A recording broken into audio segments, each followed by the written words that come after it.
joining for this important 3 days conference, international conference on blended learning. Friends, in this first presentation, I'm going to just give you a brief that what we do. In Indian system, what is our landscape, what is our planning, and how we are progressing, and what exactly we are looking for in these 3 days. So my topic is modernization of agriculture higher education in India and the roadmap for implementation of this national education policy. And for this, I'm to talk about this briefly about Indian agriculture in general, the agriculture education, the National Agriculture Higher Education Project, then the international trainings of the students under NAHIP, what we have done, and how we are taking further the transforming the agriculture higher education system. And what is this national education policy, brief, and how we are adopting the national education policy in agriculture education. And then what is our implementation plan, and then the implementation status, what is the present status. In that, if you see the contribution of the Indian agriculture research system as a whole, when I say the National Agriculture Research Education Research Education and Extension System, then we have a huge network, I think one of the largest network in the world, which consists of 74 agriculture universities, which consists of 112 research institutes, 732 Krishi Vigyan Kendras, agriculture science centers, and then many other stakeholders, farmers, many persons who are really involved in this. So such a huge network has really resulted into this the great achievement which you can see on the slide, that how we are placed in the pulses, how we are placed in the milk, jute, rice. Several revolutions has happened through this network. And for that, you will see that somehow these great visionaries who have been part of this system, either through universities, through ICI system, or through other systems, you can see the World Food Laureates, the contribution of them, and contribution of many other great visionaries. So we have to really support this higher agricultural education system to produce, to support many such laureates, to make many such laureates in the world.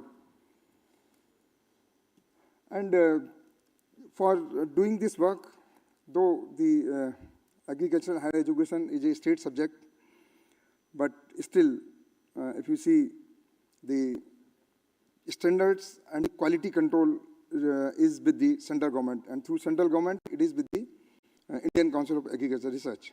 So ICR is the apex body for all kind of standardization and all kind of quality education in the field of agriculture. So with that responsibility, if you see the domain of our agriculture universities, we have presently 63 state agriculture universities. We have 4 deemed universities. We have 3 central agriculture universities, which are directly with the ICR, or Department of Agriculture Research and Education.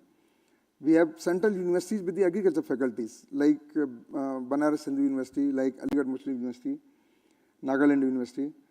We have, out of this, if you see the further bifurcations, we have veterinary universities, we have horticulture universities, we have fisheries, multidisciplinary universities, and many more kind of things. And they are all working together. They are not working in isolation. So that network has resulted in so many revolutions.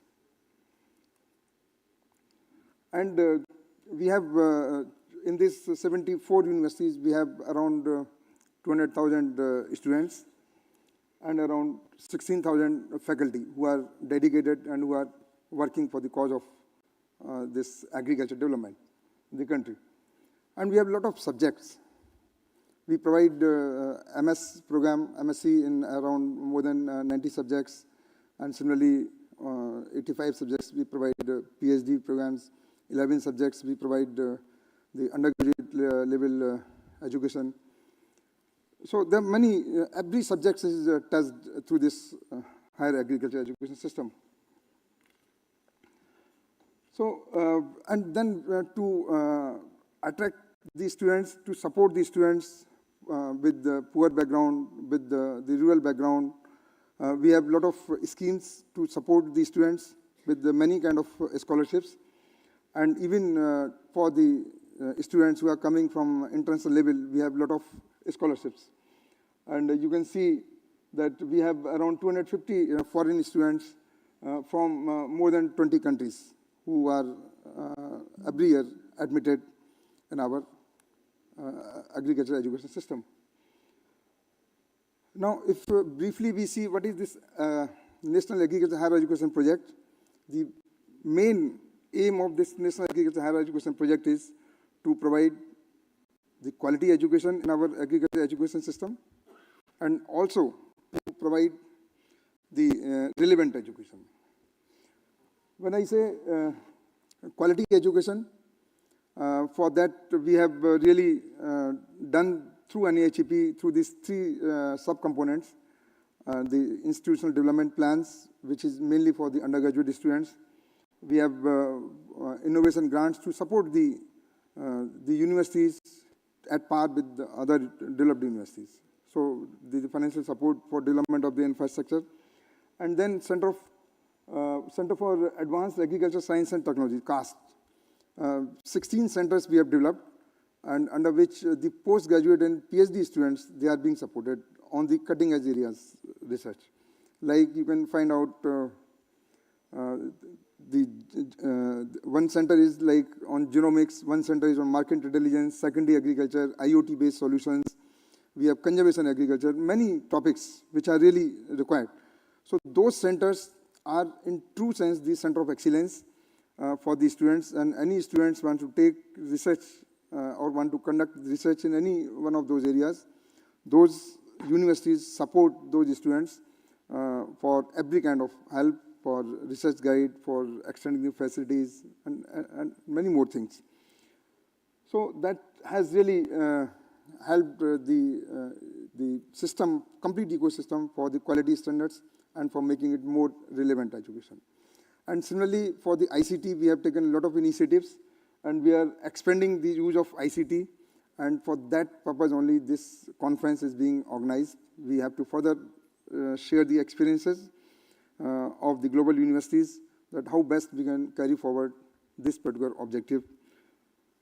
Then we also capture the data from the universities regarding this. We have one of the important program under all these three subcomponents is that we support the students to get the exposure in any of the university, wherever they want, in global universities. Our students, if you see, 40% of our students, out of 1,000 students which we have sent, they have visited various universities in the US. Then you can find our students have gone to UK, Switzerland, Czechoslovakia, Thailand, the International Rice Research Institutes, the Australia, New Zealand, and many more countries they have visited. And that has really resulted in a very good way. In the sense that we have seen the changed vision of those students after coming back from those exposure visits, after interacting with the global universities, faculties, and with the interaction with the students from multiple countries. So that has really paved the way. And similarly, the faculty also we are sending, and faculty also has visited to many universities, and that has really resulted in changing the ecosystem of our universities. Now, if you see the complete facilities which are available in our universities, we focus in our agriculture universities to make them more entrepreneurs. And for entrepreneurship, we provide all kind of facilities. Presently, we have around 900 experiential learning units.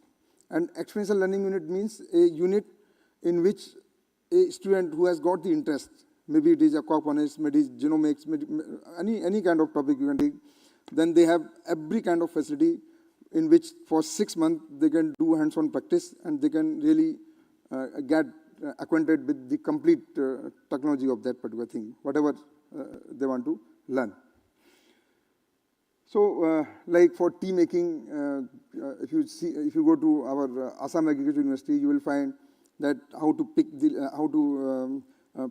take the leaves from the tea plants, and then how to process it, how to dehydrate, how to make the various kind of teas, how to pack it, every kind of thing they will learn. After 6 months, they really become confident that yes, now they can do independently all those things. And similarly, you can see the various kind of infrastructure. We have now the various augmented reality, virtual reality kind of thing, the virtual dissection table, and all the latest things we have also incorporated in our universities. Incubation centers, now we are promoting incubation centers. Already many universities, they have got the incubation centers. So end-to-end solutions to our students we are providing. And with NAHIB and with the other funding from this ICR, we have established around almost in all universities we have the smart classrooms, multiple smart classrooms. And the advantage of the, this smart classroom is that now they can be connected with any expert, any teacher from anywhere in the world. And that has really helped us. And that is where I'm looking for the collaboration with the global universities, that how our students can be really benefited through this kind of network. So that in one single stroke, if somebody is talking, all 74 universities can listen to that particular lecture. They can be all benefited at the same time. Because of this experiential learning, because of our incubation centers, we have got very good success stories. And you can see that around 2.8 million Indian rupees is the annual turnover of around 300 entrepreneurs which we have developed in the last 10 years. And if you see, they are mostly in the agriculture field, followed by horticulture, dairy science, veterinary, and so on and so forth. You can see in different. And number of entrepreneurs, discipline-wise, again you can see. So we can just find in every discipline our students are coming forward to have their entrepreneurs. This is again a new initiative we have taken. Now we want to really approach towards the global universities, and we want to just see that how we can fill the gaps. We have done a gap analysis, how we can fill those gaps and just compete at the global level.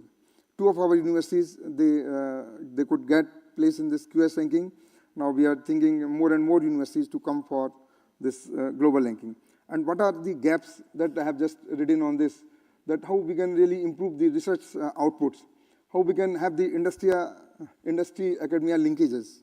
And for that series of meetings we have conducted, then data-driven practices we are trying to promote in the universities. And the market and communication also now we are focusing with all the universities. And we are also exploring the possibilities for the public-private partnerships in the universities, so that we can really become self-sustained. For readiness about these digital initiatives, we have a lot of facilities you can just see.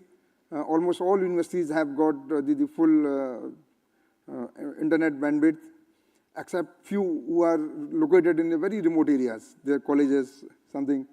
And we have the e-learning modules.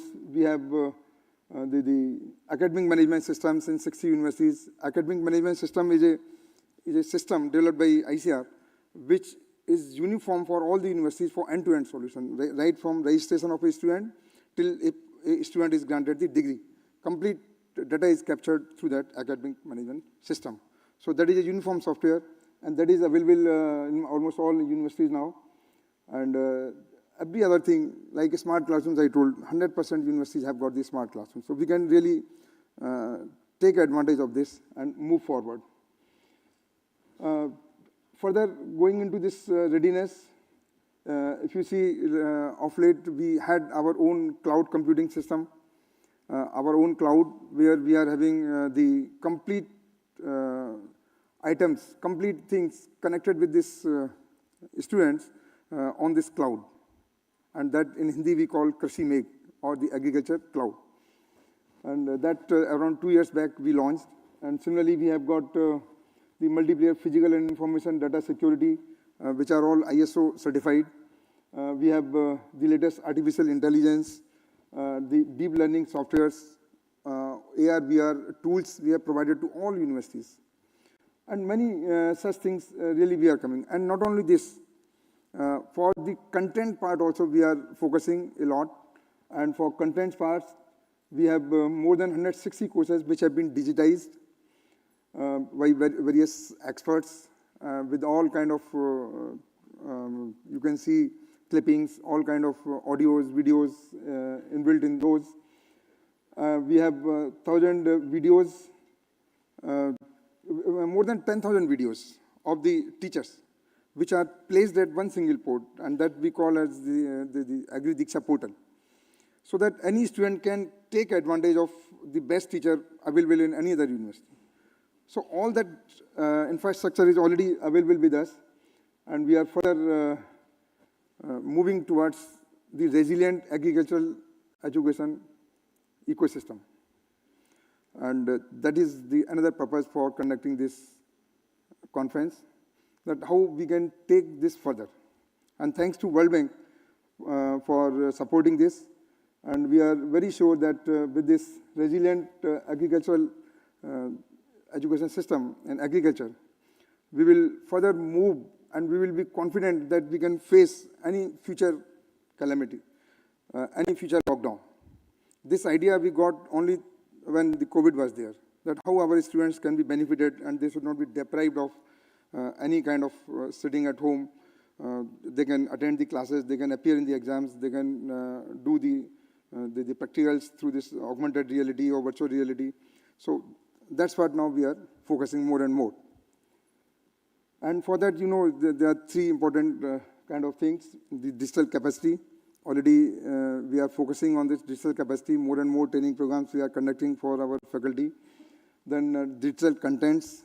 We are having in a mission mode that how to digitize every content and put it in the our infrastructure, digital infrastructure. And how we can have the better digital infrastructure. How further we can improve upon this. So all that we are now focusing, and we are moving forward to get ourselves implemented this NEP, National Education Policy 2020, announced by our Honorable Prime Minister. And the good thing is that the agriculture universities are already implementing, before this policy was announced, around 70 to 75% of the provisions are already inbuilt in our agricultural higher education system.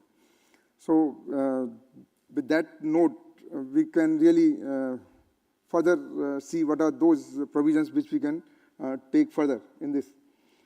And if you see this National Education Policy, it's a very good policy announced by our government, which takes care of the conceptual learning, which focuses more for the community connect, which focuses more for entrepreneurship, and which has many provisions as available in the global universities, multiple entry, multiple exit. Recently, we have come out with the Dean's Committee report for the amendments or for change of the course curriculum at the undergraduate level, where if a student exits after 1 year, we will have the certificate course. If exits after 2 years, we will have the diploma course, and how this entrepreneurship can be split into multiple parts. All those things we have taken care in that particular thing. And there are many guiding principles for this. And this Dean's Committee, further if you see, we are focusing how we can have the elimination of this affiliation system, how we can have the creation of the multidisciplinary agricultural universities, and the complete picture you can see at different stages. If somebody exits, some student exits after 1 year, 2 years, so how we have plans to take care of his future studies, future plans. For the course curriculum, I'm again happy to share with all of you. In the last 4 years, around 500 courses we have started, and they are all connected with the soft skills, with the communication skills, industry-oriented courses, the entrepreneurship skills, and they are very popular courses. Those courses a student can undertake while pursuing his UG program or pursuing his PG program or PhD programs. So that is additional skills a person can develop, a student can develop. Especially I can tell you these language labs which we have developed. So those language labs, wherever I go to the universities, I can find that the students are so much involved in their free time to learn the French language, and to learn the Japanese, to learn the other languages. So if they want, they can learn. Even the skill, the English speaking, they can learn through those language labs. So that is helping in improving their personalities.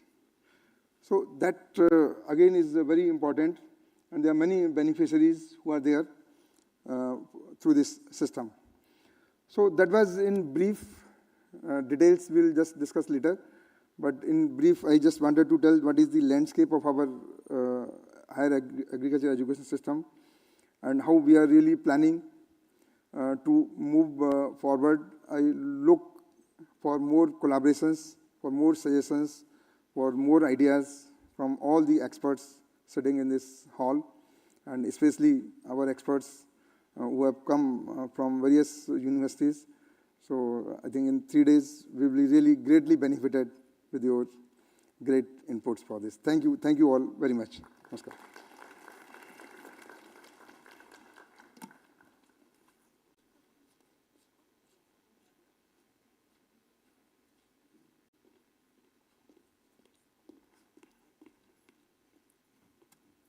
Thank you very much, Dr. Agarwal, for an excellent presentation.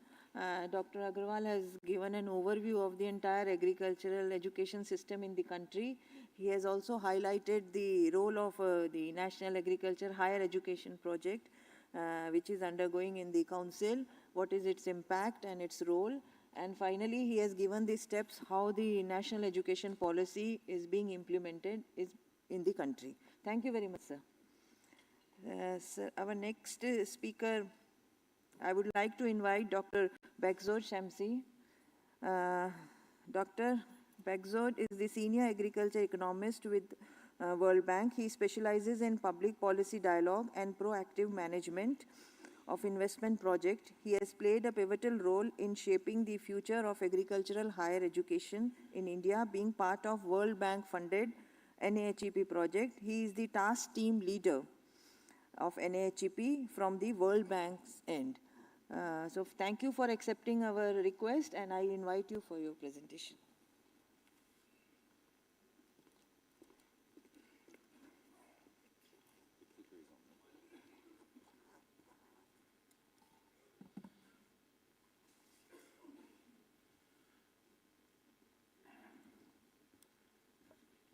So this is the clicker? Yeah, okay. Okay. Okay, good. Good morning, everyone. It's very nice to see many familiar faces.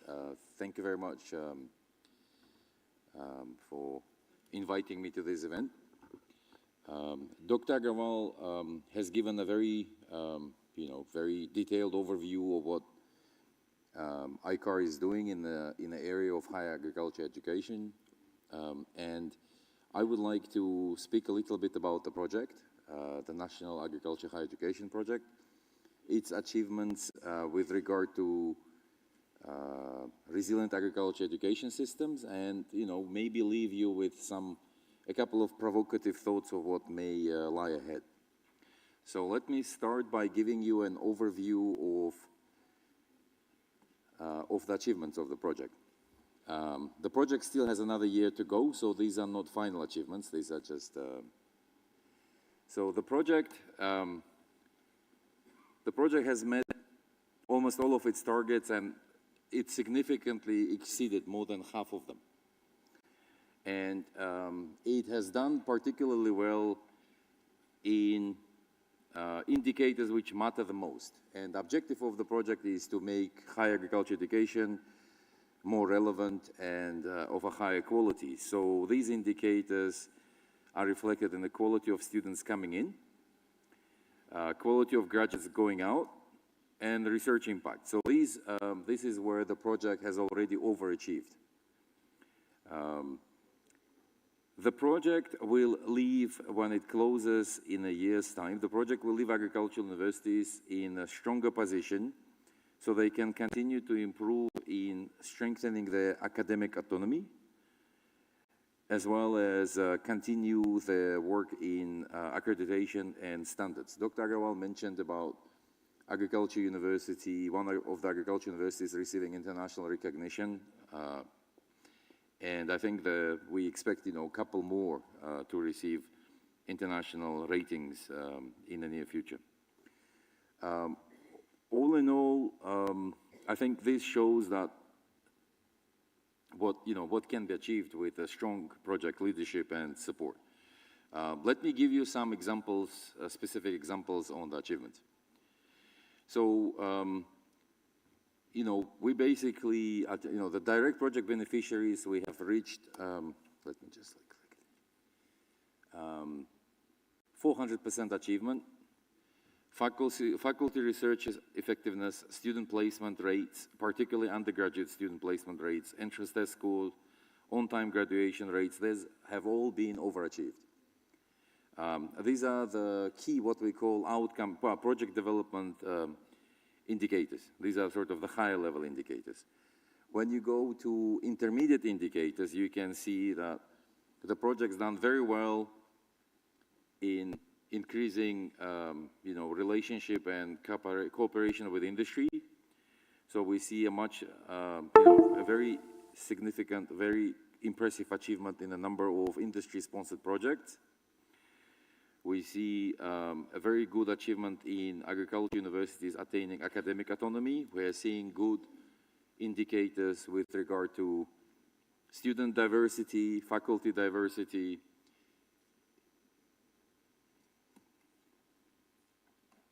There is a lag, just a second. Yeah, so this is,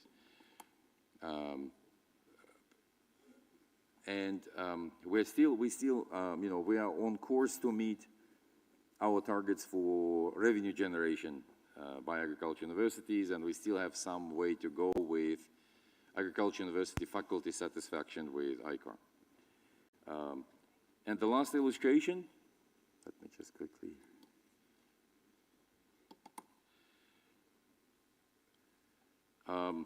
And this is where I'm, coming to the resilient agriculture education system. You can see that the number of e-learning initiative has surpassed its target by a very large margin, over 500% achievement. We are seeing, despite COVID, that the project was able to increase significantly faculty training programs. We're seeing the same with pilot courses, increases technologies commercialized. These are all reflections of the initiatives that Dr. Agrawal mentioned, and indeed, ICAR started implementing national education policy, much before it was actually officially adopted. So ICAR was in a very good position to implement this policy, and in fact, the roadmap for higher agriculture education, which was produced to guide implementation of new education policy, agriculture is basically the only sector in the Indian economy which has produced this kind of roadmap. So it shows how well the project was positioned in terms of new initiatives. Now, we have a lot of educators in the room, And, despite many advantages and, amazing capabilities of digital education, those who are educators among you will agree that nothing can replace communication. The specificity of agriculture education is that it requires a lot of face-to-face interaction, it requires a lot of group activity, it requires a lot of seminars. So while digital education has helped us overcome some of the physical constraints on physical contact during COVID, it's obvious that it will not be a replacement in the during the normal time. At the same time, some of the innovations that ICAR has championed, as well as some of the new ideas that came from agriculture universities, they could be carried forward. And we identified 5 broad areas where, some of the innovations which came during the COVID time can be expanded and carried forward to benefit, the objectives of ICAR, which is making higher agriculture education, better quality, more relevant, and more accessible to all. So these are, continuing to produce online material. And this is one of the main goals of the conference, is to learn from experiences around the world, experiences in other agriculture universities, so universities can talk to each other. We know from the earlier presentation that, most agriculture universities now have virtual and digital classrooms. This is your example of digital education. We know that from Dr. Agrawal's presentation that a number of courses are being produced, and the ambition is to make sure that courses, excellent courses produced by one university are accessible to other universities. I think that's already happening. The second is you will see during the exhibition in the next hall one of the excellent examples, the digital dissection table. This is where students get together and make, practical work accessible and affordable. So this is the second type of initiative which we believe should be continued and which will enhance the quality of education. The third is online communication tools, so we can reach students who are not, for some reason, are not able to attend classes.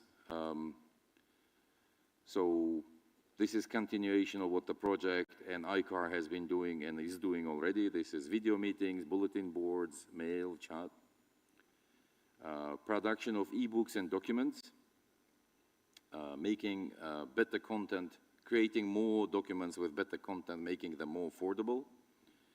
And this is one of the very first initiatives that ICAR has done with digital libraries and digital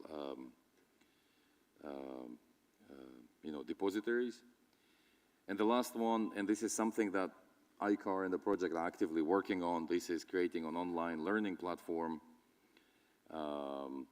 which is currently under preparation. I think the project will finance an initial part of it, and we hope that this work can be continued going forward.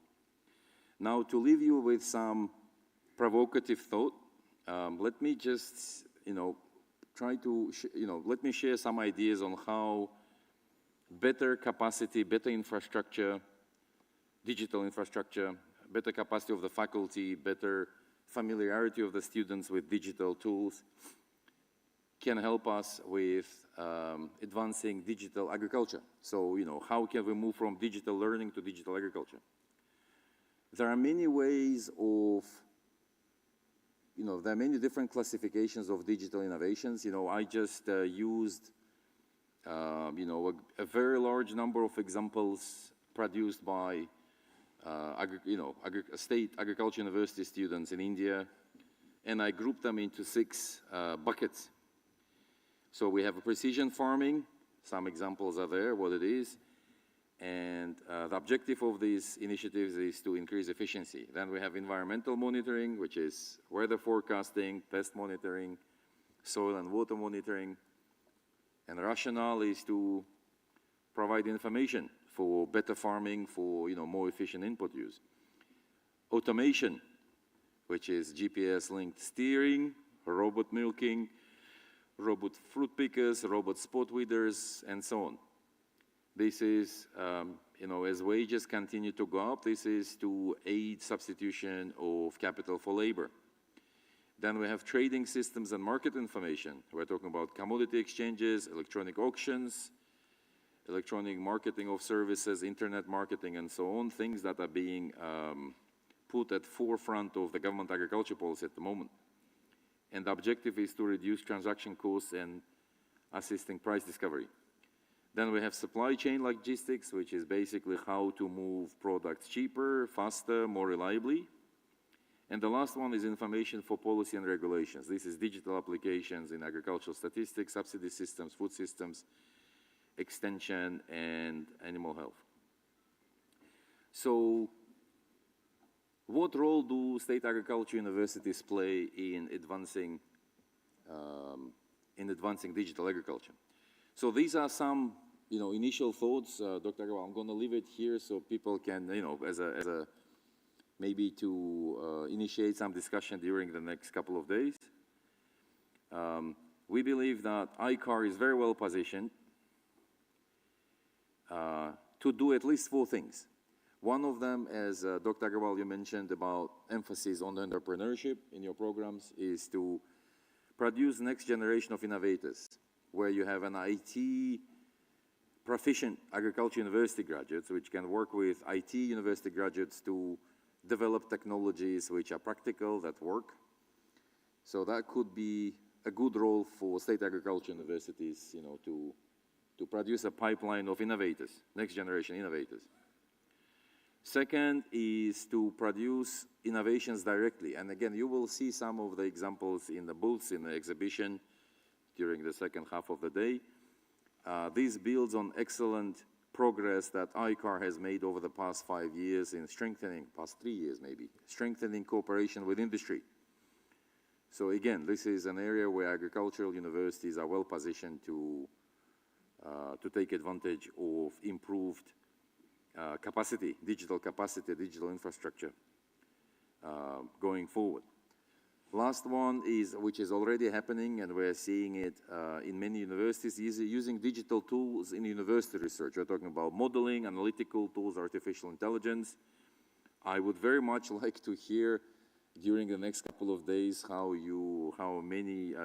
agriculture educators are planning to tackle the explosive use of Chat GPT and similar software. So,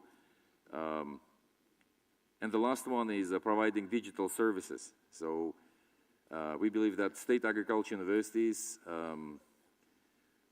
for example, in the United States, the state agriculture universities, they play an important role in market information systems. We have guests and experts from 12 different countries, so I think that can be also explored, what kind of additional digital services state agriculture universities can play. So these are sort of the big picture vision for the next maybe 5-10 years, but I thought, we'll take advantage of this conference just to flag them and see what ideas can come, and we also would like to stimulate discussion among our vice chancellors who are sitting, I'm just facing them right here. So I would very much like to learn from you on how we can advance that, move from digital learning to digital agriculture. This is all. Thank you very much. Thank you. Yeah.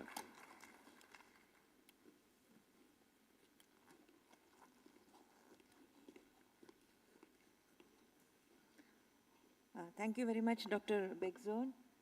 You have very nicely elaborated the various opportunities with respect to the blended learning, specifically highlighting the digital learning platforms. Thank you so much. Thank you. The next speaker is, I would like to invite Mr. Werner Wuscher. Mr. Werner is a person with broad leadership experience in the private sector as well as in public administration in Austria. He is the former Secretary General of Austria's Federal Ministry for Agriculture, Environment, Forestry and Water Management. With his broad experience as an entrepreneur, and founder of New Venture Scouting. He promotes the development, management, and evaluation of startup-friendly ecosystems in the fields of research and development. So I invite you, Dr. Varna. He'll be speaking on drawing from global experiences of higher agriculture education and innovation on agriculture and agribusiness development.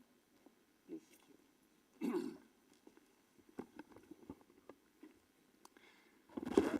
So, dear ladies and gentlemen, thank you so much for inviting me, but also for organizing this very, very important conference on blended learning. My name is Werner Wutscher. I served as Permanent Secretary of the Ministry for Agriculture and Environment. After that, I worked a long time in retail industry in Europe, and now I'm working a lot with innovation and with startups. I'm an investor, but we also run several programs, as you can see. And I hold also a function in the academic world. I'm the president of the University Council, which is part of the leadership team of a university in Austria, and I'm board of advisor of a collaboration of European universities, Aurora. We always say from Sicily to Iceland, 14 universities are collaborating on sustainability. Let me start with two clarifications. First of all, I really would like, because I was invited to give you some international examples, I would like to say, Mr. Director General, the world can learn from India in many cases, especially if we look to the innovation area. So I also will give you several examples and cases from India because I can think we can learn a lot from you. My second clarification and caveat is really clearly, I am not an expert. I'm really a practitioner and investor, and I feel very humbled to speak in front of this very, very keen audience. Having said this, I would say you would agree that the only reliable change, constant change, is change. I think, especially if you look now to agriculture, yesterday the IPCC came up with the next synthesis report, and the prognoses are quite dramatic, I would say. We know we have to increase food supply on the one hand, but on the other hand, the impact of food security via climate change is very, very high. And it's very interesting. In Europe, sustainability was driven in the last years mainly by the consumers, but now it's really also coming from regulatory side. You know, there is the new taxonomy of the European Union, which means that all companies have to follow clear sustainability rules. You know this because in India, since 2018, there is a law in force which also obliges companies. So I think that this will change also the landscape in Europe dramatically. On the other hand, I think it was said several times today that during COVID, this gives a boost for digitalization. And also wandering through the streets of Mumbai in the last days, seeing how far digital payment has evolved in the last years. I haven't spent several years now because of COVID here. It's really tremendous. I think this is a huge opportunity, and you started to discuss about it. If we speak about education, I would like not to speak about blended learning, but as our Honorable Vice Chair stated at the beginning, what are the prerequisites are coming now out of this change, and what is maybe necessary on the universities to get ready for these challenges. And I would like to start with the question of interdisciplinarity. I think it's very, very important that at universities we start to overcome our silos to meet the challenges of the future. It is not any longer to find one solution. You really need a holistic view. The second part is entrepreneurship and leadership skills. Shai Vikram, one of the fathers of entrepreneurship at Cambridge University, gave a speech only 2 weeks ago. He's a good friend of mine. And he said he was using entrepreneurship and leadership skills to change the culture at universities. So I think this is very important and also a prerequisite to change culture in a more team-oriented, holistic way. And the last point is impact onto society. If you look to the European Union Innovation and Research Program, it's about 95 billion euros, the Horizon Europe program, it's really focusing on mission. It's clearly addressing climate change, cancer fight and stuff. So I think there is a clear need that we also have to prove the impact of our research to society. And I don't want to speak about blended learning because they are much better experts here in the audience than I am. But what I also would like to do is to come to this issue, and Director General pointed it out at the beginning, how we also have to change how we work and how we plan. When I worked for this as a CEO of a big food retail company, when we changed strategy, we hired a consultant, one of the big five. They made a business case, and then we did planification. World Bank knows this very well.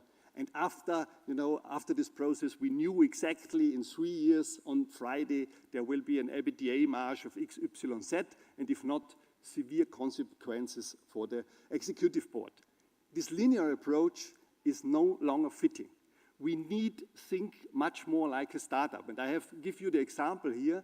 Startups are used to come up with an idea. They build up a prototype or a minimum viable product. They test it, and they go back to the market. This is a much, much faster circle than we are normally used. And I think it's important that we start to think on that. And you know this is successful. If you look to the COVID vaccination production, Moderna and also biotech, both were startups, not the big super tankers have provided this stuff. The other issue I would like to start is to speak a little bit about how can we evolve the process in general. If I work with young founders, they normally start with an idea, but an idea you can't sell. So the next step is a service. But as you all know, service is very, very difficult to scale. If you want to scale a lawyer, he has to hire another lawyer. Or if you want to produce more shoes, then you have to especially hire more people. So it's very important that the next step is to develop a product. On the product level, and this is we train our startups all the time, you have a clear pricing, you can scale, and then you also find maybe investors. And the next step, and this is done everywhere now from the business models, is the platform economy. It means that you don't have a linear relation between one supplier and the demander, but that you offer your services in a combination which gives the consumer a higher benefit. And this is very important, you know, all Alibaba and Amazon and all these guys, and I will use some examples in this area. And the last step are ecosystems. And today I will really speak a lot about ecosystems because I think it's a total different way how we think. And you started in India. I know this, and also the Director General started at the beginning. It's a total different approach, and I think especially in agriculture, and you know, I served 15 years in the ministry, I know the iron triangle of agriculture, Ministry of Agriculture, Farmers Union, and then the representative of industry, we come together and hammered out everything. This time is over. It's very important that you come up now with these ideas. And also, if you look to the value chains, and I have here pointed out the traditional agricultural value chain, starting at the farm with all the input, then logistics. You know, we lose a lot of food at this point. Then wholesales, retail, and customer is a very linear approach.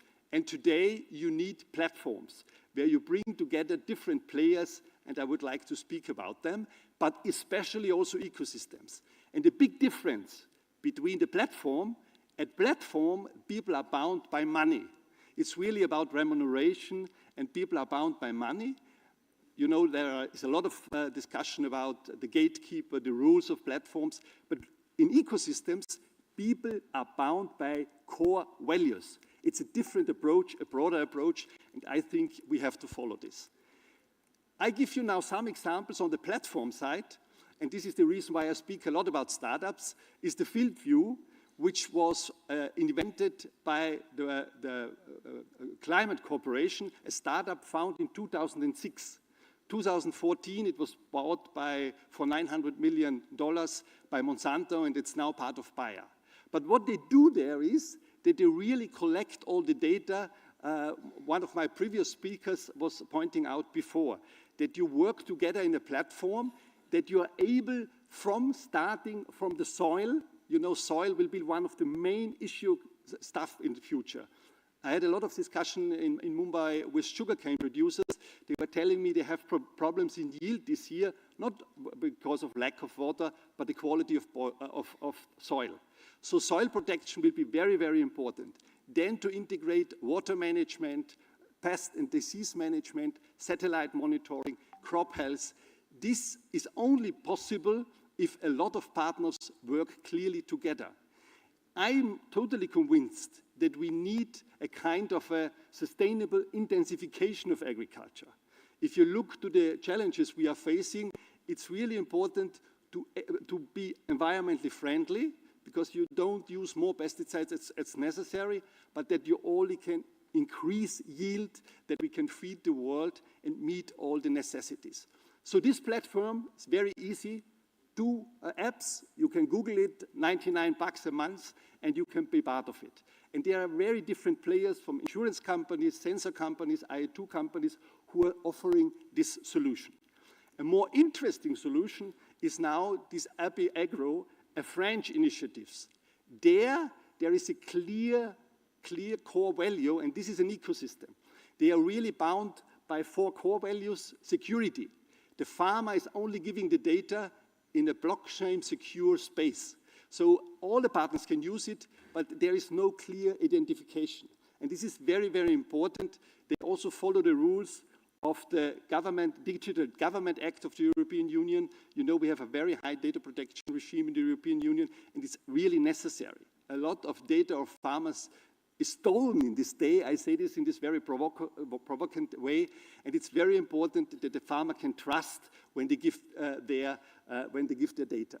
Then there is a mutual trust, but also the idea is to be innovative, to work together in this platform and ecosystem, and to be competitive. And there are research institutes, a lot of farmers' unions are part of this, and it's really an ecosystem which is bound by common core values. But I would like now to give you Indian examples for this ecosystem approach, and I'm coming up now with the Somaya University. Sorry, it's a private university, I know, and it's not an agricultural university, but I served on the board of Gadavarias more than 10 years as non-executive director.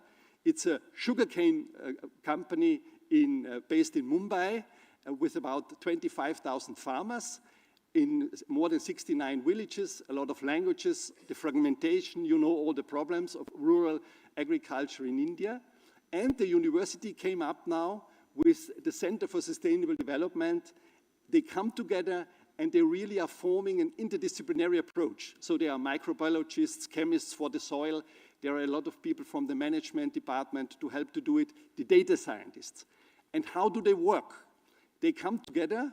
And for example, the farmers, they have built up very easygoing WhatsApp group where they share their experience. And I think this is so important that we also take into account the farmers' perspective so that they really are able to show their success stories, how they do it and how they improve it. They get data, weather data, for example, where is the right moment to irrigate, to use fertilizer or pesticides. And then also during the crushing period, they get the information when to start harvesting. This is auto-generated, so they get the information when to start, and you also can manage when the trucks are coming in. You know, during the campaign is a big issue, how to organize logistics. This is done by RFID, and also then the payments are done. But there is a lot of partners are involved to do this, because it's very, very necessary that you get the researcher on board, that you get the farmer on board, industry, and it's a lot about social innovation. We many times only discuss about, you know, technology and all the stuff, digitalization, but it's very, very important that people also accept it and are ready. And I'm totally also convinced, I'm the son of a farmer, that especially also the people on the ground, they know a lot, and they have also to bring it into it. So from my perspective, this social innovation in social ecosystems will be a very, very important model to foster the challenges of agriculture. And coming to blended learning now, I think in my perspective, it's not only virtual and analog, it's really a lot about co-creation and co-working. And I would like to quote a speech I always quote because it was so great. The Indian chief scientist, Professor Mashelkar, He gave a speech at our inauguration at that time Somaya College and now Somaya University in 2018 about the future of education. And he said, we need three things for the future of education: talent, technology, and trust. And when we speak about the skill set, and not about the student skill set, also faculty, he said, dealing with complexity, creativity, emotional intelligence, co-working, and co-creation. So I think we should overcome only to look at the technical side and the digital side and then the analog side. It's really new forms of teaching, and we will discuss this later on. And I think this is a new level we can reach with that. So, ladies and gentlemen, let me conclude and finalize. You will agree that the only reliable constant is change. This quote is from Heraclius, you know, a very, very old philosopher. So I think times have been quite challenging also in other parts of the world and at other times. My second point is constant uncertainty requires nonlinear and fast thinking. So we really need some startup method likes to be faster and to meet these challenges. My third point is the solution is social innovation in the form of building social ecosystems. I'm really convinced that linear thinking is over, that we need to think more in partnerships, in collaboration, not so much in market shares and other stuff. It's really about a more diplomatic than military language we should use. My fourth point is managing ecosystem is involving business, civil society, science and education, and especially the politician and governments is very, very important, also because of data security. As I said, I'm the son of a farmer. For my father, the borders of our land, they were essential. But in future, it's not about the borders of the land of the farmer, it's about the data of his property, which has to be protected. And my last point is education is a prerequisite and key for the development of innovation ecosystems in the sense of co-creation and co-working. And then I think we are able to meet the challenges of higher education in agriculture. I thank you for your attention, and I'm looking forward to the discussion.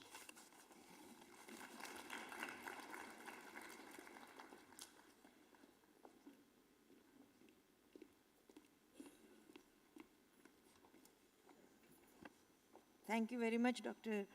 Wisher, for sharing your experiences on innovation in agriculture and highlighting the challenges in agriculture, specifically with respect to the agriculture education, and also considering the interdisciplinary education as a whole. And you have also focused on the steps for the startups, starting from the idea to the ecosystem. Thank you very much for your presentation. And now, our fourth speaker for today's session is Mr. Dennis Nicola. Mr. Dennis joined the World Bank in 2008. Since then, he has worked in different World Bank projects, mainly on higher education in different parts of the country. Then in 2022, he joined the World Bank education team as a senior education specialist and is based in Delhi. He started his career as a higher education specialist at the Regional Ministry of Education in one of the Russian regions. Then worked as a head of the corporate university in a big industrial company in Russia and as an instructor in a few universities. His research interests are tertiary education, which is the topic for today also, and in particular quality assurance, regional higher education system, internationalization, strategic planning, and relevance to the labor market. He holds a degree in education management. So I invite you, Mr. Dennis, for your presentation.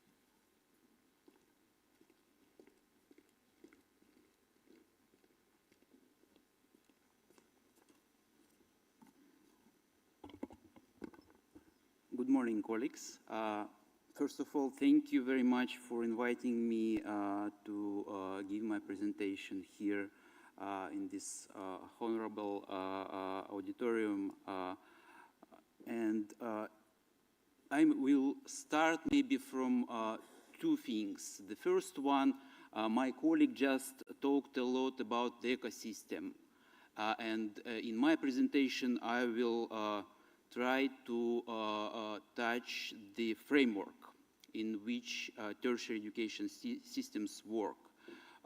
We here in India already have a pretty developed and modern framework which is provided by the National Education Policy 2020.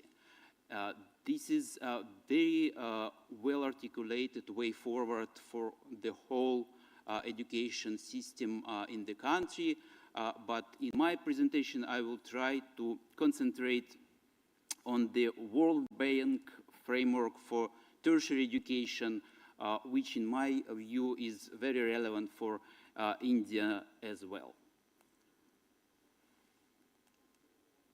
Yeah. Sorry. Thank you.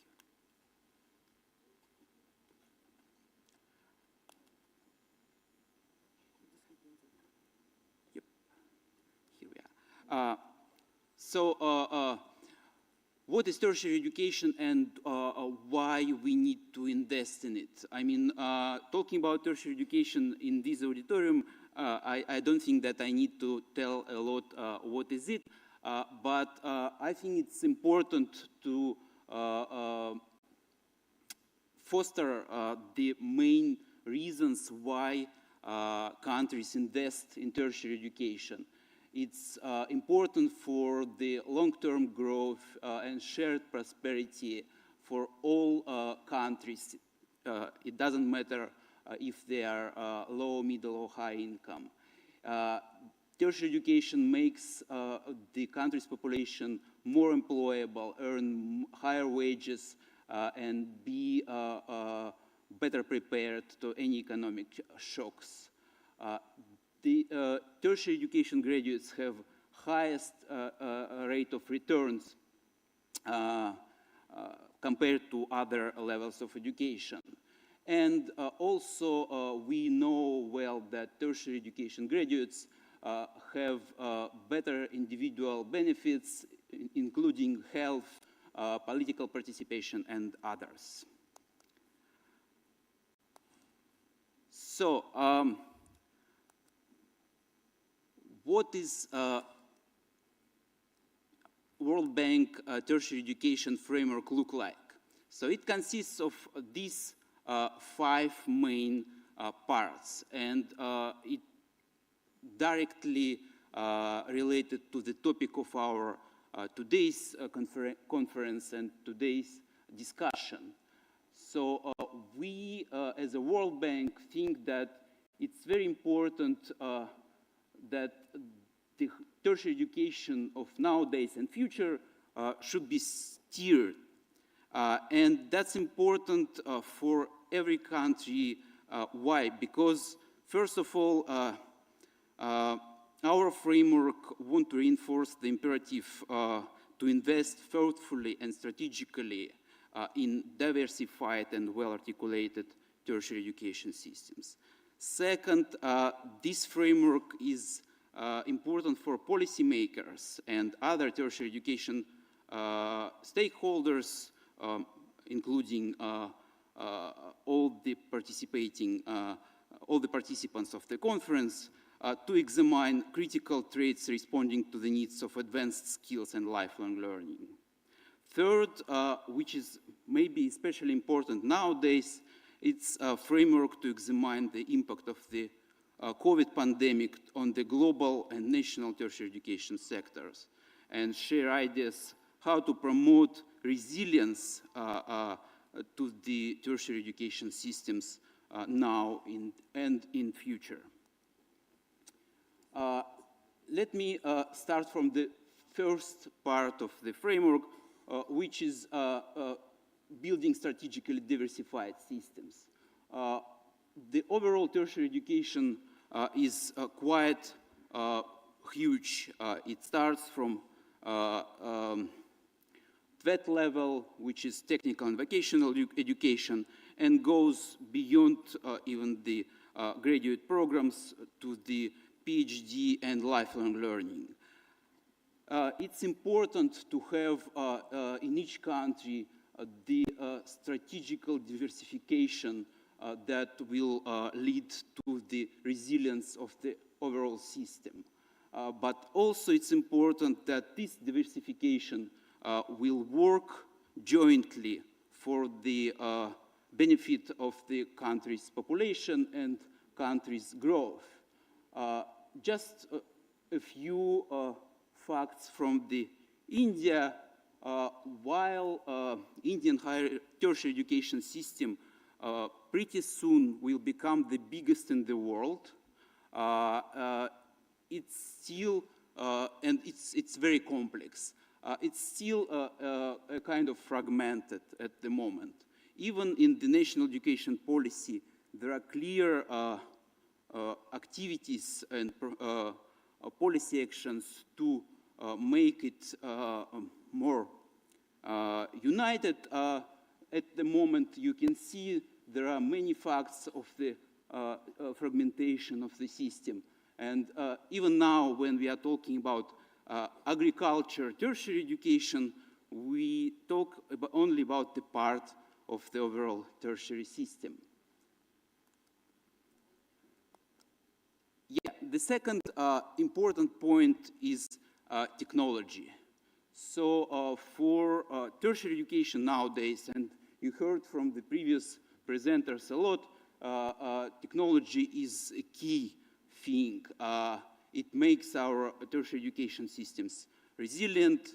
It provides us opportunity to have bigger access to the education. It's also improve the quality, etc., etc. So you can see also it's important for relevance, for efficiency, and other parts of the tertiary education system's development.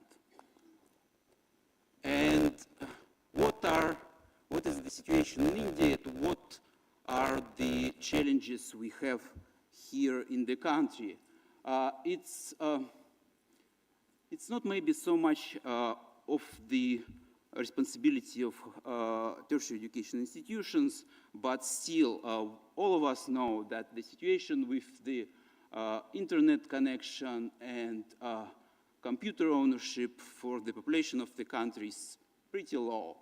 Even in tertiary education institutions, there are a very little number of institutions that have Wi-Fi connection at the campuses.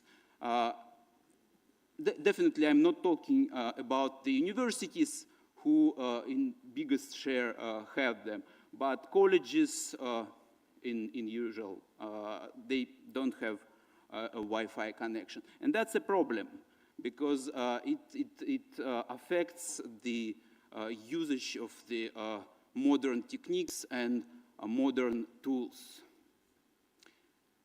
Equity is a clear goal and objective of any tertiary education system, and India is not something different from this. Equity important for fairness, for relevance, for diversity, flexibility, and in final stage for the quality of the tertiary education.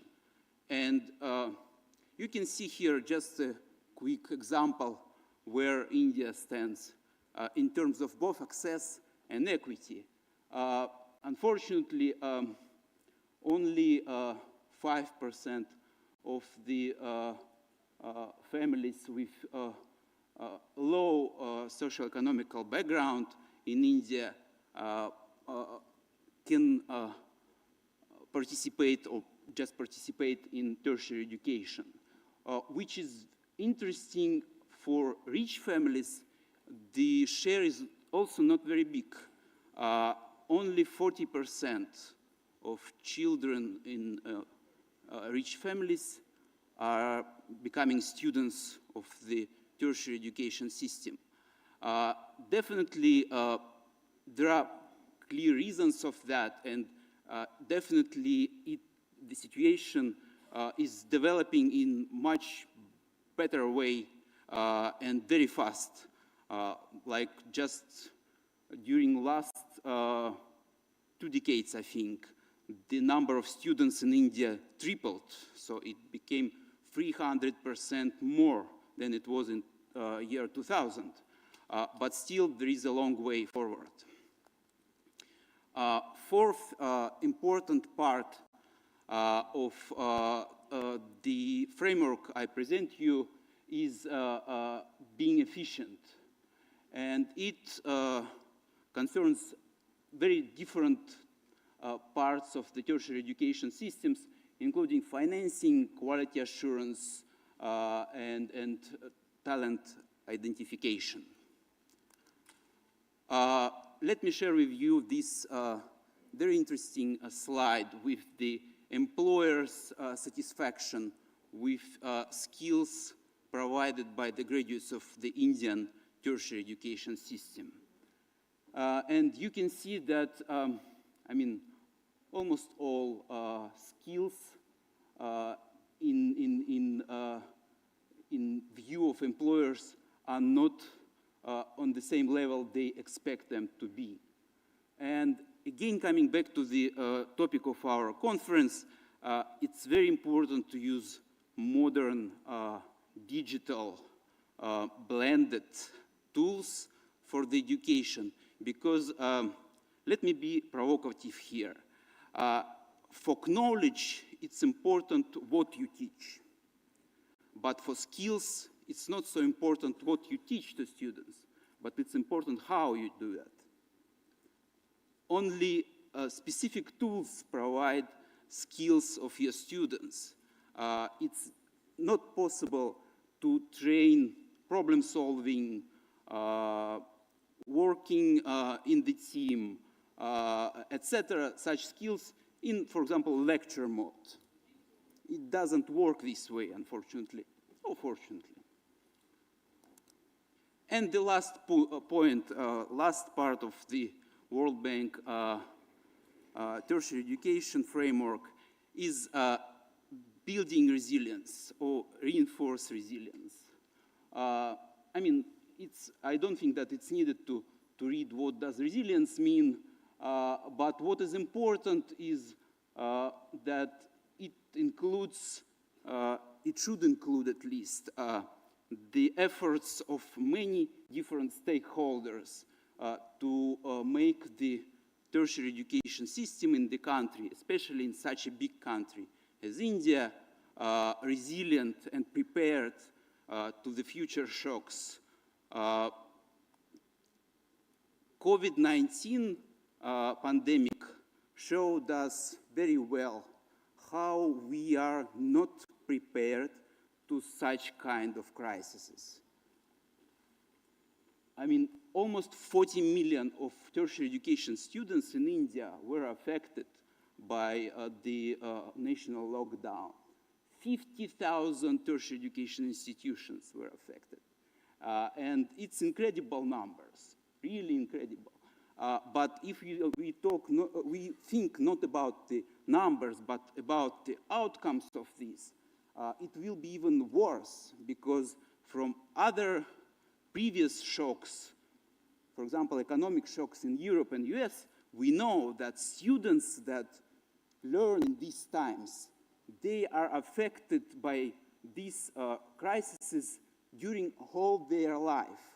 So they earn less than the students that learned before or after this shock. They are less prepared to the labor market. They have less return to the investments. I mean, they are, and they experience this not like next years after the graduation, but during the whole their life, for decades. And it's very important to be prepared to the future crises, because it affects our children's future in some way. Yeah, two last slides, very quickly. To be effectively steering, we need, all of us, we need to work together. And this includes not only us, representatives of tertiary education institutions and governments, but also employers, civil society, and students. why we work? Because we have two types of benefits that this resilience build. Individual ones, and I've already talked about that, it's employability, wages, etc., but also societal one. It's a long-term growth for the country, it's social cohesion and well-functioning, it's innovation and regional development. Thank you very much.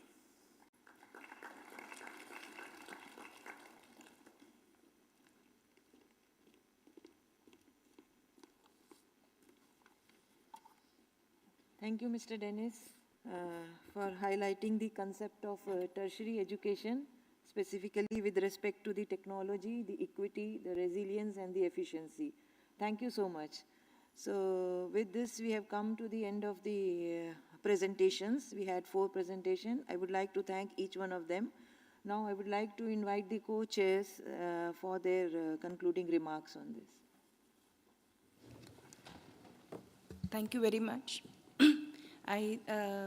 On behalf of the organizers and the DDG Education particularly, I thank the speakers of this session for introducing the very, very relevant topics related to the higher agricultural education and the blended education further, blended form of learning that we are getting exposed to.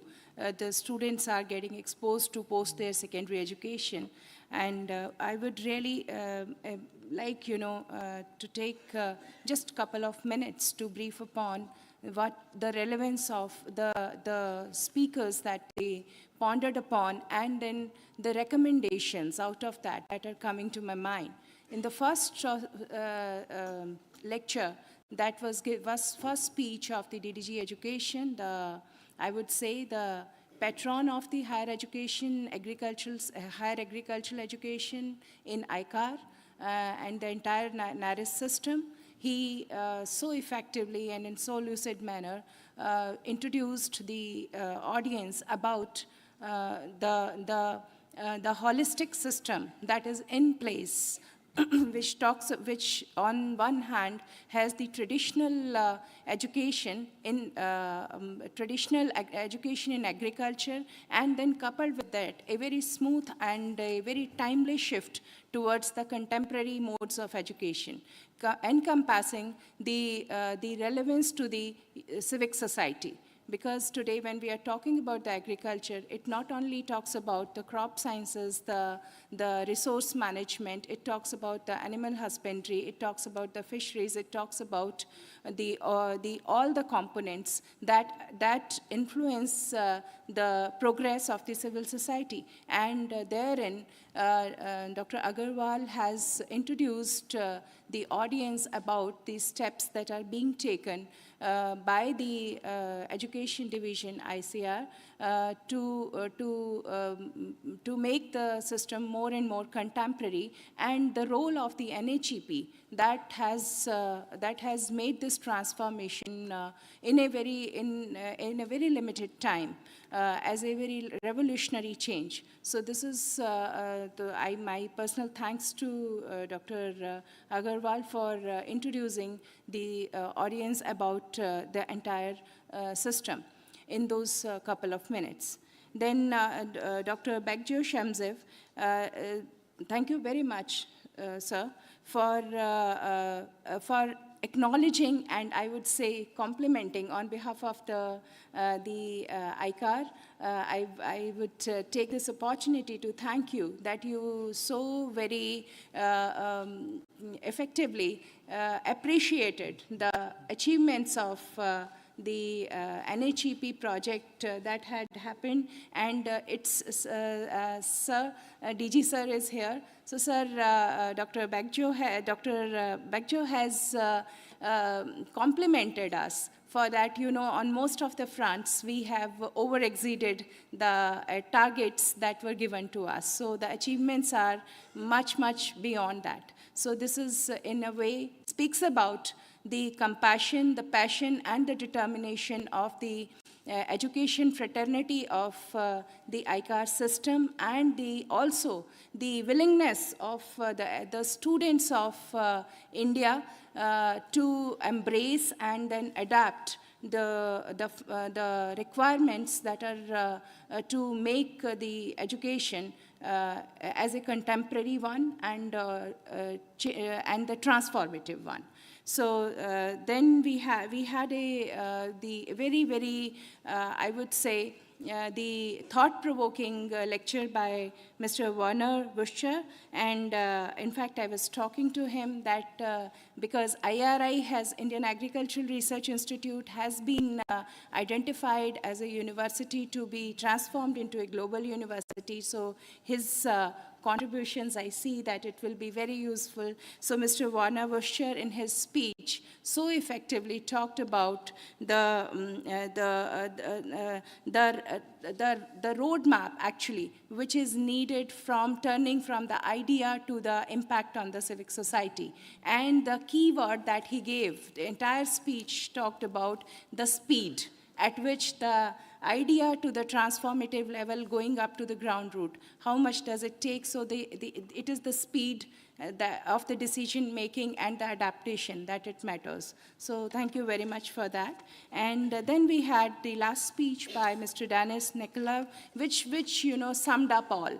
That beyond then it is the secondary education, beyond that then it is the tertiary education that leads to the transformation of the society. And that is where the tertiary, I would say it like that, his take-home message as we could get, that the tertiary education, it is, this is where all the pillars of the strategy to make that as a successful one is what will actually lead to the development of the human society. So with these words, I thank I request the chair to kindly give his final remarks. Yes, sir. Thank you, Dr. Anupama, for nicely summarizing this. So with this, I'll also just compliment all the speakers for setting the tone for these 3 days deliberations. Before that, I welcome Dr. Himanshu Pathak, our Director General also.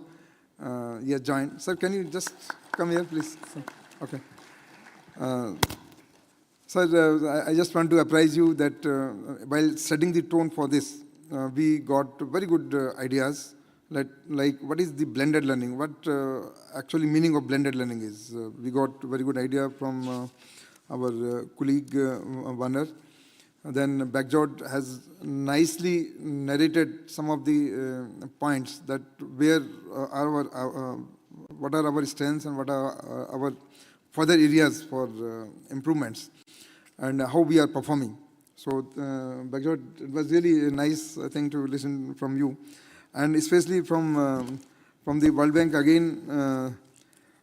Mr. Dennis has really given a very good analysis that where we stand and how we have to really move forward in this blended learning and the other areas, how it really connects with the employment, how really we have to connect with this employment and other kind of community connects. So all those things really we have to see, and we have to improve our situation. But I'm sure that with this setting the tone, we will have more deliberations, and we can really have more collaborations at the global level. And our IERI, which now we are, our Director General has a vision to make this as a hub of this agriculture education by connecting other institutes of ICR, and also how we can really make this institute as a global,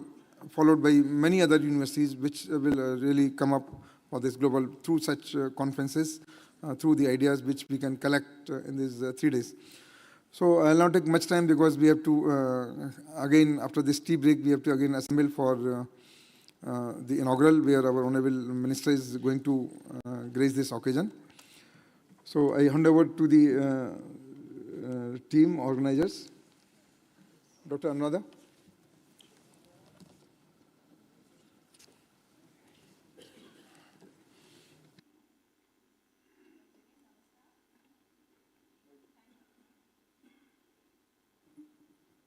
Thank you, everyone. So now I would request Dr. R.C. Agrawal, Deputy Director General Agriculture Education, ICAR, and National Director, NAHEP, to present the mementos to our keynote speakers as the token of appreciation. So the first keynote speaker is Dr. Begzod.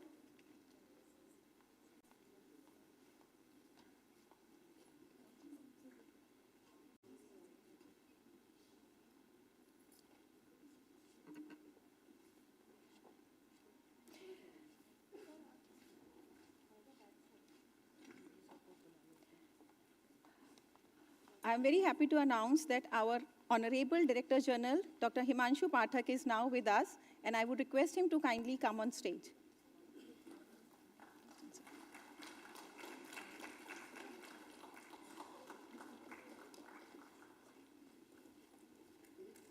Thank you, Mr. Begzod.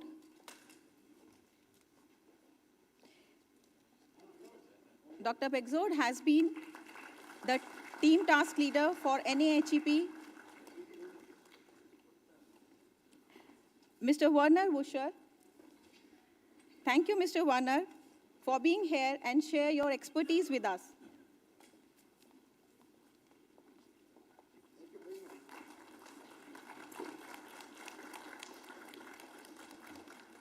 I would now request Mr. Dennis to come. Thank you very much to be here at a very short notice.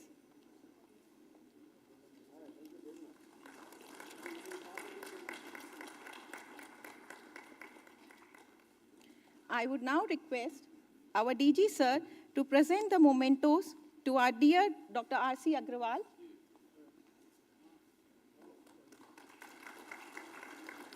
Dr. Anupma Singh, Joint Director Education and Dean PG School IARI.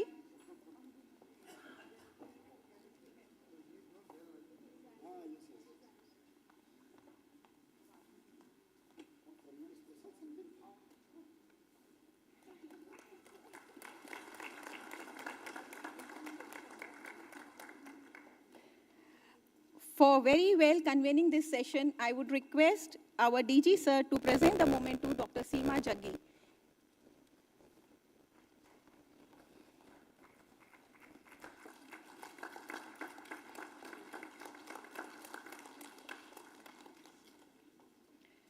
Being a reporter is a very difficult task. I would request our DG sir to present the mementos to our reporters, Dr. Chandan Kumar Deb, scientist IASRI, and Dr. Somen Paul.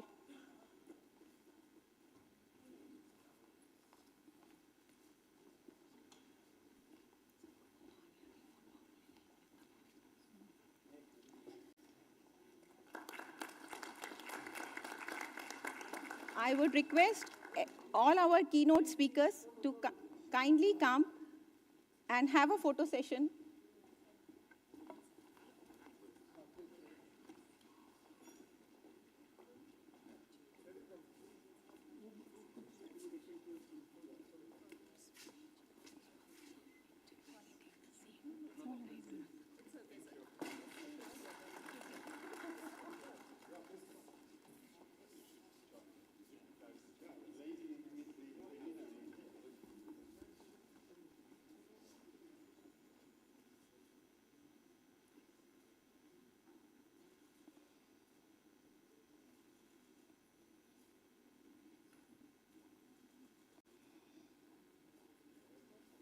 As is said, well begun is half done.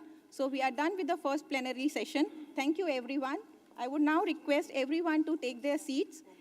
We have a very small 2 minutes conference video which we have prepared. I would like all of you to kindly watch it.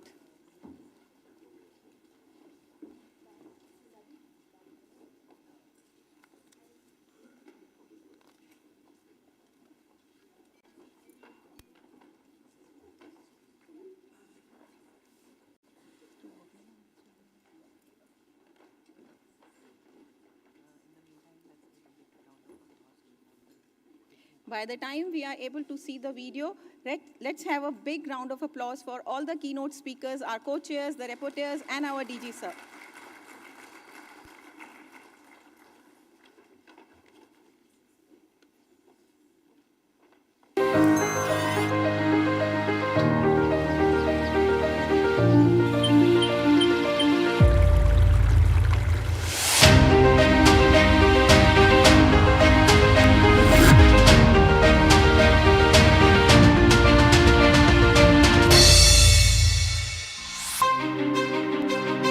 Higher education is a key driver of sustainable economic development across all sectors, including agriculture. As Indian agriculture rises to the next level of transformation and technological advancement, the Indian Council of Agricultural Research, ICAR, has, in conjunction with the World Bank, embarked upon a new development initiative. The Resilient Agricultural Education System, popularly known as RACE, is being implemented under NAHEP by ICAR IASRI.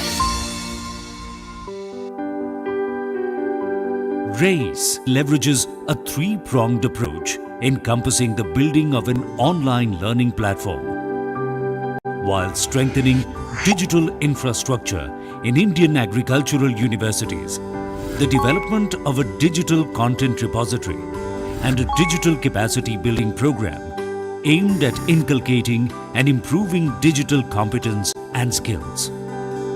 At a broad, overarching level, RACE seeks to create an online learning experience. It offers continuous and uninterrupted access to quality education for overall development of student capacity, leading to enhanced employability aligned with the needs of the market. This further fosters industry-academia partnerships to strengthen the system and ensure better outcomes. Going forward, the International Conference on Blended Learning Ecosystem for Higher Education in Agriculture is a multi-partner global event. It will enable ICAR to develop a strategy for accelerating the implementation of a unique blended learning platform. It aims at strengthening the digital backbone of agricultural higher education institutions, combining the power of knowledge with skill development and digital empowerment. Welcome to a transformational partnership forum on the leading practices in digital infrastructure, digital content, and digital capacity building spanning government, private, and non-profit sectors. Let the transformation begin. Thank you. So now I would request everyone to, we'll have a tea break for a very short time. As our inauguration is expected to start at 12:15, our Honorable Minister would be reaching here. So I would request everyone to have a very small tea break and kindly assemble here by 12:05. The tea is in the basement and in the multi-purpose hall. Thank you, everyone.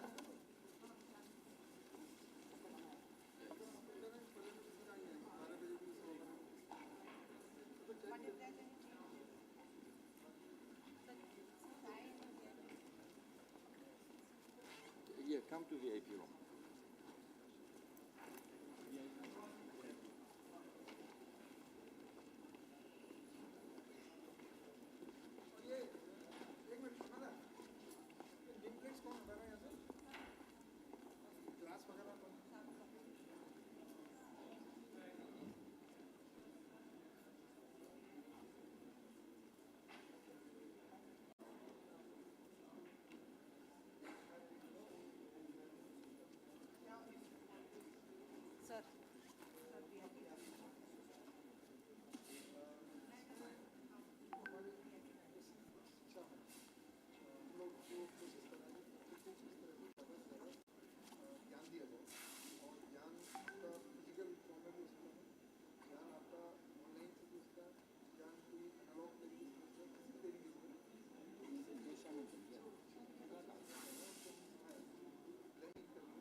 Hello, check.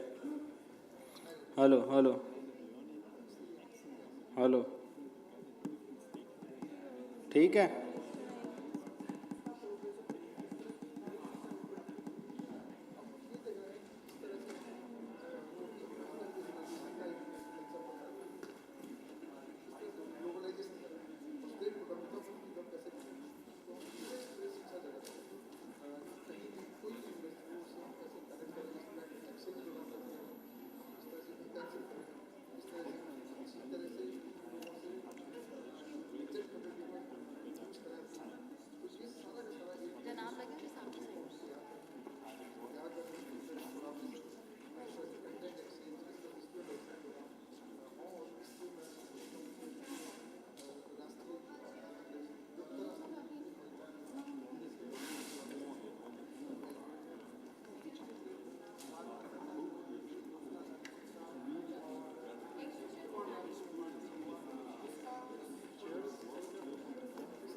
VIP dining hall में।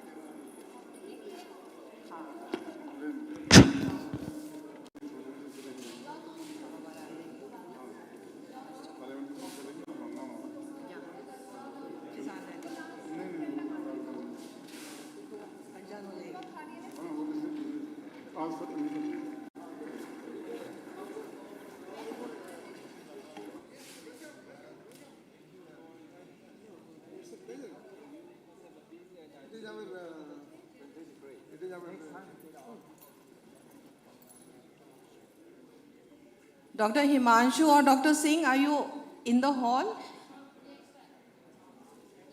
Dr. Himanshu, yeah, Mr. Singh. हाँ.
Hello, एक बार ये mic चालू कर दीजिए, harmonium और इसके।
Hello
Astik?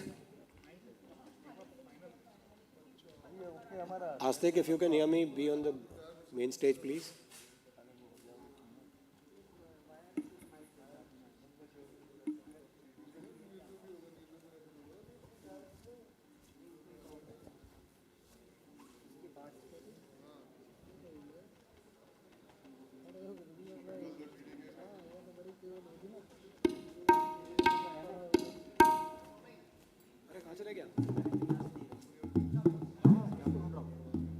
आस्तिक आ जाए एक मिनट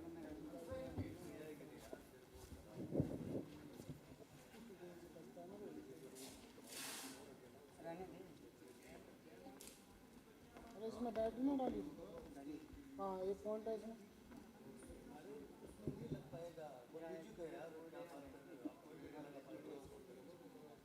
हाँ इसके लिए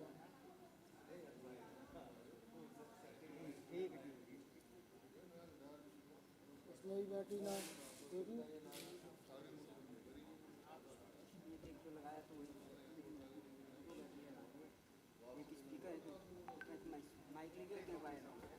जाऊंगा फिर गलत हो जाएगा सही बता रहे तो आप कह रहे हो ना वो चीज़ फिर वो फील नहीं आएगी उसमें बता रहा हूँ हाँ लास्ट में कर दूँगा शारदा माँ का बोले तो इसी बीच में तो ले रहा हूँ स्टार्टिंग में भी ले रहा हूँ स्टार्टिंग में शारदा माँ का नाम ले रहा हूँ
पूरा यहाँ से लेके वहाँ तक लगेगा ना, एक उस कॉर्नर पे लगेगा।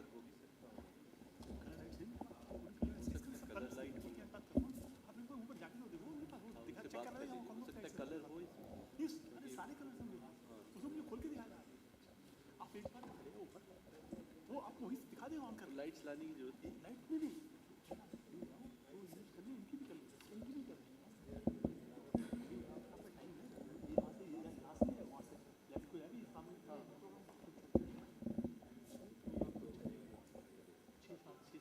फिर आपको शाम को दोबारा आना पड़ेगा। अभी ये 2 मिनट जाके चेक कराओ, लाइट बात तो फिर ऐसा करना, कल शाम को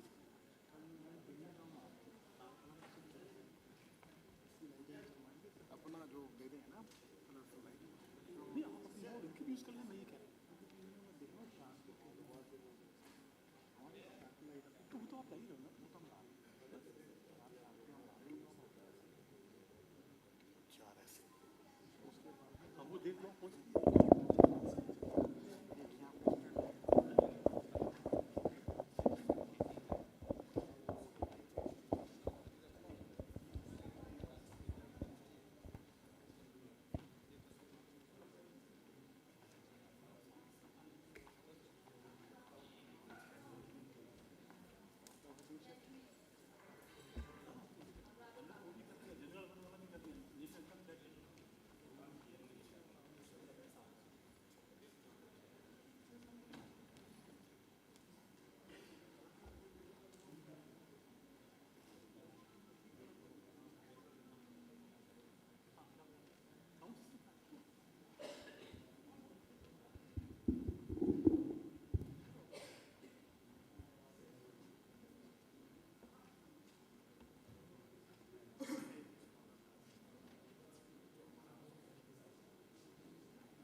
हेलो हेलो ठीक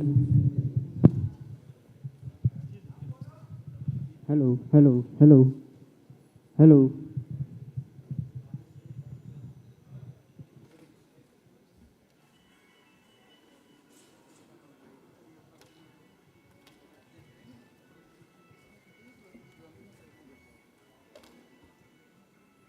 हेलो चेक चेक ठीक है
Hello, 1, 2, 3. 1, 2, 3. उन्होंने ऑन नहीं किया अब मैंने ऑन करके रख दिया अभी वो बंद कर दीजिए नहीं it's okay no problems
As soon as the Honorable Minister arrives, I request you all to kindly give him a huge round of applause. हम सब जोरदार तालियों से उनका स्वागत करेंगे. जैसे ही माननीय मंत्री जी हमारे बीच में पधारेंगे, हम सब जोरदार तालियों से उनका अभिनंदन करेंगे.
का ज्ञान,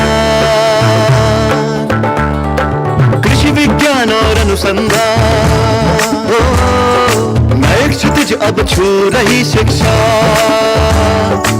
ऑनलाइन पढ़ाई संग लग रही कक्षा, ब्लेंडेड लर्निंग की पहल के साथ, यह ज्ञान की दुनिया, यह दुनिया का ज्ञान, बेहतर भविष्य का हम करें निर्माण, कृषि विज्ञान और अनुसंधान, यह ज्ञान की दुनिया, यह दुनिया का ज्ञान, यह ज्ञान की दुनिया, यह दुनिया का ज्ञान.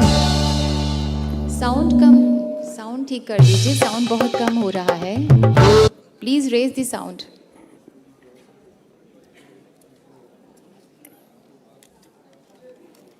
As soon as we see Honorable Minister has arrived, we all will welcome him with a huge round of applause.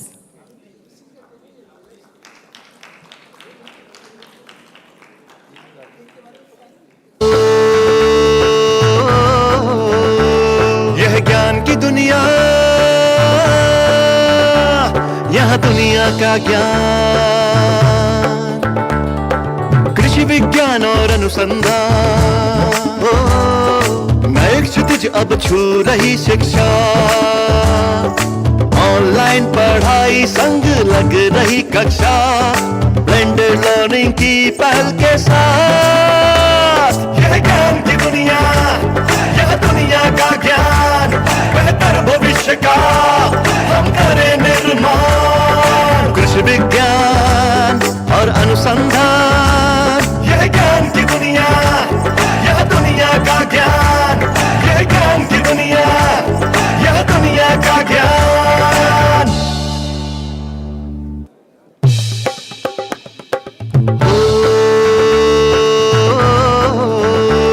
यह ज्ञान की दुनिया, यह दुनिया का ज्ञान, कृषि विज्ञान और अनुसंधान, नए क्षितिज अब छू रही शिक्षा, ऑनलाइन पढ़ाई संग लग रही कक्षा, ब्लेंडेड लर्निंग की पहल के साथ, यह ज्ञान की दुनिया, यह दुनिया का ज्ञान, बेहतर भविष्य का हम करें निर्माण, कृषि विज्ञान और अनुसंधान, यह ज्ञान की दुनिया, यह दुनिया का ज्ञान, यह ज्ञान की दुनिया, यह दुनिया का ज्ञान.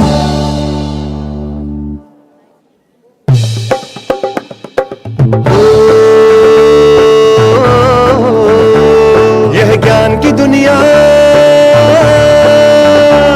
यह दुनिया का ज्ञान, कृषि विज्ञान और अनुसंधान, नए क्षितिज अब छू रही शिक्षा,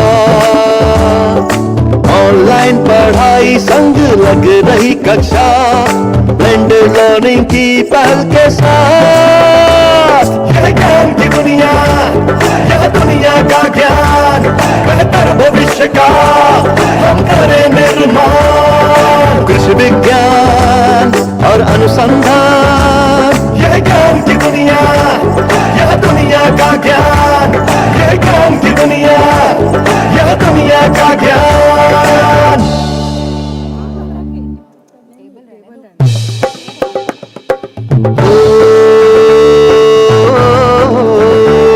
यह ज्ञान की दुनिया, यह दुनिया का ज्ञान। म्यूजिक कट करिए। कृषि विज्ञान और अनुसंधान, नए क्षितिज अब छू रही शिक्षा। स्वागत करते हैं अभिनंदन ऑनलाइन करते हैं पढ़ाई। माननीय कृषि एवं किसान कल्याण मंत्री भारत सरकार श्री नरेंद्र सिंह तोमर जी का बहुत बहुत स्वागत है माननीय आपका आज के इस कार्यक्रम में। बहुत बहुत अभिनंदन है। हम हृदय से स्वागत करते हैं माननीय कृषि एवं किसान कल्याण मंत्री भारत सरकार श्री नरेंद्र सिंह तोमर जी आपका। माननीय आपकी अत्यंत गरिमामय उपस्थिति आज के इस कार्यक्रम की शोभा बढ़ा रही है। We extend a very warm welcome to respected Dr. R.S. Paroda ji, former Secretary DARE and former DG ICAR and Chairman Trust for Advancement of Agricultural Sciences, TAS, New Delhi. We also extend a very warm welcome to respected Dr. Himanshu Pathak, Secretary Department of Agriculture, Research and Education, DARE and DG Indian Council of Agricultural Research, ICAR. And Dr. Oliver Brett, Practice Manager, Agriculture and Food Global Practice, the World Bank, Washington, USA. We extend a very warm welcome to you, sir. We welcome Dr. R.C. Agrawal, DDG, Agricultural Education and National Director, National Agricultural Higher Education Project, ICAR, New Delhi. And we have amongst us Dr. Rajendra Prasad, Director, ICAR, Indian Agricultural Statistics Research Institute, New Delhi. We extend a very warm welcome to the dignitaries on the dais. We extend a very warm and hearty welcome to all the distinguished guests and participants of this 3 days conference.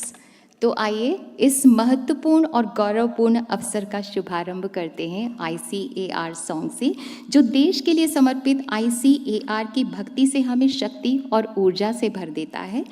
Now the ICAR song will be played.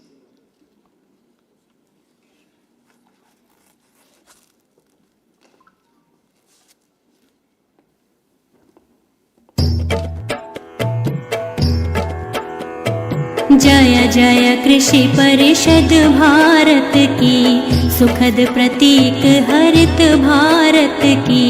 कृषि धन पशुधन मानव जीवन, दुग्ध मत्स्य फल यंत्र सुवर्धन। वैज्ञानिक विधि नव तकनीके, पारिस्थितिकी का संरक्षण। शस्य श्यामला छवि भारत की, जय जय कृषि परिषद भारत की।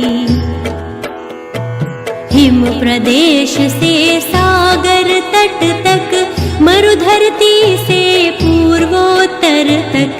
हर पथ पर है मित्र कृषक की, शिक्षा शोध प्रसार सकल तक।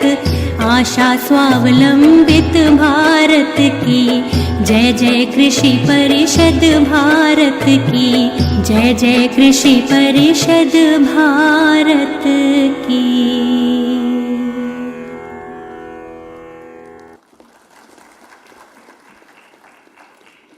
In India, as a part of our rich tradition, we begin any auspicious occasion with the lighting of the lamp. मेरा विनम्र निवेदन है माननीय श्री नरेंद्र सिंह तोमर जी, माननीय मंत्री जी, honourable minister of agriculture and farmers welfare, आपसे कि कृपया मणिदीप को प्रज्वलित करके कार्यक्रम की विधिवत शुरुआत करें. And I request all the dignitaries on the desk to kindly join him for this inaugural ceremony.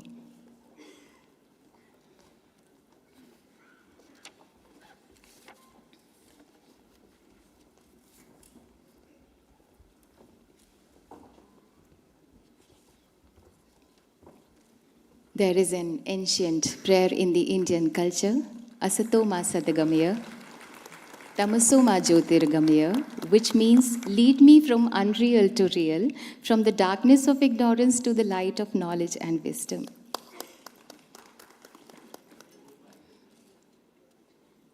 Mahadevi Verma की बहुत ही खूबसूरत पंक्तियां हैं। मधुर मधुर मेरे दीपक जल, युग युग प्रतिदिन प्रतिक्षण प्रतिपल, दे प्रकाश का सिंधु अपरिमित, पुलक पुलक मेरे दीपक जल, मधुर मधुर मेरे दीपक जल।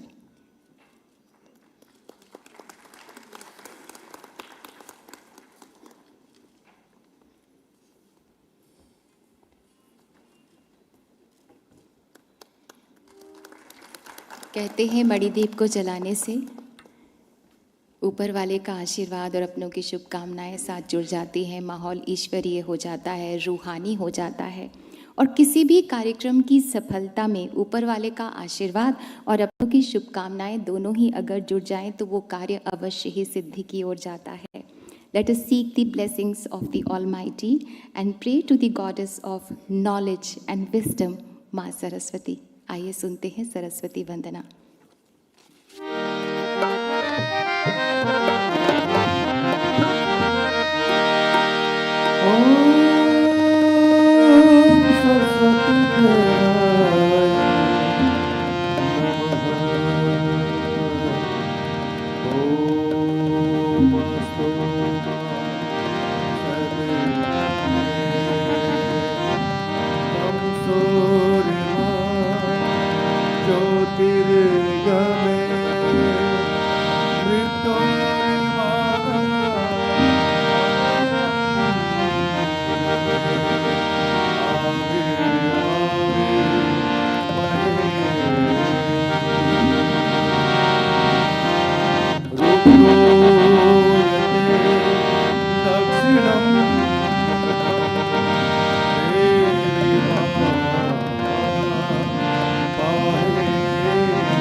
मंगल ज्योति जला, मंगल ज्योति जला, मंगल ज्योति जला, मंगल ज्योति जला।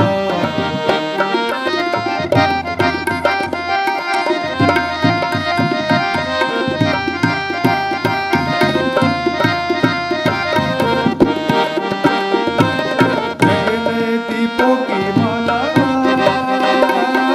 जगने दीपों की माला, घर घर में पहले उजिया, नए वर्ष की नूतन सजा, नूतन सजा,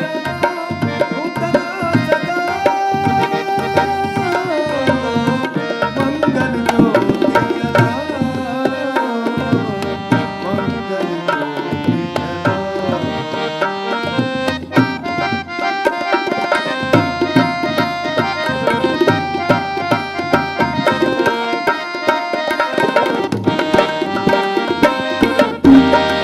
भेदभाव की भीत गिराओ, भेदभाव की भीत गिराओ, प्रेम विश्वास जगाओ, भेदभाव की भीत गिराओ, प्रेम विश्वास जगाओ। नौ मन नौ रस तरंगे, नए तराने गाओ, नए तराने गाओ, नए तराने गाओ।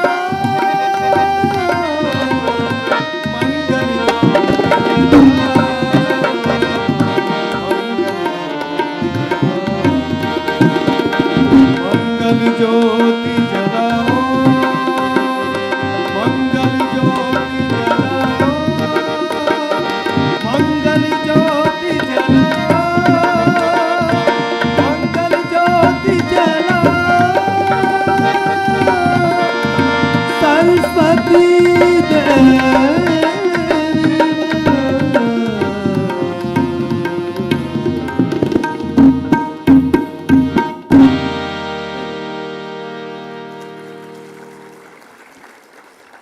This was presented by Badshah Arts Group. Thank you. And now, to celebrate the International Year of Millets, we have millets cake, which will be cut by the Honorable Minister.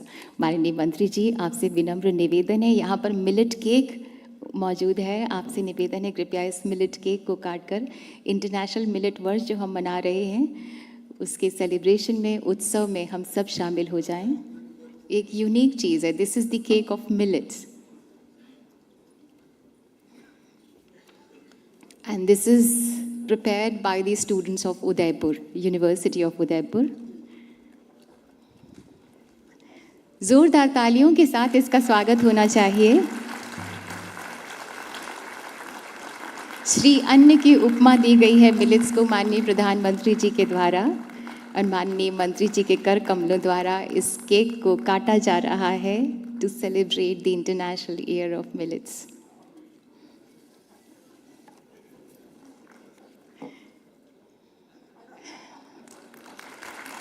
बहुत बहुत बधाई।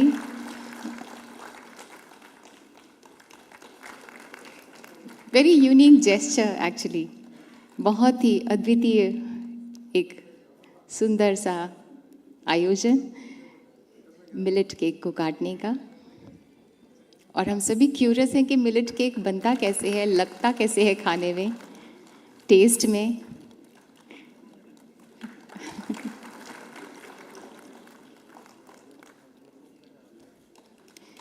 आज के हेल्दी वातावरण में और पर्यावरण को भी सुकून देना है हमें, तो उसके लिए मिलेट्स की बहुत अहमियत है। माननीय प्रधानमंत्री जी हमेशा हम सबको प्रेरणा देते रहते हैं। बहुत बहुत धन्यवाद माननीय मंत्री जी। हमारी संस्कृति की खासियत ये है कि हम स्वयं को ब्रह्म मानते हैं, अतिथि को देवता मानते हैं और पृथ्वी को परिवार मानते हैं, यानी वसुधा को कुटुंब मानते हैं। We would like to welcome the esteemed guests present on the dais with plant and shawl. हम निवेदन करते हैं respected doctor Himanshu Pathak ji, secretary DARE and DG ICAR आपसे कि कृपया माननीय कृषि एवं किसान कल्याण मंत्री माननीय श्री नरेंद्र सिंह तोमर जी को शॉल भेंट करें और स्वागत करें उनका पौधे से। पौधा हरियाली का प्रतीक है, प्रगति का प्रतीक है, सौजन्यता का प्रतीक है।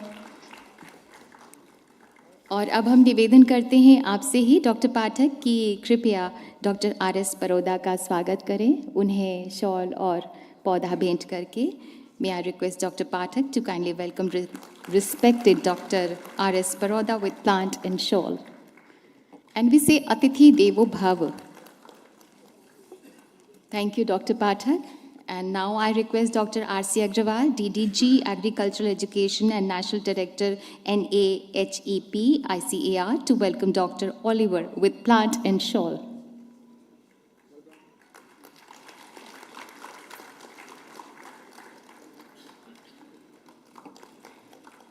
Dr. Agrawal is again requested to welcome Dr. Himanshu Pathak with plant and shawl.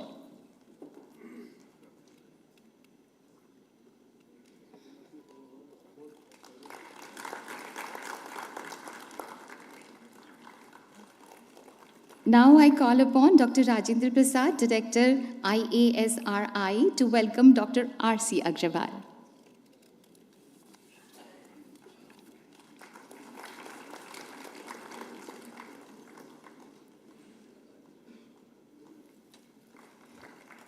The plant indicates the progress.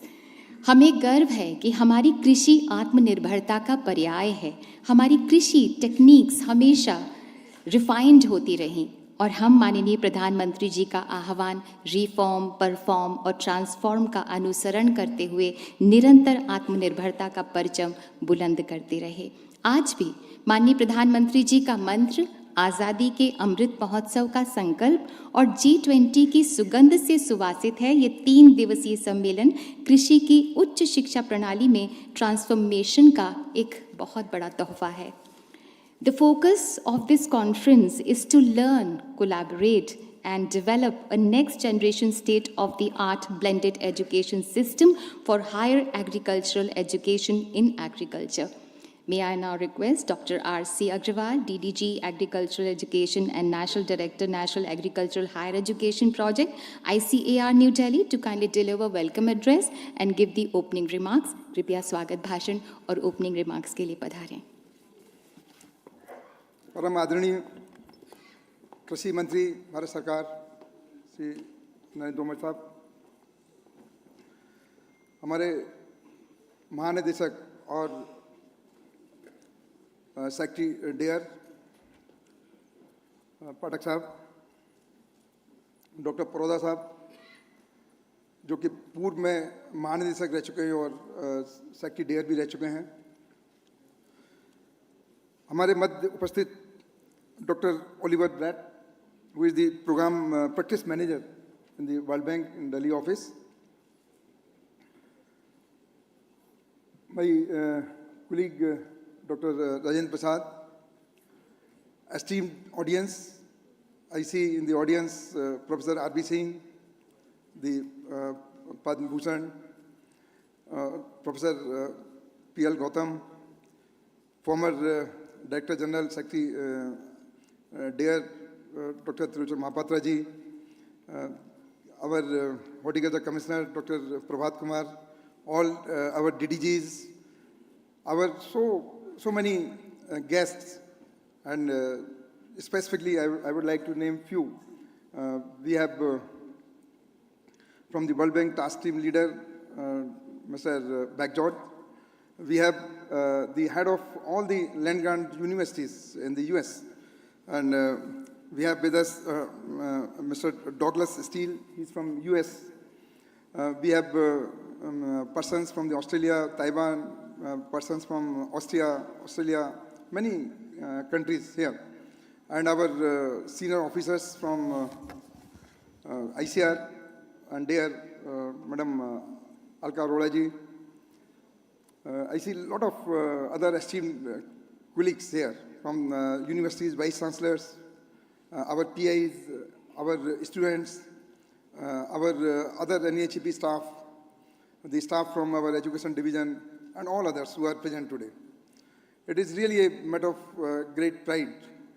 बहुत ही सौभाग्य का दिन है आज, बड़ी खुशी का दिन है आज कि हम लोग विश्व में पहली बार ब्लेंडेड लर्निंग के ऊपर कोई कॉन्फ्रेंस अगर हो रही है तो हमारे यहाँ इंडिया में हुई है, और इसके लिए मैं माननीय मंत्री जी का बहुत बहुत धन्यवाद दूंगा कि उन्होंने इसकी हमें स्वीकृति दी. जब मैंने फाइल भेजी तो तुरंत बिना कुछ समय लगाए उन्होंने इसका हमें अनुमोदन दिया और कहा कि नहीं, बहुत अच्छा काम है, आप इसको करिए. We should carry on this important workshop. So sir, मैं आपको बताना चाहता हूँ सर कि ब्लेंडेड लर्निंग के ऊपर ऑलरेडी जो बेस वर्क है वो हम सब कर चुके हैं. इंफ्रास्ट्रक्चर की जहाँ तक बात है, आपके कर कमलों से कृषि मेघ हमने लॉन्च किया, एग्री दीक्षा पोर्टल हमने सर लॉन्च किया, और स्मार्ट क्लासरूम सर लॉन्च किए आपके दिशा निर्देश में. तो जो ब्लेंडेड लर्निंग के लिए whatever platform is required, infrastructure required, that already we have in place. और आज हम लोग एक ब्लेंडेड लर्निंग प्लेटफॉर्म भी लॉन्च करेंगे अभी इस इनॉग्रल प्रोग्राम में.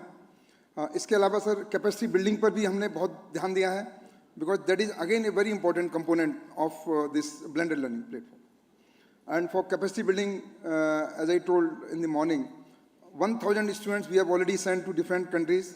We have sent around 400 faculty to different countries. We have invited many international experts to our different universities, so that our system becomes vibrant and is ready to fight any situation, any difficult situation in the future. Any lockdown, any natural calamity, whatever comes, our students should not suffer. They should get all kind of exposure. Like today we could see augmented reality, virtual reality. If you just put those equipments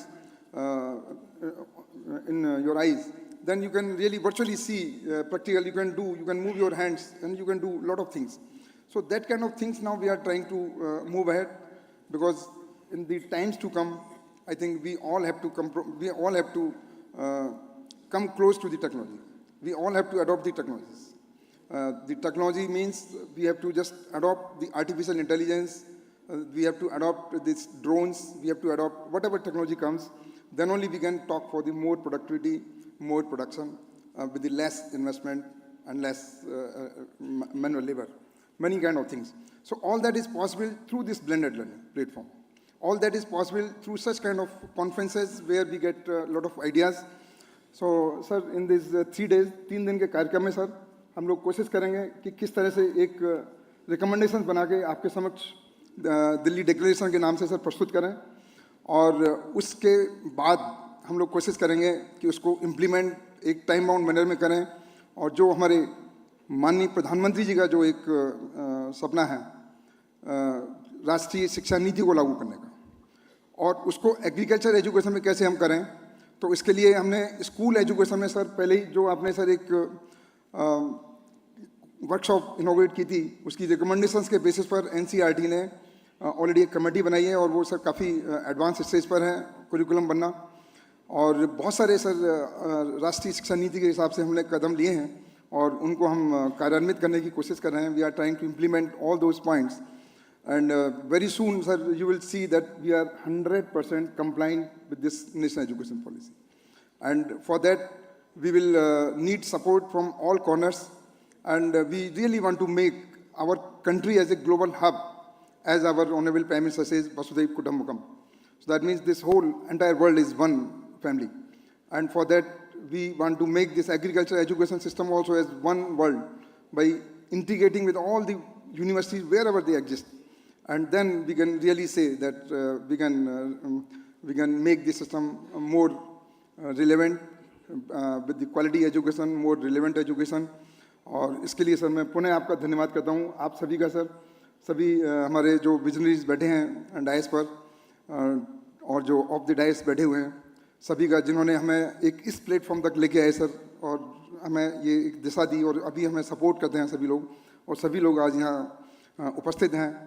और मैं इसके साथ ही sir पुनः आप सबका स्वागत करता हूं और धन्यवाद देता हूं कि आप लोग यहां आए, और स्पेशली सर मिलेट केक काटने के लिए भी सर आपका बहुत बहुत धन्यवाद. हमारे स्टूडेंट्स ने ये केक इतना स्वादिष्ट केक बनाया था, तो मुझे लगा कि इसका भी अगर इसका शुभारंभ केक कटकर हो माननीय मंत्री जी से, तो बहुत अच्छा हमारा इंटरनेशनल ईयर ऑफ मिलेट्स मनाया जाएगा. धन्यवाद, नमस्कार.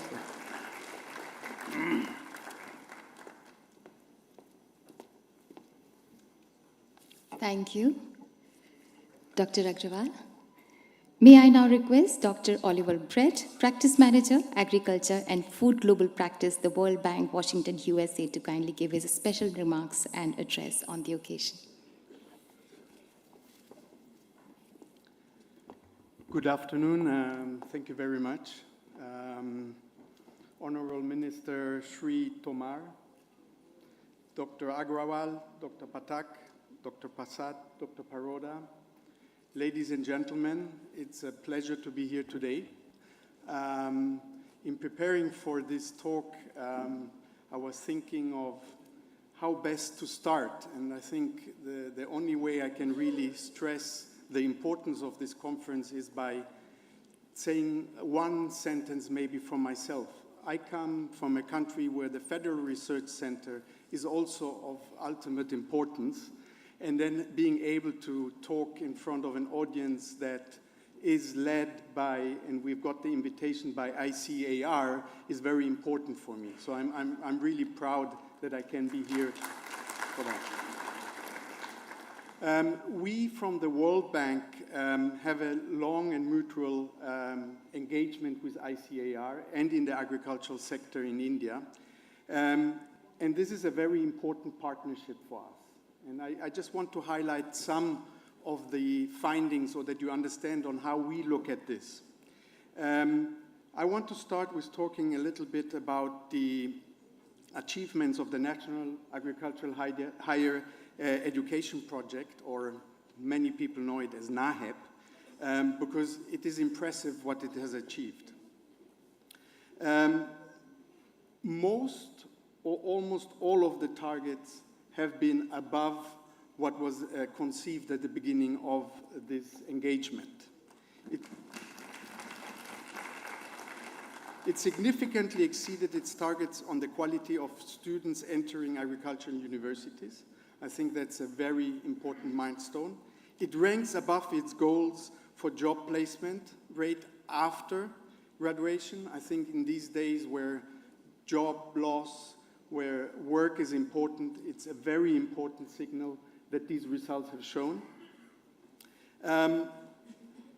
It is high marks on faculty research effectiveness. The total number of beneficiaries was almost 4 times the original target when this engagement started. So very impressive numbers. In terms of the immediate results that we can already see, the project was particularly successful in increasing the number of cutting-edge industry sponsors, projects, and positions. I think helping the universities obtain accreditation and autonomy was another important step that this activity achieved. If you look a little bit internal, the satisfaction within ICAR's quality assurance role increased according to the surveys that were undertaken. And some of the other important findings which I wanted to highlight is that if you look at the number of direct beneficiaries was more than twice the target value as the number of training programs run for students and for staff. So the demand was much higher than originally the fathers, and I met a couple of you who designed this operation, originally intended. Another very, very impressive figure is that the placement rate of postgraduate students increased by 10%. But if I tell you that the number of graduate students increased by 60%, it really shows you how impressive and exceptional this effort has been. So really congratulations and kudos for that.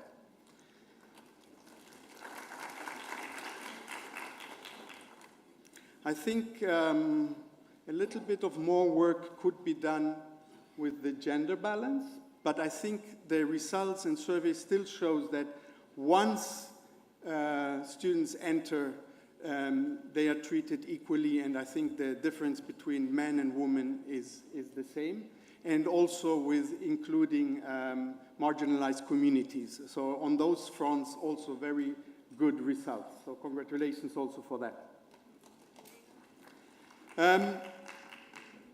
As we see agriculture in South Asia very important, you maybe heard through the opening remarks that my position is actually now based in Delhi. We traditionally have our management that oversees several countries in a region based in Washington, but it is important for us that we have a closer relationship, that I can travel more frequently and engage on the discussions. And if I then compare that in most countries, the agricultural universities are often seen as lacking innovation, not really interested in new ideas, the results I just mentioned actually show the contrary. So I think if there is vision, leadership, and funding for this, it is not what most people think about agriculture. It can be turned around, and I think that's another thing why I wanted to stress today how important it is to work on these agenda items. Now, obviously, the challenge will be how can we continue this? The NAHEP is coming to a close, and has been one of the funding sources. But I think that there are some very important steps on these innovative approaches that have been taken. One, because the pandemic, the COVID pandemic came up on us, but also because I think the universities, ICAR, the agriculture sector as a whole has been, transforming itself as well. We are maybe not there completely, but we are getting there. And I think what is important to stress that there are several opportunities that we have seen in the last 3-4 years that we should continue engaging on. And I know that, several of you will be continuing talking on this. So really, these innovations on video and online materials, new online exercises, online communication tools, electric books, documentations, much more efficient to have them in a digital format. I'm not reading from a paper, for example.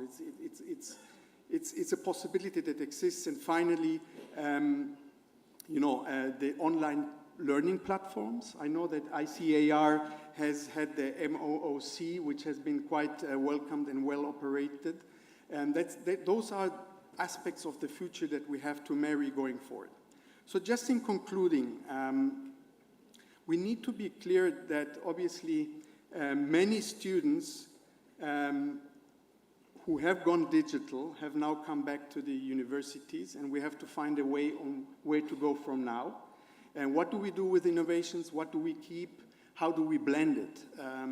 Because I think, we know that students coming back do not want to interact only with a computer.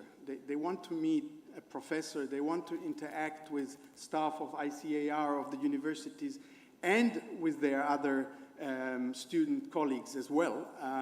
I don't know, most of us have been in the university many years, and at least from my side, I recall the student years as some of the best years, because you still have a lot of liberty to learn, to explore, and to grow.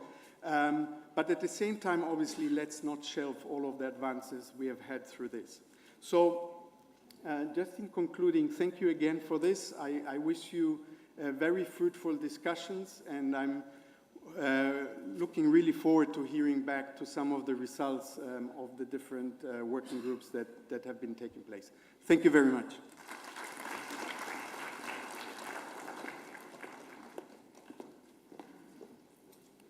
Thank you so much, Dr. Oliver Brett. May I now request respected Dr. Himanshu Pathak, Secretary, Department of Agricultural Research and Education and Director General ICAR to kindly address the August gathering. कृपया विशेष संबोधन के लिए पधारें.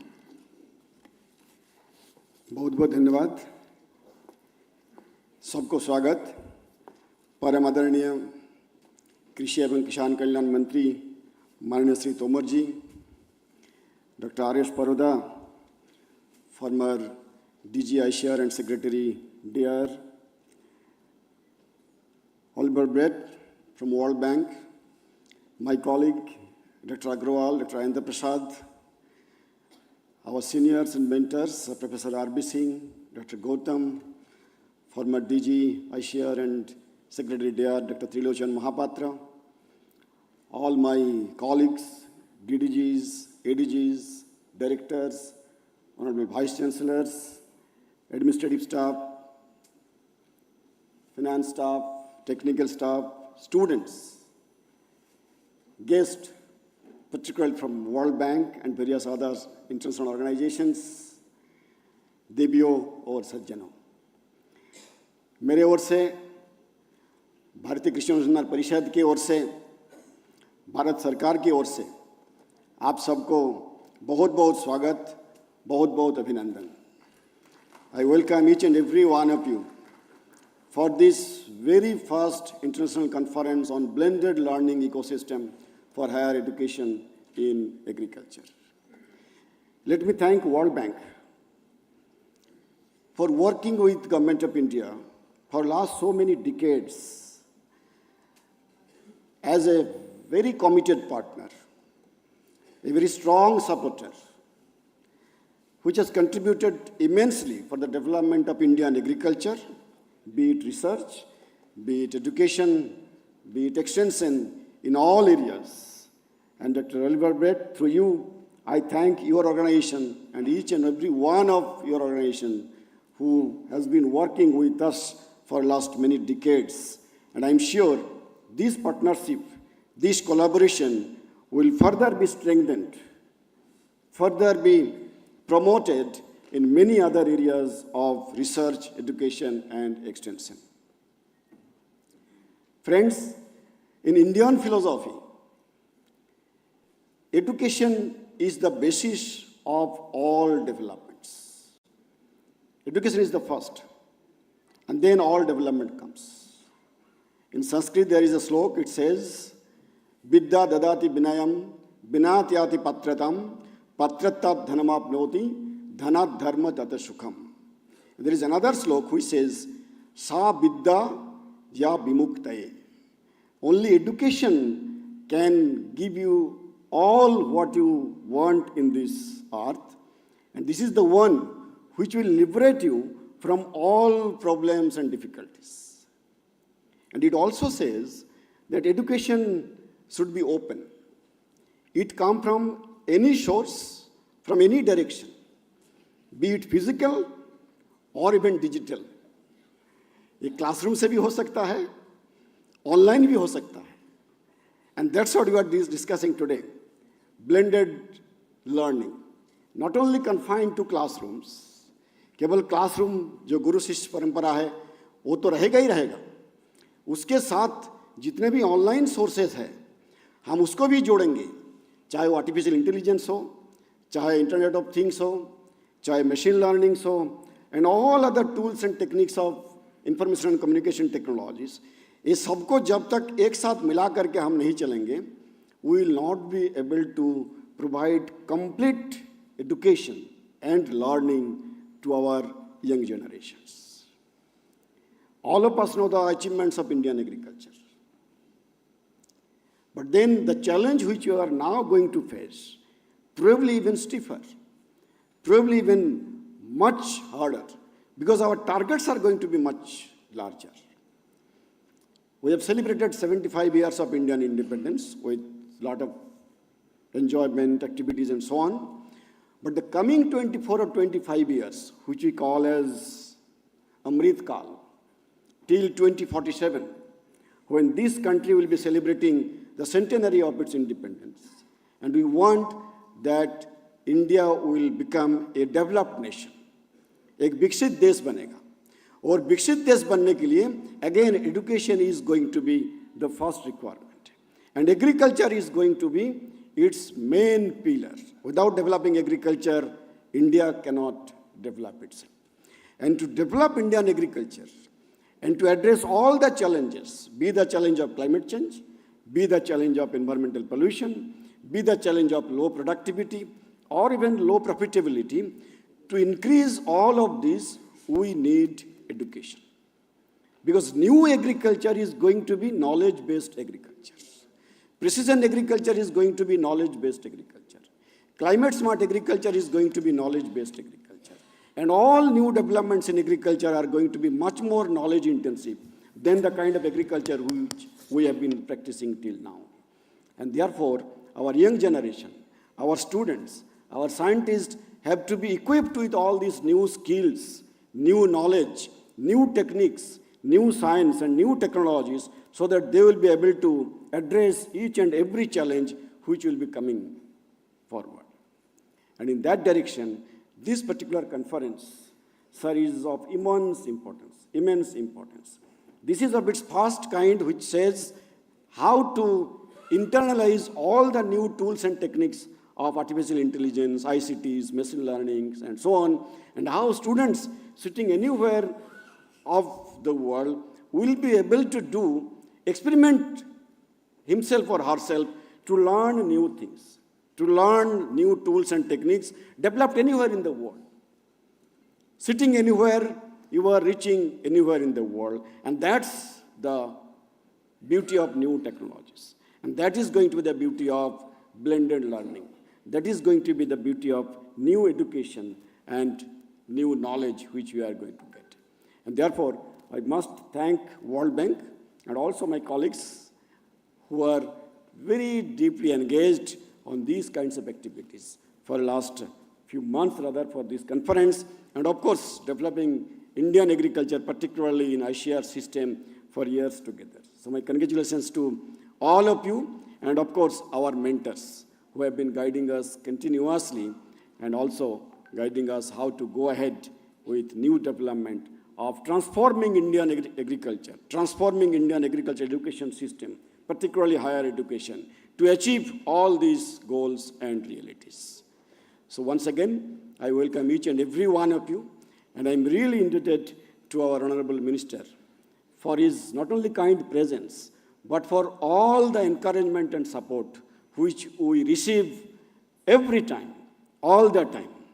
महोदय, आपको बहुत बहुत धन्यवाद माननीय मंत्री जी.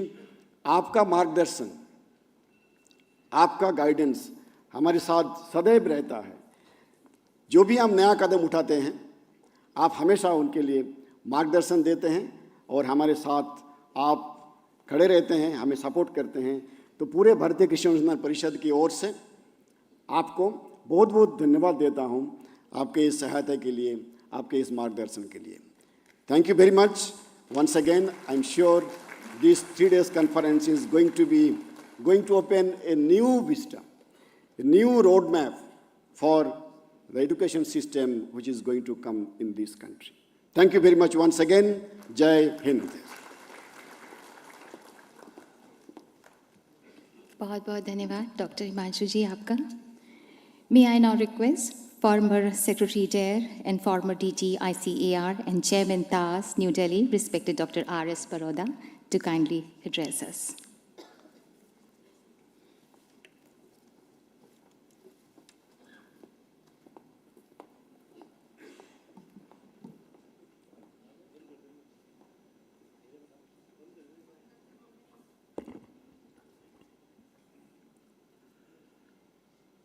परम आदरणीय नरेंद्र सिंह जी तोमर साहब, भारतीय कृषि एवं किसान कल्याण मंत्रालय, उपस्थित पोडियम पर doctor Himanshu Pathak, doctor RC Agrawal, doctor Oliver Brett, doctor Rajendra Prasad, among the audience doctor RB. Singh, PL. Gautam, doctor Mahapatra, Dr. Begjot.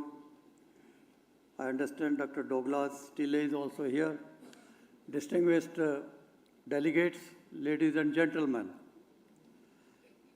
आज बहुत खुशी है मुझे यहाँ आकर और इस जो इंटरनेशनल कांग्रेस का आयोजन किया गया है उसमें खास करके मिलीजुली आगे की पढ़ाई कैसे हो और लर्निंग प्रोसेस को कैसे और सक्षम किया जाए, इस पे चर्चा होगी। काफ़ी कुछ कहा जा चुका है, काफ़ी एक्सपर्ट्स आगे बातें करेंगे। मैं सिर्फ कुछ बातों पे ध्यान दिलाना चाहूँगा और वो हैं कि भारतीय कृषि अनुसंधान संस्थान के साथ जुड़ा हुआ जो हमारा नेशनल एग्रीकल्चर रिसर्च सिस्टम है वो पहले से ही एक मिला जुला सिस्टम है। It is already A blended system जिसमें शुरू से हमने लैंड ग्रांट सिस्टम को अडॉप्ट किया और उसमें अनुसंधान, शिक्षा और विस्तार जो तीनों स्तंभ हैं हमारी तरक्की के, उनके ऊपर हमने साथ साथ ध्यान दिया। और मैं ये भी कहना चाहूँगा कि डॉक्टर बॉर्लॉग के शब्दों में अगर सक्सेस के ग्रीन रिवॉल्यूशन के कुछ स्तंभ थे तो वो था एक तो policy support from our all prime ministers. First prime minister said everything else can wait but not agriculture। हमारे दूसरे प्रधानमंत्री जी ने कहा कि जय किसान और जय जवान, किसानों की अहम महत्ता को उन्होंने आगे सबको कहा कि सिर्फ सीमाओं पर ही सुरक्षा की आवश्यकता नहीं है पर हमें अपनी भुखमरी से भी सक्षम करने की आवश्यकता है। उसके बाद अटल बिहारी जी के साथ मुझे काम करने का मौका मिला और उन्होंने कहा कि जय जवान, जय किसान, जय विज्ञान, मतलब साइंस का बहुत इम्पोर्टेंट रोल है।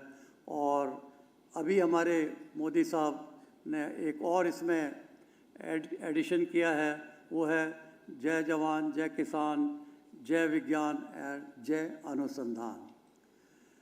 तो अनुसंधान से ही हम आगे बढ़े हैं। इनोवेशन लेड टेक्नोलॉजी से जो कुछ प्रगति हुई है, हम एक समय था जब अनाज बाहर से मंगवाते थे, आज हम बाहर भेज रहे हैं। $50 बिलियन तक का एक्सपोर्ट हो रहा है, तो उन बातों को अगर देखते हैं तो नेशनल एग्रीकल्चर रिसर्च सिस्टम ने बहुत कुछ देश को दिया है। 75वां साल हमने आज़ादी का भी मनाया। अब हम आगे सोच रहे हैं कि 100 साल में आज़ादी के बाद देश की क्या प्रारूप होगा, और उसके लिए एक हमें योजना बनाने की आवश्यकता है और सोचना है कि ये जो प्रणाली हमने शुरू की है ये सक्षम है, सही है या नहीं। मुझे मौका मिला एशिया पैसिफिक रीजन में काम करने का, ग्लोबल फोरम में काम करने का, CGIAR में भी काम करने का, और मैं ये कह सकता हूँ कि और जितने भी नेशनल एग्रीकल्चर रिसर्च सिस्टम्स बनाए गए, पाकिस्तान ने हमारी नकल की, नेपाल ने नकल की, श्रीलंका ने नकल की, फिलीपीन ने भी जो अपनी काउंसिल बनाई, पर वो दर्जा नहीं दे पाए जो दर्जा हम हमारे नेशनल एग्रीकल्चर सिस्टम को दे पाए। हमने इसको रीऑर्गेनाइज किया। हमने इसको रीऑर्गेनाइज 1965 में किया। सारे जितने भी मंत्रालयों में कृषि से संबंधित जो है इंस्टीट्यूट थे उनको एकत्रित किया और Indian council of agriculture research को नया प्रारूप दिया, जिसके first director general doctor BP पाल हुए। उसके बाद में फिर रीऑर्गेनाइजेशन हुआ और फिर मैं कहूँगा माननीय मंत्री साहब, अगर पॉलिसी सपोर्ट नहीं होता तो शायद ये संभव नहीं था। डॉक्टर स्वामीनाथन के टाइम में 1972 में हमने इस नेशनल सिस्टम को सिर्फ ICR ही नहीं रखा, पर एक जो है department of agriculture research and education का भी जो सेक्रेटरी का दर्जा दिया। ये सेक्रेटरी का दर्जा और दूसरी काउंसिल्स नहीं दे पाए। जो मैं कहना चाह रहा हूँ वो ये है कि हमारा ढांचा पहले से ही मिला जुला रहा है। इसने बहुत कुछ हमारे देश को दिया है, पर इस ढांचे को हमें और आगे सुदृढ़ करना होगा, इसको सपोर्ट देना होगा, इसका नया प्रारूप क्या होगा उसकी तरफ देखना होगा। और मैं समझता हूँ कि अब हमें रिविज़िट करना चाहिए हमारे नेशनल एग्रीकल्चर एजुकेशन सिस्टम को। टाइम आ गया है। अभी अमेरिका से डॉक्टर डॉगलस स्टील आए हुए हैं, जो कि वाइस प्रेसिडेंट हैं association of agricultural universities which were established on land grant pattern. तो उन्होंने भी रिविज़िट करके 2 बार उसको जो है नया प्रारूप देने की कोशिश की है। हम शायद ये नहीं कर पाए हैं। हमारा सिस्टम जो है करिकुलम का वो और नया बनाना होगा।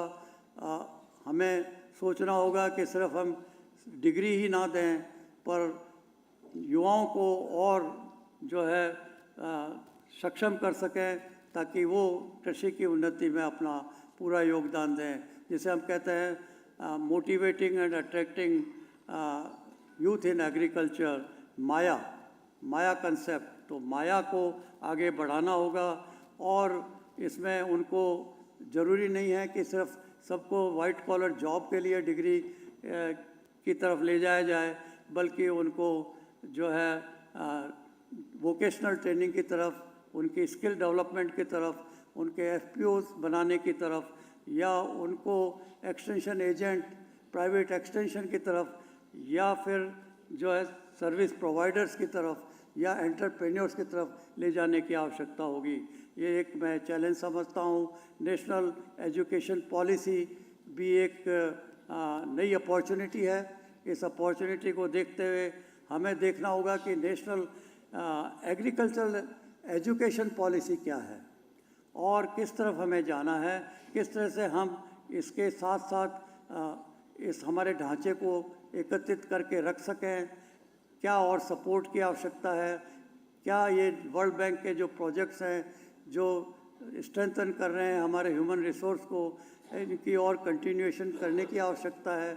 और हम ये भी सोचें कि ये जो इनोवेशंस हैं, इन इनोवेशंस का और आगे हम फ़ायदा कैसे ले सकें। किसान की आमदनी को बढ़ाना है, तो बहुत कुछ कहा जा सकता है। मैं ये कहना चाहूँगा कि समय आ गया है कि हम अपने आप को फिर एक बार रिविज़िट करें, देखें हमारी क्या शक्तियाँ हैं, हमारी क्या कमजोरियाँ हैं, हमारे क्या जो थ्रेट्स हैं और क्या अपॉर्चुनिटीज़ हैं। स्ट्रेंथ तो सबको दिख रही है, वीकनेसेस हमें पता है, कोई बाहर वाला नहीं बताएगा, हर एक को पता है। क्योंकि जब हमने NATP में रिफॉर्म शुरू किए थे तो हमें पता था कि हमारी क्या कमियां हैं और उनको कैसे ठीक किया जाए और सुदृढ़ किया जाए, और इन्हीं प्रोजेक्ट्स के द्वारा हम इन्हें आगे बढ़ाएं। यूनिवर्सिटीज़ जो है हम चाहते हैं कि उनका एक्रेडिटेशन हो। एजुकेशन सिस्टम है, एजुकेशन सिस्टम की क्वालिटी का एक चैलेंज है, इसको कैसे ICR आगे बढ़ कर के और एक्रेडिटेशन सिस्टम को ठीक कर सकता है। मशरूमिंग हो रही है, ये डिसइंटीग्रेशन हो रहा है। अब एग्रीकल्चर, किसान के लिए तो एग्रीकल्चर है, उसके लिए ये नहीं है कि ये क्रॉप्स है, ये लाइव स्टॉक है, ये फिशरी है, ये हॉर्टिकल्चर है। इन यूनिवर्सिटीज़ का अलग अलग होना, जबकि बाहर लैंड ग्रांट सिस्टम में यूनिवर्सिटीज़ मल्टी फैकल्टी बन गई हैं और उन्होंने अपना प्रारूप ही अलग बना दिया है। और यहाँ पे हम अपने सिस्टम को और जो है वीक कर रहे हैं, इसके बारे में भी सोचने की आवश्यकता होगी। एजुकेशन सिस्टम में हमें ये देखना होगा कि हमारा युवा किस तरह से और सक्षम हो। हमने पहले जो है रूरल वर्क एग्रीकल्चर एक्सपीरियंस का प्रोग्राम चलाया था कि जब प्राइवेट सेक्टर से बात की, उन्होंने कहा कि आपके युवा हमारे लायक नहीं हैं, इनको प्रैक्टिकल ट्रेनिंग की आवश्यकता है, इनको यही नहीं पता कि एग्रीकल्चर की प्रॉब्लम्स क्या हैं फार्मर्स की। और कई युवा ऐसे हैं जो अर्बन एरिया से आते हैं, और वाकई बात सही थी, इसलिए हमें 6 महीने का प्रोग्राम चलाया। अब देखना होगा कि किस तरह से हम डिप्लोमा चला सकें, सर्टिफिकेट कोर्स चला सकें और युवाओं को जो है जॉब क्रिएटर बना सकें, बजाय इसके कि जॉब सीकर ही रहे।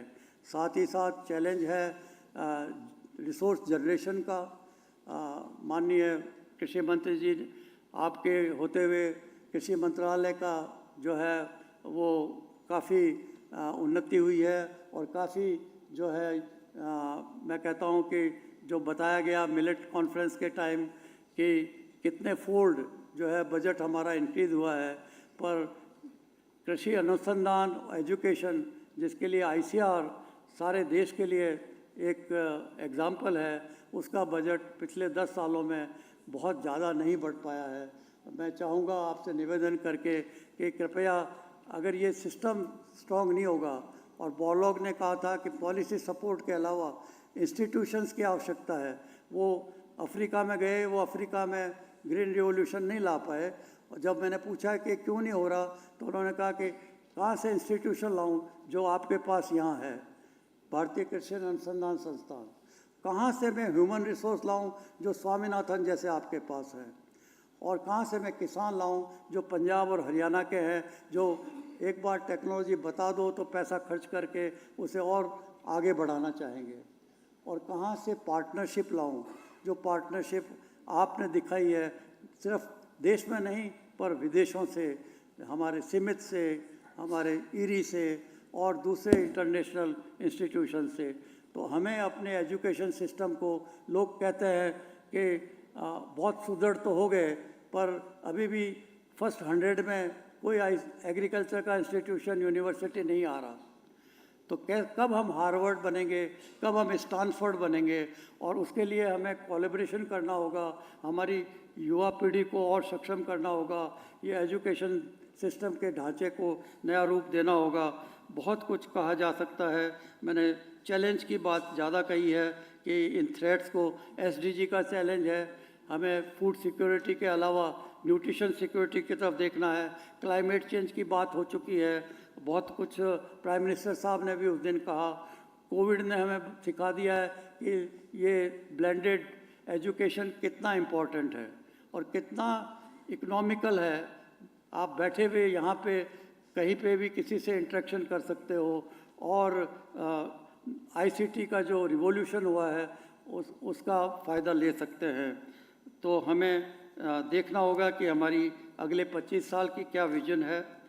हमारी एग्रीकल्चरल एजुकेशन काउंसिल क्यों नहीं बनती, जिस तरह से वेटरनरी काउंसिल है। मैंने भारत सरकार को अपनी रिपोर्ट में भी रिकमेंडेशन दी है कि वेटरनरी काउंसिल ऑफ इंडिया के बजाय agricultural education council of India बना दी जाए, ताकि सारे एजुकेशन का स्टैंडर्ड का जो है पूरा ध्यान दिया जाए और वो हमारे आईसीआर के और यूनिवर्सिटीज़ के मिल कर के हम उसको आगे संभाल सकें। जो मशरूमिंग हो रही है, जो क्वालिटी ऑफ एजुकेशन है, उसका हम ध्यान दे सकें। हमें फंडिंग करना होगा, रिसोर्स जनरेशन की आवश्यकता है। हमें कॉर्पोरेटाइजेशन की तरफ जाना होगा, रिसोर्स जनरेशन का ध्यान देना होगा और इसके लिए बहुत कुछ पॉसिबिलिटीज़ है। पर हमें वो कहते हैं कि बिजनेस एज यूजुअल से कुछ नहीं होगा। We have to think out of the box and have a new pathway for ourselves. Private sector को हमें अपने साथ लाना होगा और यूनिवर्सिटीज़ बहुत प्राइवेट सेक्टर की बन रही हैं। कुछ प्राइवेट यूनिवर्सिटीज़ बहुत अच्छा कर रही हैं और कुछ सिर्फ बिजनेस के लिए ही चल रही हैं, तो हमें उनका भी पूरा ध्यान देना होगा। और लास्ट में मैं कहना चाहूँगा कि हमें second phase of national agriculture higher education project को सिर्फ एग्रीकल्चर एजुकेशन नहीं पर agriculture education and extension project की तरफ ले जाना होगा। और सेकेंड फेज अगर नहीं आया तो मैं समझता हूँ कि हम एक अपॉर्चुनिटी मिस कर जाएंगे। और इसके लिए मैं आपसे निवेदन करता हूँ कि कृपया अभी से इसकी शुरुआत आप करा के, और वर्ल्ड बैंक की authorities are all supportive as I understand. Finally we need to think in the context of doubling our resources for agriculture research and innovation for development, और हमें जोर अब देना होगा इनोवेशन की तरफ। और पहले यूनिवर्सिटीज़ का बहुत बुरा हाल था, अब मैं नहीं समझता क्या है, पर उस टाइम हमने भारत सरकार से निवेदन करके one time catch up grant 500 crore की क्रिएट कराई थी।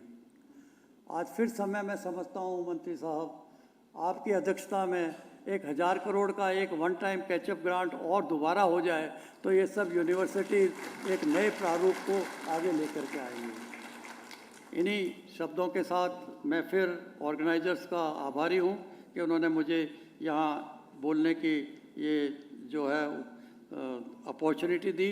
और मैं समझता हूँ कि ये ब्लेंडेड लर्निंग का जो process है, everyone is understanding the benefit of blended learning. We can organize the meetings while sitting here and have the best expertise from all over the world without spending even a rupee and asking him to come all the way and waste his time. So there are, and seeing is believing. So it also offers the opportunity to show what are the new ways of learning and how to become more skill-oriented. So in that process, I consider this particular conference very relevant, very important, and I hope it will come out with a new roadmap for agricultural education in India. Thank you.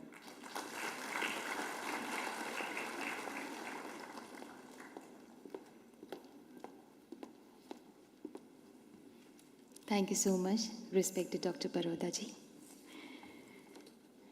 आज ये मंच माननीय मंत्री महोदय जी की दैदीप्यमान उपस्थिति से गौरवान्वित है। And today is the landmark occasion when ICAR is launching National Agricultural Research and Education System blended learning platform for all agricultural universities across the country. इसके पहले कि इसे लॉन्च किया जाए, मंच पर उपस्थित हैं, आमंत्रित हैं डॉक्टर राजेंद्र प्रसाद जी, जो कि ऑलरेडी यहाँ पर हैं, और मैं आमंत्रित करना चाहूँगी doctor Sudeep, PI of the RAES project, जिसके तहत ये प्लेटफॉर्म डेवलप किया गया है, कि कृपया मंच पर पधारें।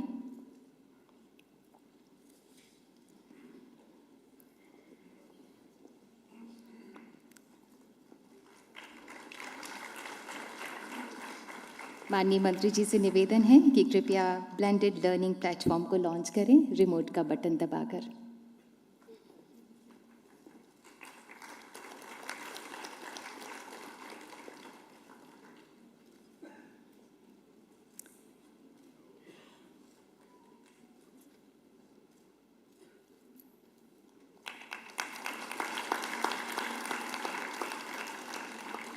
ये गेम चेंजर इनोवेटिव पहल भारत के हायर एग्रीकल्चरल एजुकेशन को मॉडर्नाइज और रिवोल्यूशनाइज करने में अहम भूमिका निभाएगी।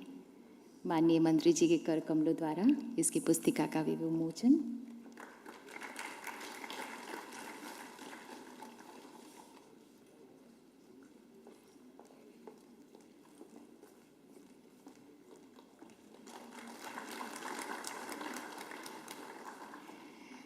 और आइए देखते हैं इस पर कुछ जानकारी, यानी कि एक छोटी सी वीडियो।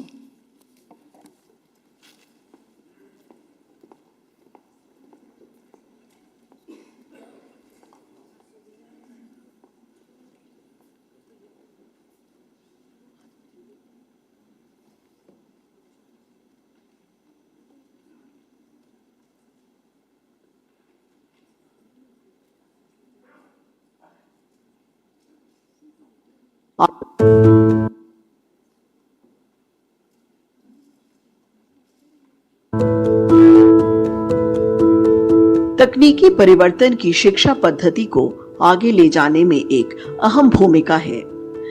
डिजिटल परिवर्तन हमारे सीखने के तरीके में क्रांति ला रहा है। आज समय की मांग एक ऐसा दृष्टिकोण है जो परंपरागत शिक्षा के तरीकों को तकनीकी सहायता के माध्यम से सुदृढ़ करे।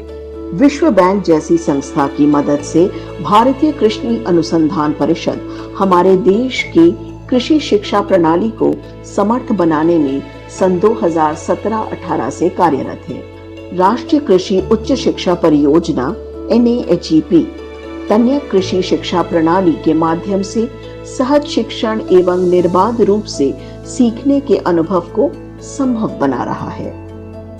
RAES NAHEP के अंतर्गत एक ऐसी पहल है जो एकीकृत मिश्रित शिक्षण मंच NERES-BLP के माध्यम से कृषि शिक्षा संस्थानों में एवं कृषि विश्वविद्यालयों के डिजिटल आधारभूत ढांचे को मजबूत करने हेतु नई दिशा दे रहा है। साथ ही इस माध्यम से यह कृषि के क्षेत्र में डिजिटल सामग्री की गुणवत्ता को बढ़ाने और हितधारकों के बीच डिजिटल विभाजन को दूर करने और उनकी तकनीकी क्षमता को विकसित करने में मदद मिलेगी। NAHEP के अंतर्गत यह रूपरेखा पूर्ण रूप से RAES में विकसित की गई है। RAES का कार्यान्वयन भारतीय कृषि सांख्यिकी अनुसंधान संस्था IASRI द्वारा किया जा रहा है।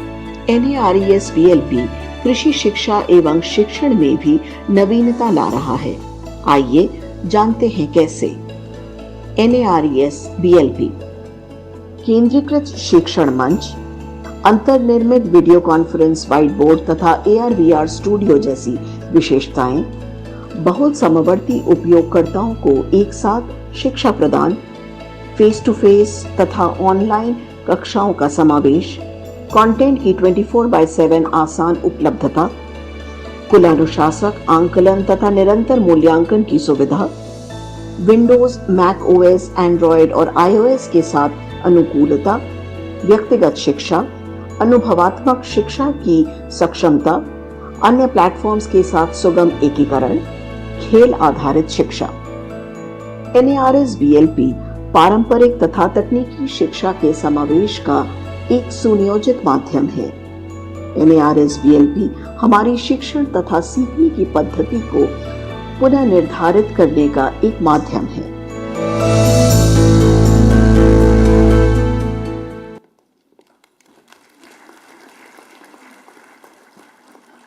इसके पहले की स्मारिका का विमोचन भी किया जाए माननीय मंत्री जी के द्वारा, मैं एडिटर टीम को मंच पर आमंत्रित करना चाहूंगी। कृपया एडिटर टीम मंच पर आए।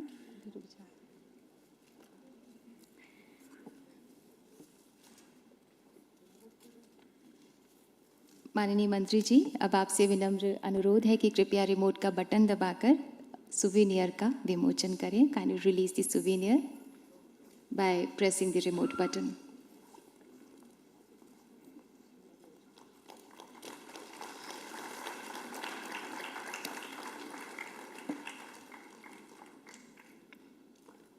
बहुत बहुत धन्यवाद माननीय मंत्री जी.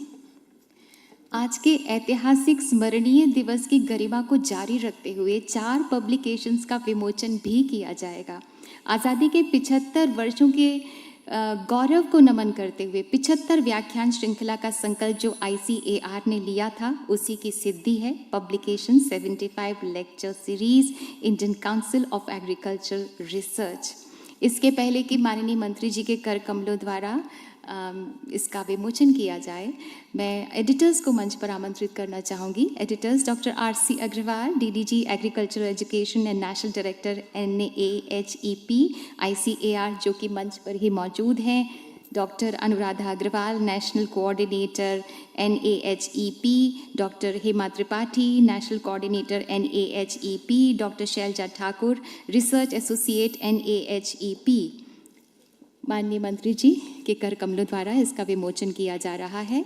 The lectures were delivered by the experts from various domains. This virtual and hybrid mode series were attended by more than 1,16,090 participants. बहुत बहुत धन्यवाद माननीय. The second publication is Model Act for Higher Agricultural Educational Institutions in India, revised 2023. May I request Dr. KP Tripathi, Principal Scientist ICAR, to join Dr. RC Agarwal, DDG Agric Education on stage. और माननीय मंत्री जी, आपसे विनम्र निवेदन है कि कृपया इस पब्लिकेशन का भी विमोचन अपने कर कमलों द्वारा करें. ये मॉडल अधिनियम संशोधित 2023, जिसे पहली बार 1966 में ICAR द्वारा विकसित किया गया था, एक गतिशील दस्तावेज है जिसमें तेजी से बढ़ती हुई कृषि शिक्षा प्रणाली की लगातार बढ़ती मांग को पूरा करने के लिए नए प्रावधान शामिल हैं. This will be a guiding document for creating a legal base for implementation of various provisions across the states of India. बहुत बहुत धन्यवाद माननीय आपका. अगली पुस्तकों के विमोचन से पहले हमारा आग्रह है doctor AK Vyas, former ADG HRM and present vice chancellor of agriculture university Kota, तथा doctor NK Jain, principal scientist HRM and HRD nodal officer ICAR agriculture education division से, कि कृपया मंच पर पधारें. और माननीय मंत्री जी से निवेदन है कृपया इन दोनों पुस्तकों का विमोचन करें. These publications are new teaching modules for technical staff of various divisions of ICAR as per cadre training plan, new training modules for administrative and finance staff of ICAR. ये दोनों ही किताबें हैं जिसका विमोचन माननीय मंत्री जी के कर कमलों द्वारा किया जा रहा है. इस पहले प्रकाशन में विभिन्न ग्रेड के 3,860 टेक्निकल कर्मचारियों की ट्रेनिंग ज़रूरतों को पूरा करने के लिए 47 मॉड्यूल्स हैं. Second document contains 9 different training modules to meet the training needs of 3,086 administrative and finance staff. बहुत बहुत धन्यवाद माननीय मंत्री जी, और बहुत बहुत सारी बधाई इन सभी के विमोचन के लिए. बहुत बहुत धन्यवाद माननीय मंत्री जी. आपसे निवेदन है कृपया अपना स्थान ग्रहण करें, और आप सभी को बहुत बहुत बधाई और बहुत बहुत सारी शुभकामनाएं. माननीय प्रधानमंत्री जी के उज्जवल मार्गदर्शन में तथा माननीय कृषि एवं किसान कल्याण मंत्री श्री नरेंद्र सिंह तोमर जी की कर्मठता से भारतीय कृषि एवं किसान कल्याण अपने शिखर पर है. धरती पुत्र अन्नदाता किसान समृद्धि से परिपूर्ण है. कृषि भी नई नई तकनीकों से समृद्ध है. माननीय प्रधानमंत्री जी की प्रेरणा से माननीय श्री नरेंद्र सिंह तोमर जी बड़ी श्रद्धा से भारतीय कृषि जगत के स्वर्णिम युग को साकार बना रहे हैं. हमारा विनम्र आग्रह है माननीय कृषि एवं किसान कल्याण मंत्री श्री नरेंद्र सिंह तोमर जी से कि कृपया हम सबको संबोधित करें. Now the honourable minister of agriculture and farmers welfare will address the August gathering.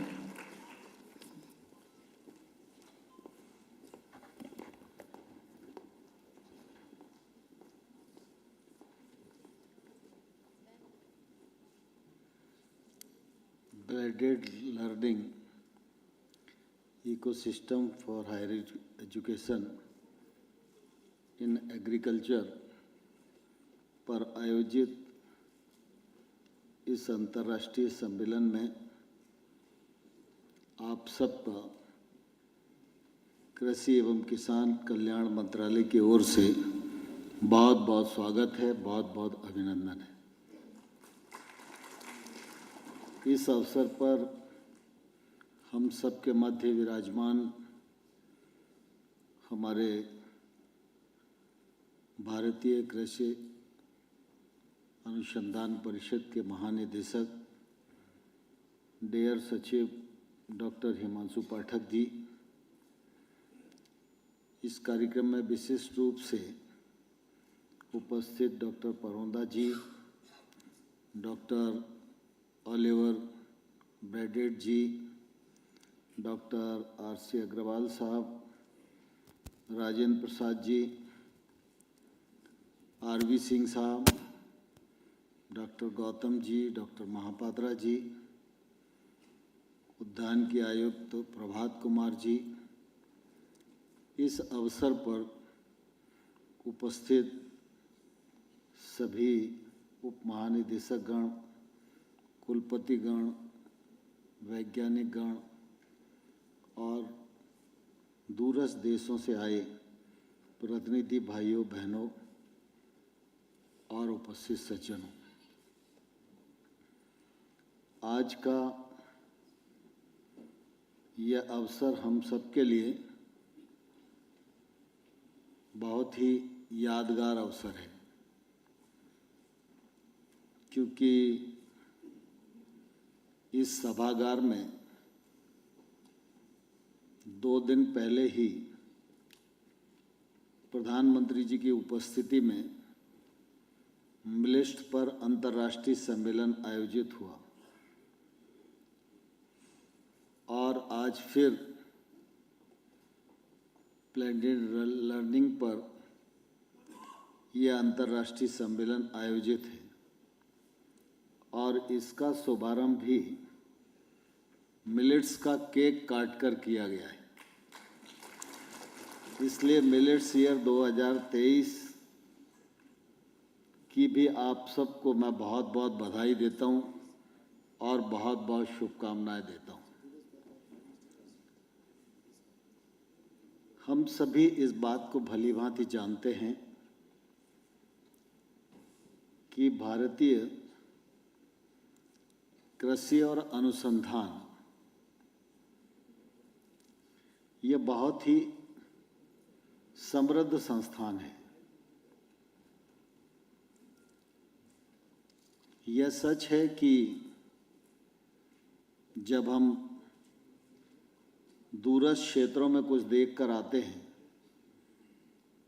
तो हमें ऐसा लगता है कि जो देख कर आए हैं वो ज़्यादा अच्छा है, हमारा संस्थान उससे 19 है। 19-20 का अंतर हो भी सकता है, लेकिन मैं समझता हूँ 21वीं सदी में देखने की और सोचने की प्रवृत्ति में बदलाव आना अत्यंत आवश्यक है।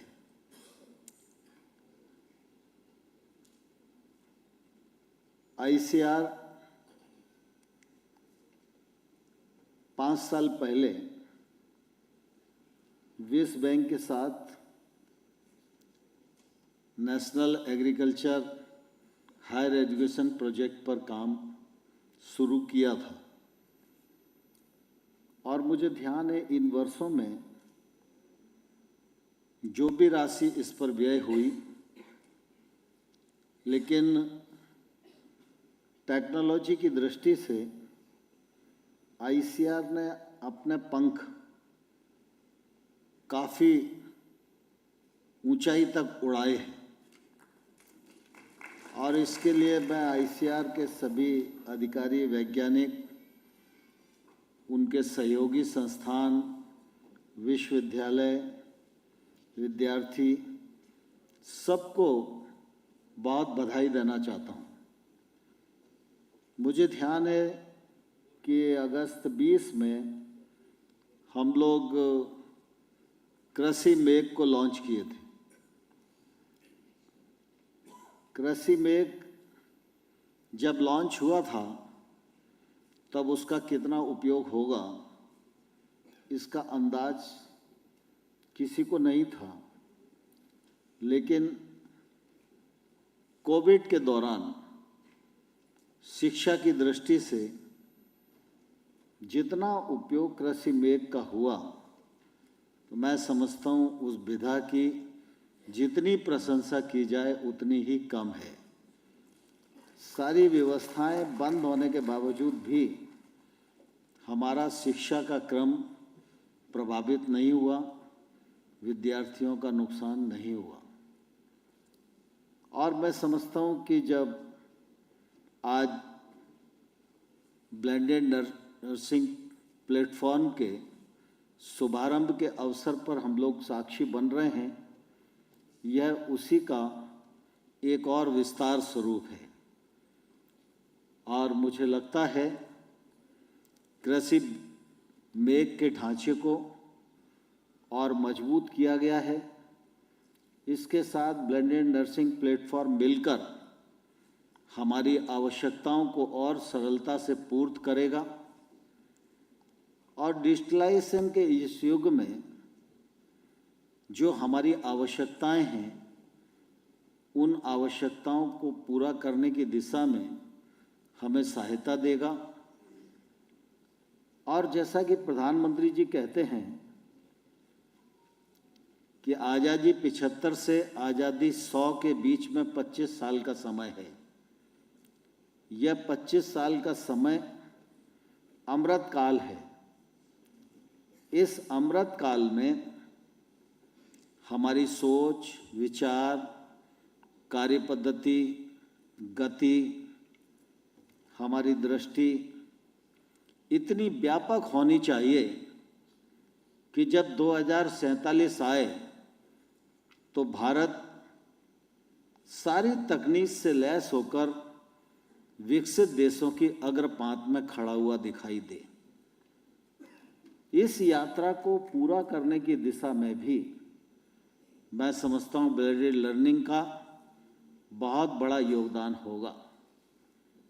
वैसे भी आज परिस्थितियां बदली हुई हैं। पुराने समय में ऐसा माना जाता था कि अगर सिंचाई का साधन है तो ही खेती हो सकती है, लेकिन आज ये परिवर्तन आया है।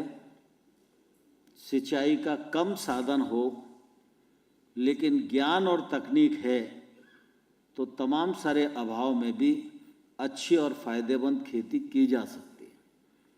और इसलिए कृषि शिक्षा, उसका विस्तार, कृषि के क्षेत्र की योजनाएं, उनको तकनीक का समर्थन, उनका खेत तक विस्तार, ये सब करना जो हमारी जिम्मेवारी है, इस जिम्मेवारी को हमको गंभीरता से और पूरे मनोयोग से पूरा करने की आवश्यकता रहेगी।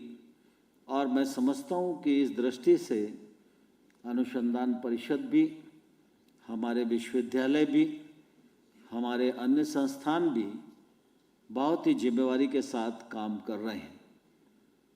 मैं बहुत इस विस्तार में नहीं जाना चाहता हूँ कि हमें और क्या क्या करने की आवश्यकता है, लेकिन मैं ये जरूर समझता हूँ कि जब लक्ष्य विकसित भारत का है तो विकसित भारत के निर्माण में कृषि के क्षेत्र का महत्वपूर्ण योगदान होगा ही। बिना इस योगदान के लक्ष्य प्राप्ति की संभावना कम है, क्योंकि कृषि की अर्थव्यवस्था हिंदुस्तान की बैकबोन है। बैकबोन की मजबूती किसी भी परिस्थिति में हिंदुस्तान को खड़ा रखने में, आगे बढ़ाने में हमेशा ही मददगार रहेगी। और इसलिए कृषि शिक्षा को भी नए आयाम देना है, कृषक को भी नए आयाम से जोड़ना है, वैज्ञानिकों को भी नया नया अनुसंधान करना है। 2050 तक जो हमारी चुनौतियां आवश्यकता की खड़ी होने वाली है, वैश्विक आवश्यकता की खड़ी होने वाली है,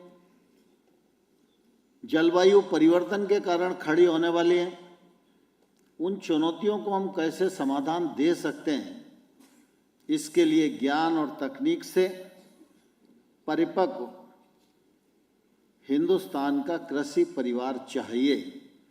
और इस परिवार के निर्माण में मैं समझता हूँ परिषद और हमारे विश्वविद्यालयों का योगदान अत्यंत आवश्यक होगा। हमारे लिए प्रसन्नता का विषय है कि देश के प्रधानमंत्री नरेंद्र मोदी जी समग्र विकास और संतुलित विकास की कल्पना पर काम करते हैं। सबका साथ, सबका विकास, सबका विश्वास, सबका प्रयास, इस मंत्र के आधार पर भारत सरकार की सारी रणनीति बनती है। और हमारे लिए प्रसन्नता की बात है कि प्रधानमंत्री जी एक और गरीब से गरीब मजदूर, छोटे से छोटा किसान, गांव में काम करने वाली बहन, विद्यालय में पढ़ने वाला आदिवासी परिवार का बालक, छोटे से छोटा कर्मचारी के जीवन स्तर में बदलाव आए, यह तो सरकार की प्राथमिकता है ही। लेकिन दुनिया के राजनीतिक परिदृश्य में भारत अपने कृत्यों से, अपने विचार से, अपनी विरासत से, अपनी अच्छाइयों के बल पर समूचे विश्व में मान्यता प्राप्त कर सके, इस व्यापक लक्ष्य की पूर्ति के लिए भी वो दिन रात काम करते रहते हैं। साथ ही आने वाली कल की चुनौतियां, उसमें तकनीक की आवश्यकता, डिजिटलाइजेशन का महत्व, इस पर भी प्रधानमंत्री जी का पर्याप्त बल है। इस दिशा में जितने सुधारात्मक कार्यक्रम करने की आवश्यकता है, उन पर भी भारत सरकार काम कर रही है। यदि अभी इस मामले में कभी कभी कुछ कड़वे निर्णय होते हैं, लेकिन हम सब जानते हैं कि मलेरिया का बुखार उतारने के लिए कुनैन की आवश्यकता होती ही है। तो प्रधानमंत्री जी उस कुनैन के परहेज से कभी चूकते नहीं हैं। आप सबको मालूम है कि जब एक और प्रधानमंत्री जी ने इस देश के बैंकिंग सेक्टर में 48 करोड़ लोगों को एक साल में जोड़ा, वहीं दूसरी ओर नोटबंदी की। नोटबंदी नहीं होती तो डिजिटलाइजेशन का इतना महत्व हिंदुस्तान को मालूम नहीं होता, कैशलेस ट्रांजैक्शन का इतना महत्व मालूम नहीं होता। अगर नोटबंदी नहीं होती, कोविड का समय नहीं आया होता, तो शायद डीबीटी का जो महत्व है वो हिंदुस्तान के लोगों को मालूम नहीं पड़ता। लेकिन आप सब ने देखा कि आज डिजिटलाइजेशन की दिशा में भी हिंदुस्तान बहुत तेजी के साथ आगे बढ़ रहा है। मैं समझता हूँ बहुत सारे देश तकनीक में, धन संपदा में हमसे काफ़ी आगे हैं। वे विकसित देश भी हैं, लेकिन डिजिटल ट्रांजैक्शन के मामले में अगर हम देखेंगे तो इस समय भारत की भूमिका दुनिया में सर्वश्रेष्ठ है। यह मैं समझता हूँ भारत की बड़ी उपलब्धि है। आज देश के 11.5 करोड़ किसानों को अगर 2.5 लाख करोड़ रुपया बिना किसी बिचौलिए की भूमिका के 100 का 100% उसके खाते में जमा हो जाता है, यह मैं समझता हूँ हमारे देश के लिए तो एक तौर से आश्चर्य का विषय है।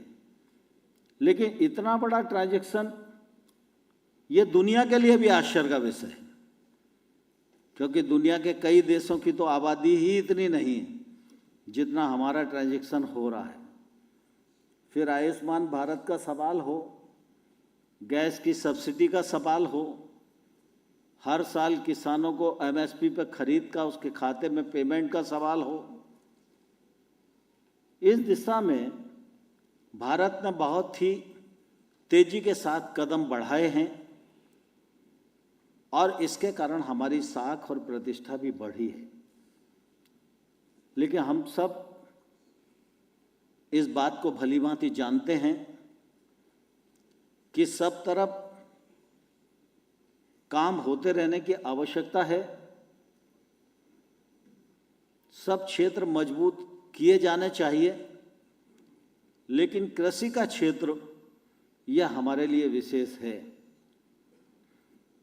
और मैं समझता हूँ भारत सरकार प्रधानमंत्री जी के नेतृत्व में पिछले दिनों में कृषि के क्षेत्रों को जिन नए आयामों से जोड़ा है, मैं समझता हूँ ये चुनौतियाँ लंबे समय से विद्यमान थीं। उन चुनौतियों का समाधान करने की कोशिश की गई है। पहले फसल बीमा नाम मात्र के लिए हुआ करती थी,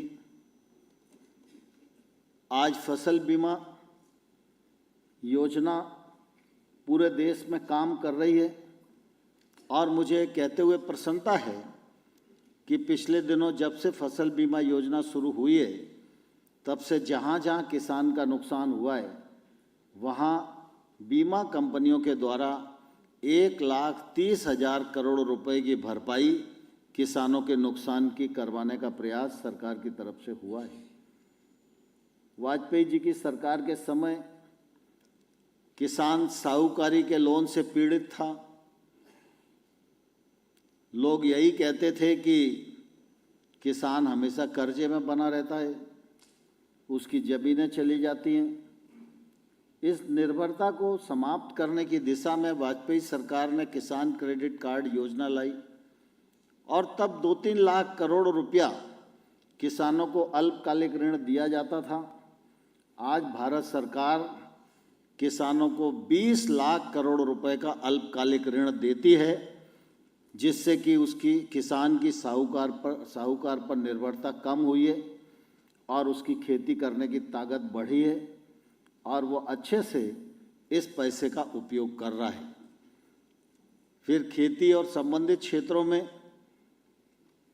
एक लंबे अरसे से निजी निवेश का अभाव था, इंफ्रास्ट्रक्चर का अभाव था, तकनीक का अभाव था। इन सब को पाटने के लिए आत्मनिर्भर पैकेज के अंतर्गत 1 लाख करोड़ रुपए का एग्रीकल्चर इंफ्रा फंड, पशुपालन के लिए 15,000 करोड़ रुपया, मत्स्य पालन के लिए 20,000 करोड़ रुपया, हर्बल खेती के लिए 4,000 करोड़ रुपया, छोटी फूड प्रोसेसिंग यूनिट के लिए 10,000 करोड़ रुपया, ऐसे कुल मिला के 1.5 लाख करोड़ रुपए के फंड का प्रावधान किया। और मुझे कहते हुए प्रसन्नता है कि इस साल में 14,000 करोड़ से अधिक रुपए के प्रोजेक्ट बैंक ने सैंक्शन किए हैं, जो ज़मीन पर आना प्रारंभ हो गए हैं। इसका परिणाम भी निश्चित रूप से आने वाले कल में खेती के क्षेत्र को मिलेगा। लेकिन कृषि का क्षेत्र टेक्नोलॉजी के उपयोग से सरल भी हो, नई पीढ़ी के लिए आकर्षक भी हो, रोजगारों के अवसरों को सृजित करने वाला भी हो और आदान लागत को कम करने वाला हो, कृषि उत्पाद की गुणवत्ता बढ़ाने वाला हो और कृषि उत्पादों के निर्यात को प्रोत्साहित करने वाला हो। इस दिशा में निश्चित रूप से तकनीक का समर्थन अत्यंत आवश्यक है। इतने बड़े कृषि परिवार में जब डिजिटलाइजेशन करने में हम लोग सफल होंगे तो मैं समझता हूँ कृषि के क्षेत्र में एक क्रांतिकारी परिवर्तन आएगा। भारत सरकार का कृषि मंत्रालय ICR और राज्यों के साथ मिलकर एग्री स्टैक बना रहा है। डिस्ट्रिक्ट एग्रीकल्चर मिशन पर हम लोग काम कर रहे हैं और मुझे लगता है जब यह काम पूर्णता की ओर होगा तो निश्चित रूप से कृषि के क्षेत्र में आमूलतूल परिवर्तन आएगा। आम कृषक तक सरकार की योजना की पहुंच बन पाएगी और आम किसान सभी योजनाओं का लाभ लेते हुए कृषि के क्षेत्र में अपना योगदान कर पाएगा। लेकिन मैं पुनः इस बात को दोहराना चाहता हूं कि आने वाले कल में कृषि के समक्ष विद्यमान चुनौतियों का समाधान करने के लिए कृषि शिक्षा, तकनीक और ज्ञान का होना अत्यंत आवश्यक है और मैं समझता हूं कि आज की यह कॉन्फ्रेंस इस आवश्यकता को पूर्त करने की दिशा में चर्चा भी करेगी और निष्कर्ष भी निकालेगी। इस कॉन्फ्रेंस की सफलता के लिए अनेक शुभकामनाएं। बहुत बहुत धन्यवाद।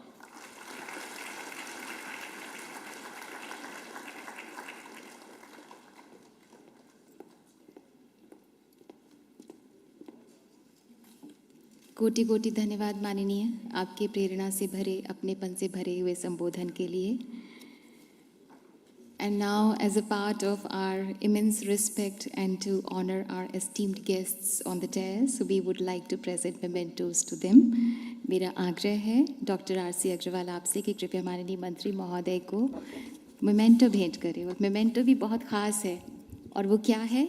This portrait is made by the students of Agriculture University Navsari Gujarat, जो कि NAHEP प्रोजेक्ट के तहत है। This is the unique example of waste to wealth. The laser painting on banana fiber. Very unique. माननीय मंत्री जी का इसमें फोटो है और ये मेमेंटो माननीय मंत्री महोदय आपके लिए सुनहरी यादगार।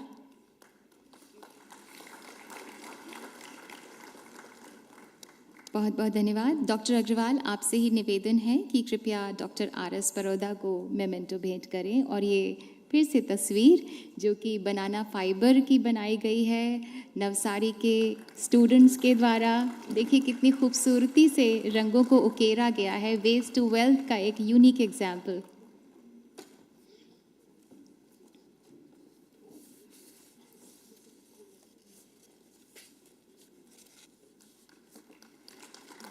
Now I request Dr. RC Agrawal to present mementos to Dr. Oliver Brett. And again, the beautiful, this is the painting, laser painting on banana fiber.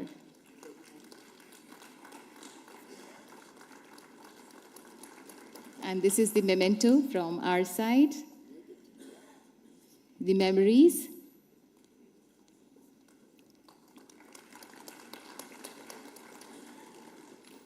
Dr. Agrawal is again requested to present mementos to Dr. Himanshu Pathak ji. Again the poetry. बहुत ही सुंदर प्रयास। और फिर memento. जिस तरह से भारतीय कृषि सुनहरे युग को देख रही है, उसी तरह से सुनहरा प्रयास, सुनहरी यादें। बहुत बहुत धन्यवाद doctor RC Agrawal. I now call upon Dr. Rajendra Prasad, Director ICAR, Indian Agricultural Statistics Research Institute, New Delhi, to propose words of thanks. कृपया आभार प्रकट करें।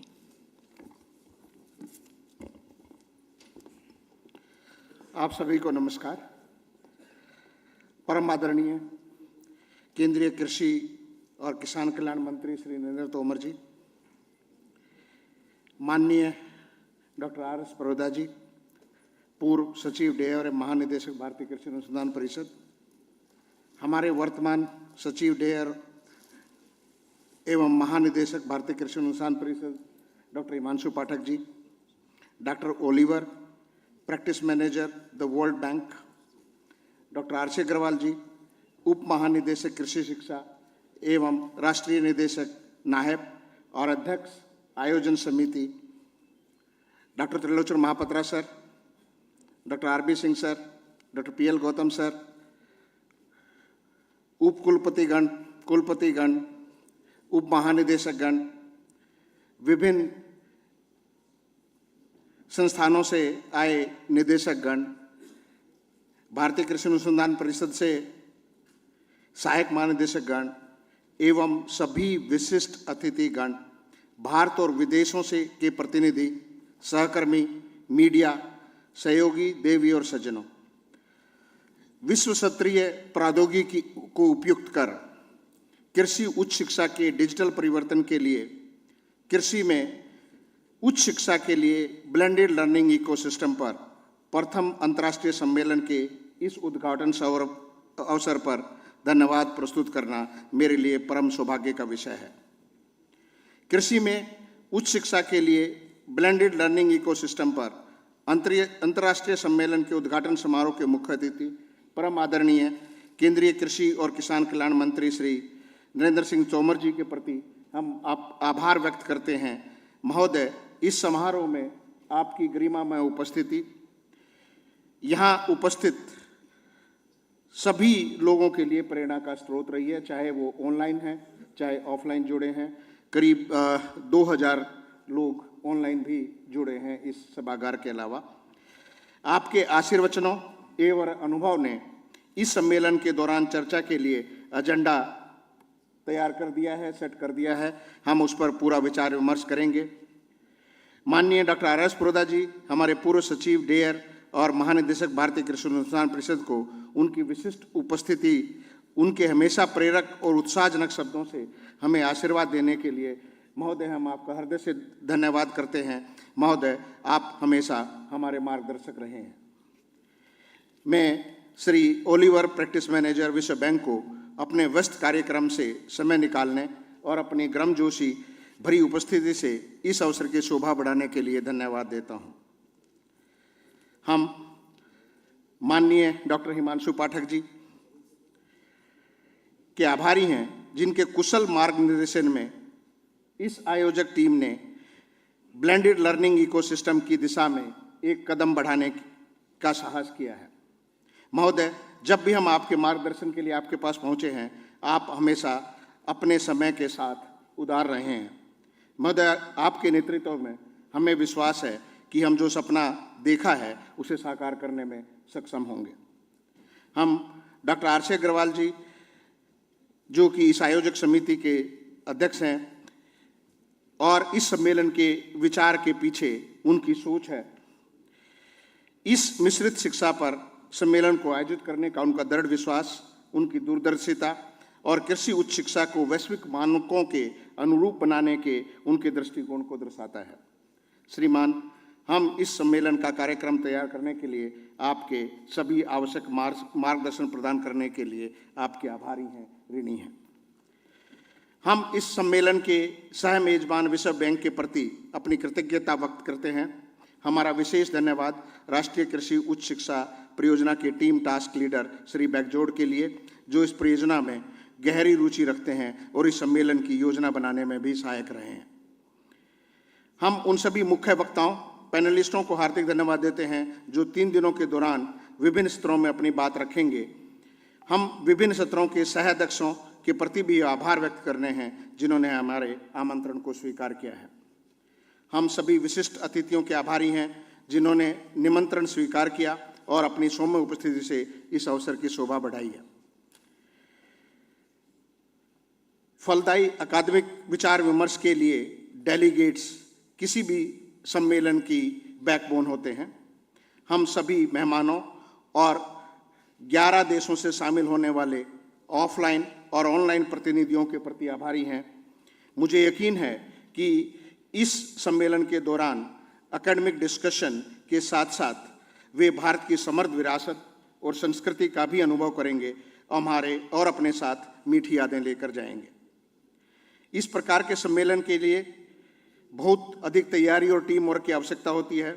यह PIU, NHEP और ICR/ISRA की टीम की कड़ी मेहनत और हार न मानने का रवैया है जिसने इसे संभव बनाया है उन सभी टीम मेंबर्स को मेरा हार्दिक धन्यवाद। हम टीम के सभी सदस्यों के आभारी हैं कि उन्होंने इस व्यवस्था करने में बहुत ही समर्थन, इच्छुक सहयोग और निर्भीक समर्थन किया है। मैं MPUIT उदयपुर के छात्रों का श्रीयन का केक तैयार करने के लिए भी हार्दिक आभारी हूं। मैं इस सम्मेलन से प्रत्यक्ष या अप्रत्यक्ष रूप से जुड़े प्रत्येक व्यक्ति को धन्यवाद देना चाहता हूं।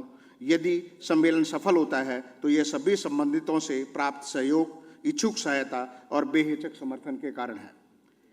अंत में मैं स्वामी विवेकानंद जी को कोट करना चाहूँगा, who said, and I quote, "Arise, awake, and stop not till the goal is reached." कृषि उच्च शिक्षा की पहुंच बढ़ाने के लिए ब्लेंडेड लर्निंग के महत्व का संदेश देने के लिए आइए हम सब इस उद्धरण के मार्ग का अनुसरण करें। अंत में मैं आज के समारोह में उपस्थित सभी लोगों का धन्यवाद देता हूं। आपका बहुत बहुत धन्यवाद। धन्यवाद। आप सभी से निवेदन है, कृपया राष्ट्रगान को सम्मान देने के लिए अपने स्थान पर खड़े हो जाएं और आप सभी से निवेदन है, कृपया साथ साथ गाएं।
बहुत बहुत धन्यवाद माननीय मंत्री जी। हम आपके आभारी हैं आपकी गरिमामयी उपस्थिति के लिए। हृदय से धन्यवाद माननीय आपका। मंचासीन सभी गणमान्यों का भी हृदय से धन्यवाद। We thank all the esteemed dignitaries for their gracious presence. आप सभी से निवेदन है, आप सभी लंच पर सादर आमंत्रित हैं and we shall resume the next technical session at 3:30. So please be back by 3:30. हम अपना अगला सेशन 3:30 बजे टेक्निकल सेशन शुरू करेंगे। आप सभी से निवेदन है, कृपया 3:30 बजे यहाँ पर ज़रूर पधारें। बहुत बहुत धन्यवाद। नमस्कार। मैं मनीषा दुबे आप सभी से इजाज़त लेती हूँ। जय Hind.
Hello.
after the lunch break. This is to check if all our online participants have joined. And I especially reach out to our panelist, Dr. Garth Marker. Can you hear us, sir? Dr. Garth Marker from Australia. I can hear you loud and clear, thank you. Great. I would ask my technical team to put him on Zoom and if we can see his picture.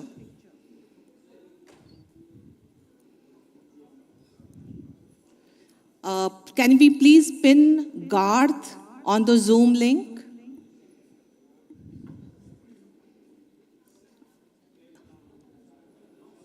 Mr. Lalit, can we pin Garth?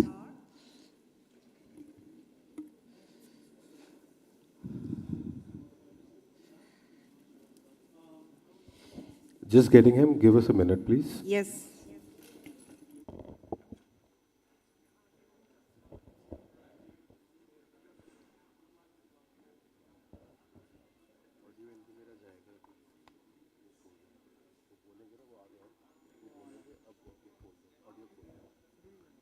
Ma'am, please check.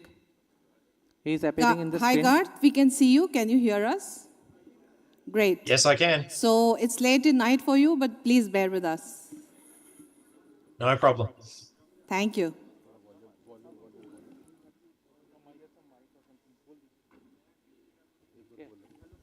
We will start in about 5 minutes, Hi, please. your audio is a little low. Could you just say a couple of words, Mr. Garth, so that we can check your audio, please?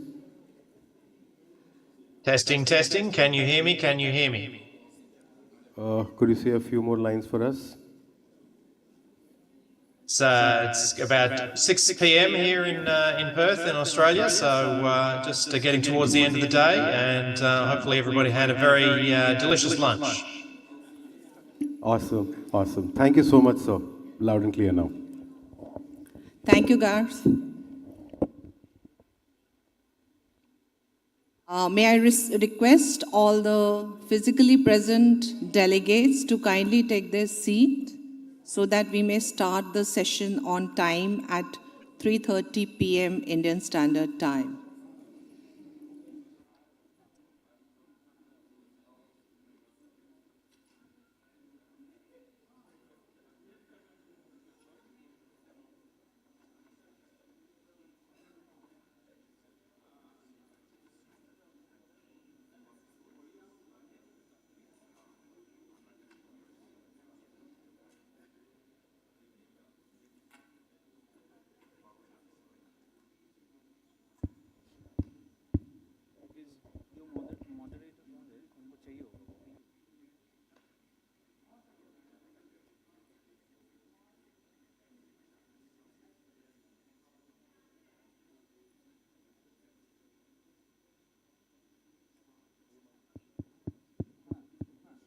Hello, check.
May I request the delegates sitting behind to come in the front?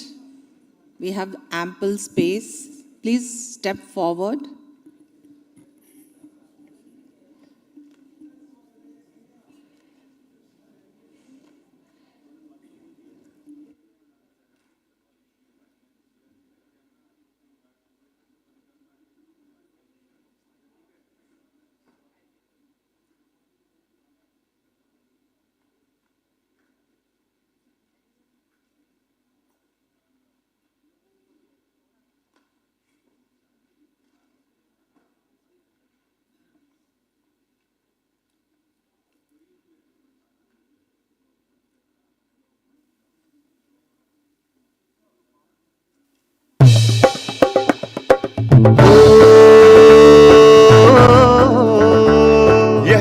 की दुनिया, यहाँ दुनिया का ज्ञान, कृषि विज्ञान और अनुसंधान, ओ नए क्षितिज अब छू रही शिक्षा, ऑनलाइन पढ़ाई संग लग रही कक्षा, ब्लेंडेड लर्निंग की पहल के साथ, यह ज्ञान की दुनिया, यह दुनिया का ज्ञान, बेहतर भविष्य का हम करें निर्माण, कृषि विज्ञान और अनुसंधान, यह ज्ञान की दुनिया, यह दुनिया का ज्ञान, यह ज्ञान की दुनिया, यह दुनिया का ज्ञान.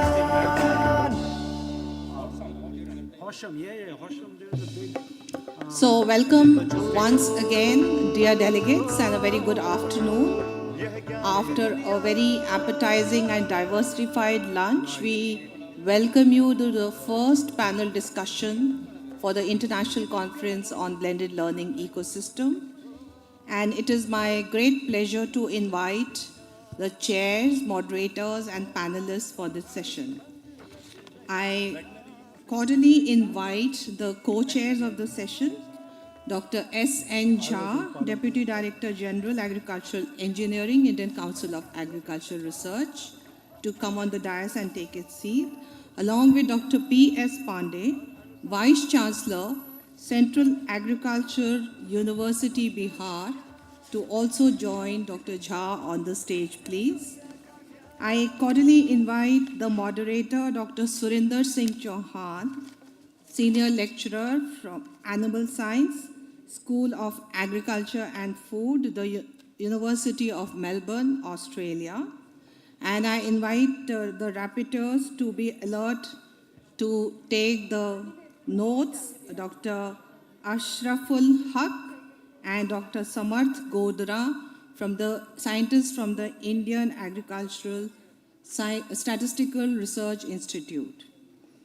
I cordially invite all the panelists, Dr. J.C. Katyal, former Deputy Director General, Agricultural Education, ICR, and former Vice Chancellor, CCS, Hisar Agriculture University, to please join the dais. I invite Dr. Klaus Rainer Michaelik, Head of Teaching and Learning Services, University of Natural Resources and Life Sciences, Vienna, to Austria, to join on stage. I invite Dr. Siddhas Solnias, Lecturer, UMBC, Information Systems Department, Maryland, USA. I also invite Dr. Bashir Ahmad Sadrak, Director, Commonwealth Educational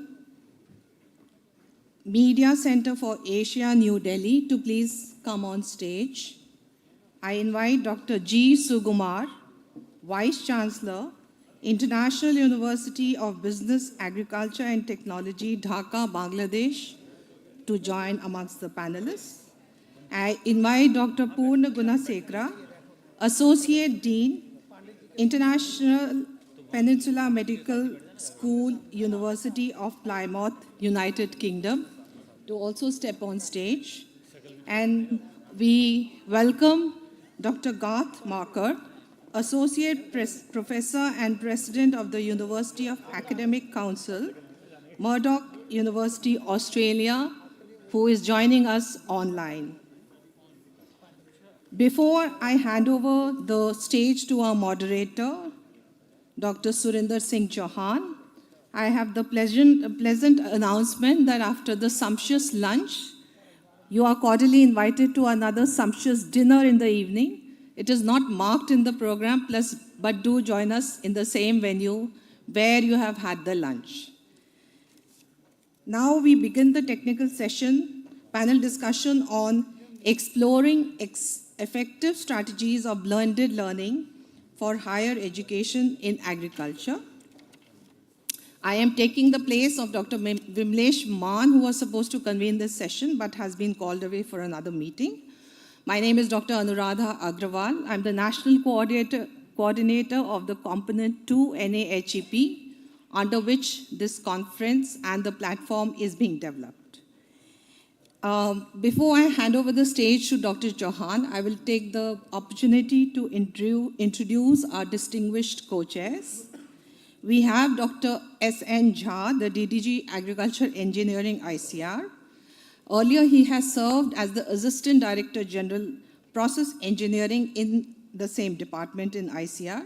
His major areas of professional interest and achievements are non-destructive methods of quality evaluation of foods, development of new food products or process, and machinery design and development of storage structures for fruits and vegetables.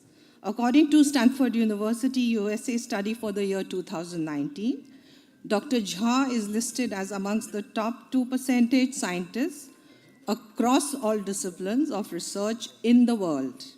He is a fellow of the National Agricultural Academy of Sciences, Indian Society of Agricultural Engineers, and many more professional societies. He was awarded with the prestigious ICR Rafi Ahmad Kedwai Award, one of the most coveted awards of ICR. I also take the pleasure of introducing Dr. P.S. Pandey. He is currently the Vice Chancellor of Central Agricultural University of Bihar. Prior to this, he has served as Assistant Director General, Education Planning and Home Science, as well as Education Quality Assurance and Reforms at ICR in New Delhi. He has also served as the National Coordinator of the Organization and Management Component of World Bank-sponsored National Agricultural Innovation Project during 2011 to 15. Dr. Pandey has more than 30 years of experience in agricultural research and education, where he successfully planned and executed several policies for ensuring quality education.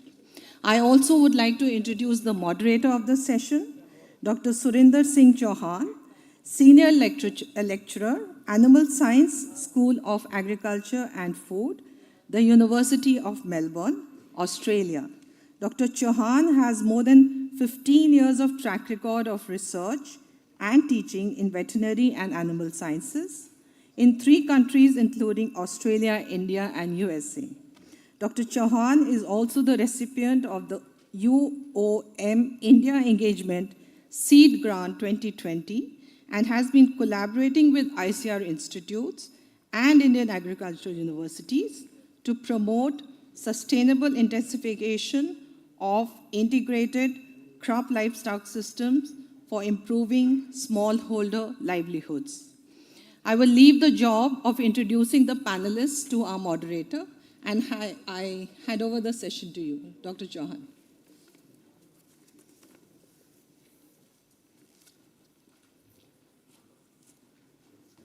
Thank you, Dr. Agarwal. Good afternoon, everyone. It's my pleasure to host the post-panel discussion on exploring effective strategies of blending learning for higher education in agriculture.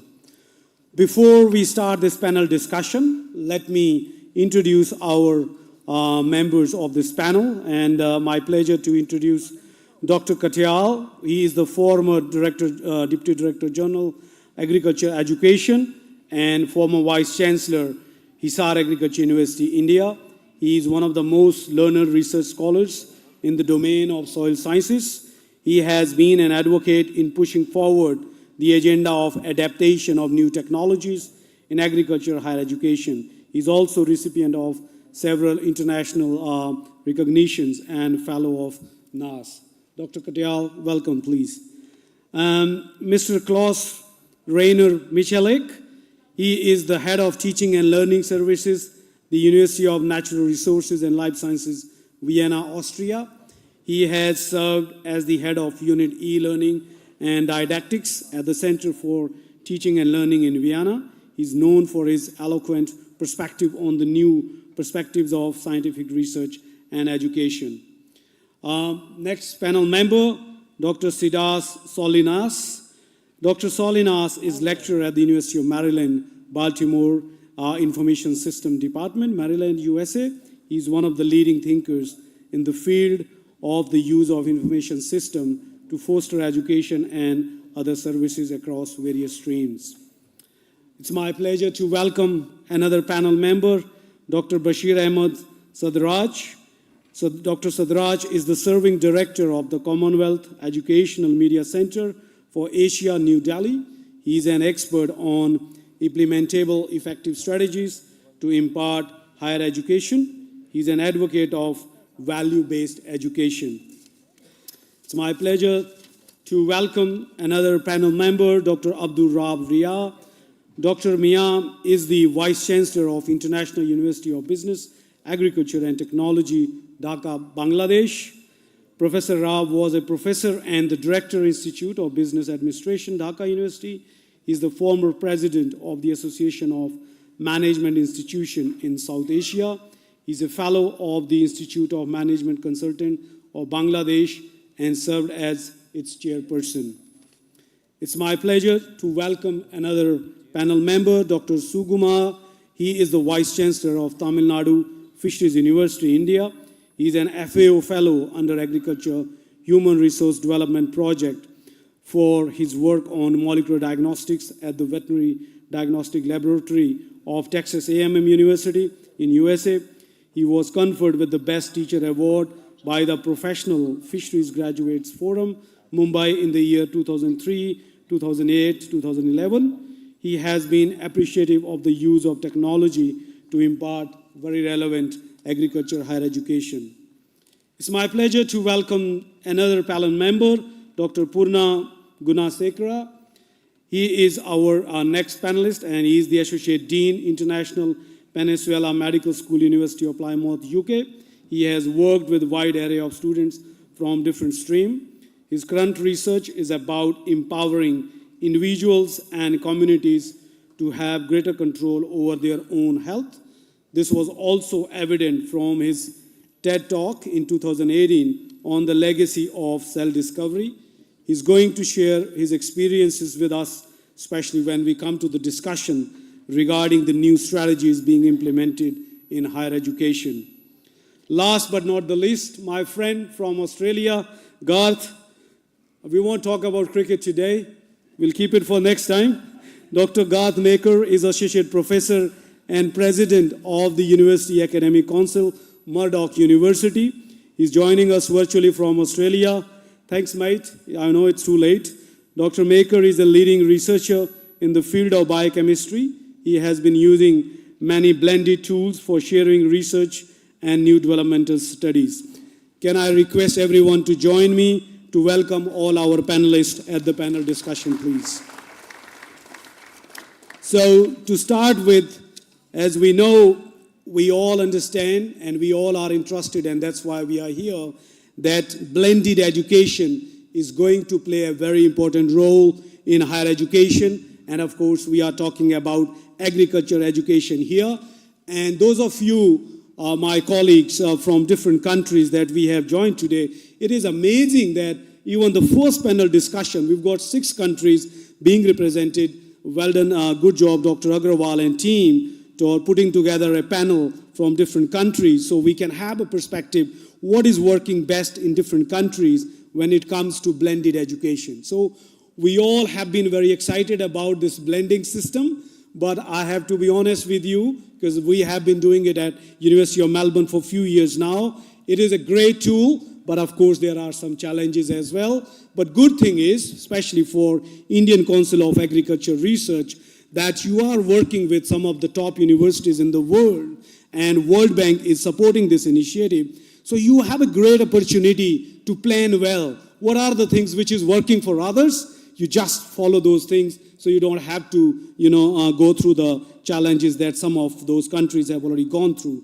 So to start with the discussion, and that's exactly what I'm going to focus on, one of the challenges that personally I know is how to keep students engaged when it becomes, it's online system or it's a blended system. One of the biggest challenge is that how do we keep students engaged and motivated in a blended learning environment. So if I can start with my colleague, Dr.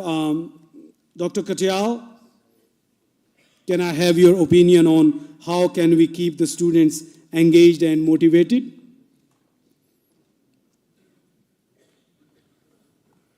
Is it working? Yes. Thank you very much. I thought that I will make my presentation slightly different.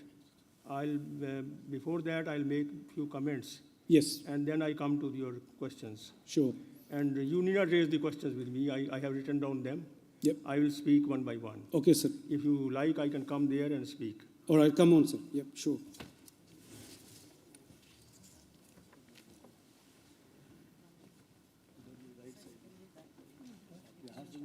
Okay, okay.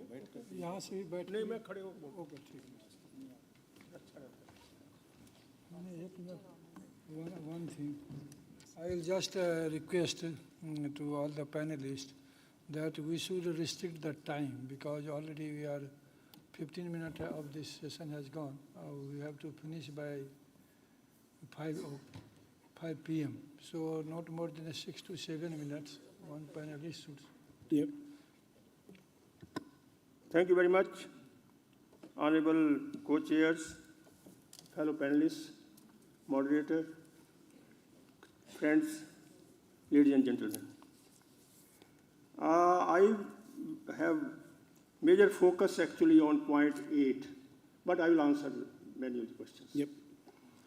And before I proceed with my presentation, as a panelist on the deliberations of the session name is Exploring Effective Strategies of Blended Learning for Higher Education Agriculture. This is the session. I briefly describe the steps of strategic planning pathway.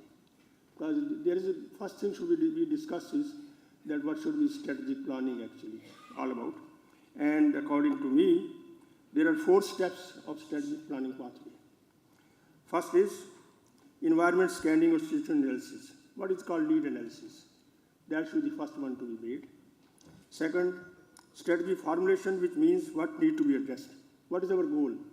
What is the goal of this session? That is my second point. Third is scripting a strategy implementation plan, how we are going to achieve it. And my fourth point is strategy for monitoring and evaluation, whether the goals and objectives of strategic plan on blended learning are achieved or not. These are the 4 parameters which the strategy planning involves actually. And I will speak hereafter now. And also I would emphasize that in my comments, I would use the terms like ICT, Information and Communication Technology. I will use tech-mediated learning. I will use the term online learning. By analogy, I mean to support a blended learning platform. That's the whole thing. The first question which is raised is ways to keep students engaged and motivated in blended learning. This is the first question. And I'll make clear that out of 8 questions you have raised, I have answered only 6. 2 I have not answered, please bear with me that. And the requirements for engaging the students in blended learning, the first and foremost would be the teacher must know the students' capabilities, that what kind of students he is going to engage with. And this will help upskilling students' capacity related to tech-mediated education. It will also facilitate preparing students' mindset and interest in tech-mediated education. This is the first comment I make. My second comment is availability of and accessibility to glitch-free online technology. This is very important, that people should have access to good technology. My third point is availability of teachers who are fully trained in tech-mediated teaching that inspires students' confidence in tech-mediated learning. My next point is fourthly, and most importantly, defining, refining, and adapting conventional teaching content to blended learning context. And for fifthly and last point is on this question, acquired or inherent ability of teachers to apply a range of technologies, multiple media, and when they should use that for delivering instruction material. These are my 5 first points for the answering that question. The second question which I have asked, which you have raised, does online learning complement traditional learning? That's the question. And yes, I say yes, it complements by enabling real-time tracking of students' progress. As we are teaching, we can know the students are progressing well or not. That is the first, and thus helping make mid-course corrections. We can make mid-course corrections, whether these are needed or not. Second also is, yes, tech-mediated learning facilities, making students future-ready for participating in technology-intensive platforms. This is going to the future, actually. Technology-intensive platforms are going to the future, so this helps in preparing that. Yes, it helps in enhancing teachers' training and development. Tech-mediated learning actually does that also. And my last point is no. If the lessons require hands-on training or experiential learning, then tech-mediated may be, or blended learning may be somewhat wanting. That's my fourth point. Now I come to the next question. How can educators ensure that online learning activities align with learning objectives? This is a very important question. And this is achieved by planning tasks and activities that are supported by preset learning outcomes according to relevancy. We should set our goals beforehand according to the relevancy or need of the education. And second point is by regular evaluation of courses matching progressive growth of students for serving the cause of employability and other things. That is the second point. And third is by defining indicators that ensure outcome of objectives is attainable and measurable. This is important, that we should be able to do that. And my fourth point in this is by delivering knowledge and skills content that is transmitted through a very concise and student-friendly language. Language must be very concise when you are delivering the lectures online. And promoting knowledge and sharing in the ecosystem of blended learning. This is the point. Tech-mediated learning offers a huge opportunity by nurturing knowledge-sharing culture as it happens for its sports, interactive teaching and learning. I suggest evolving a blended learning management setup. This is my recommendation for this. And e-learning strategies promote online discussions as these happen effortlessly. They are happening, actually, interactive.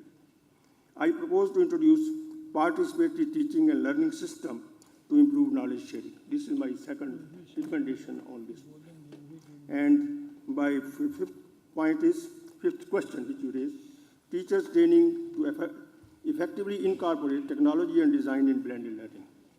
Teachers training is the most important strategy. I believe this is the most important strategy, as this investment is not only for today, but for the future also, but for tomorrow also.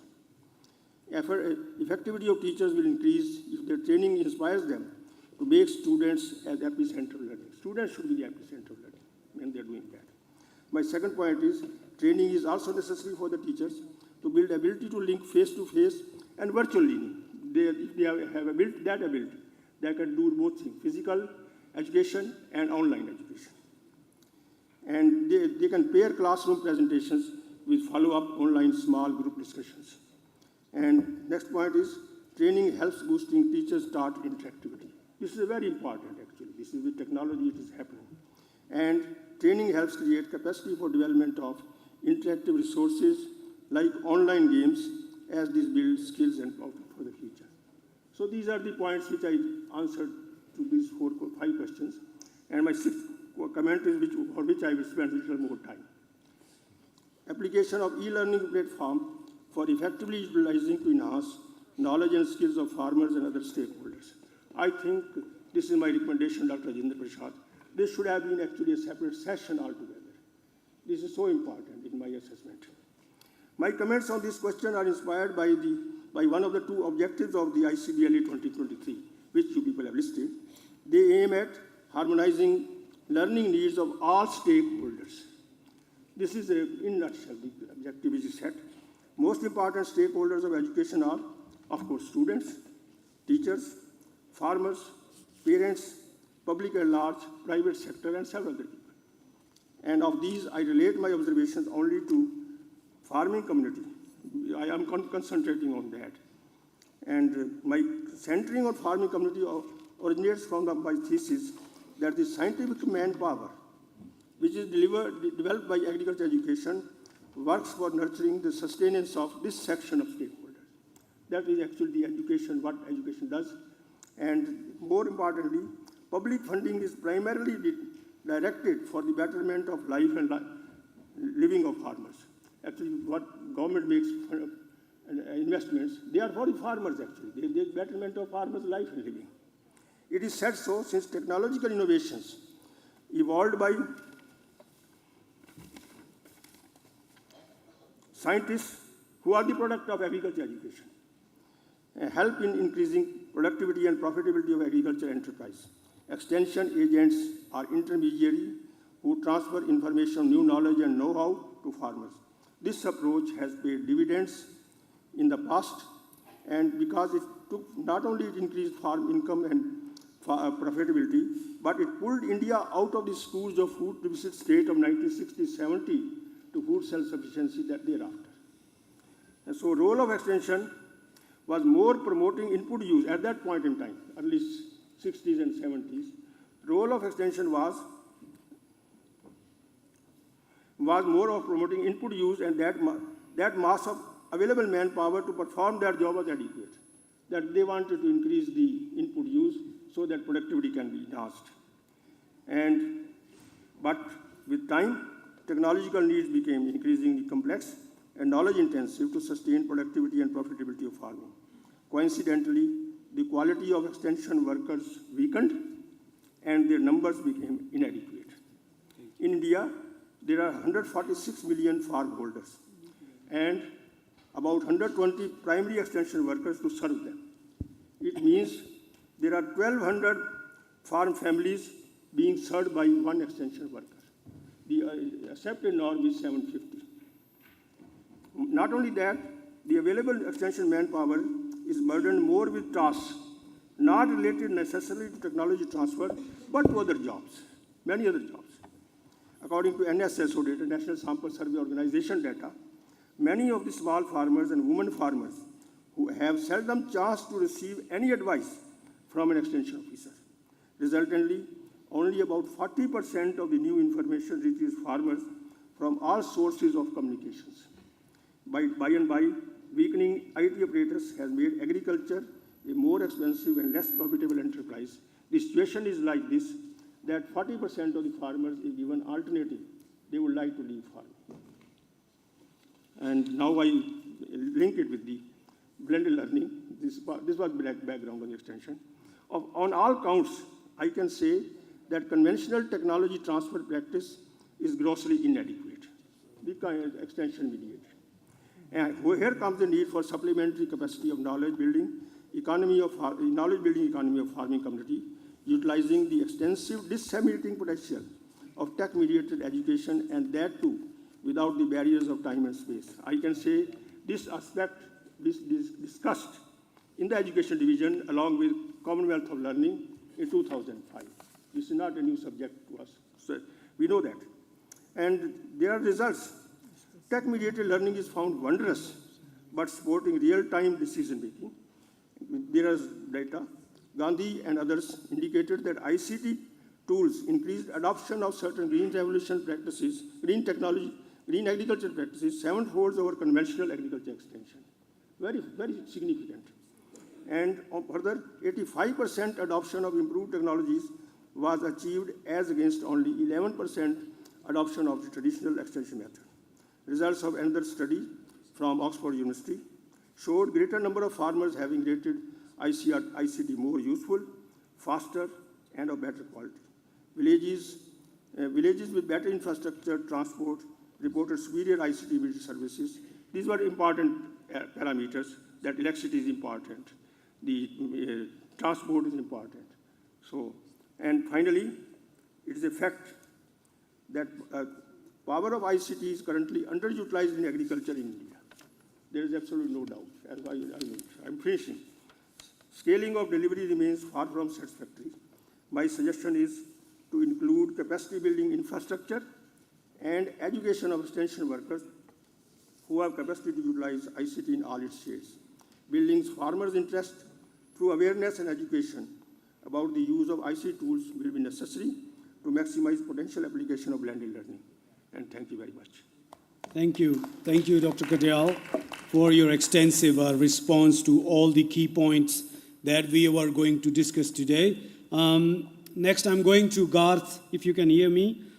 Given that you have been working on developing different blended tools for sharing research and new development studies, I would like to know from you that in terms of designing the blended learning, learning activities, how do we make sure that these complements rather than conflict the student learning and engagement, and that is part of also how to design effectively the blended learning activities. Garth?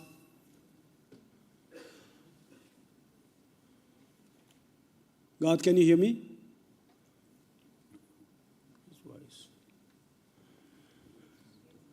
Garth, I can't hear you.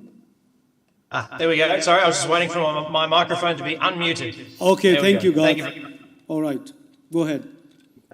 Look, yeah, no, thank you very much. I think we've touched on some of the key points already, but from my experience, I think the most important thing in designing these learning activities, as has already been said, is ensuring that we're designing for the appropriate approach for the specific task. So, for example, laboratory activities we find very difficult to replicate in the blended environment, but data handling type activities are in fact very useful to teach in a blended environment.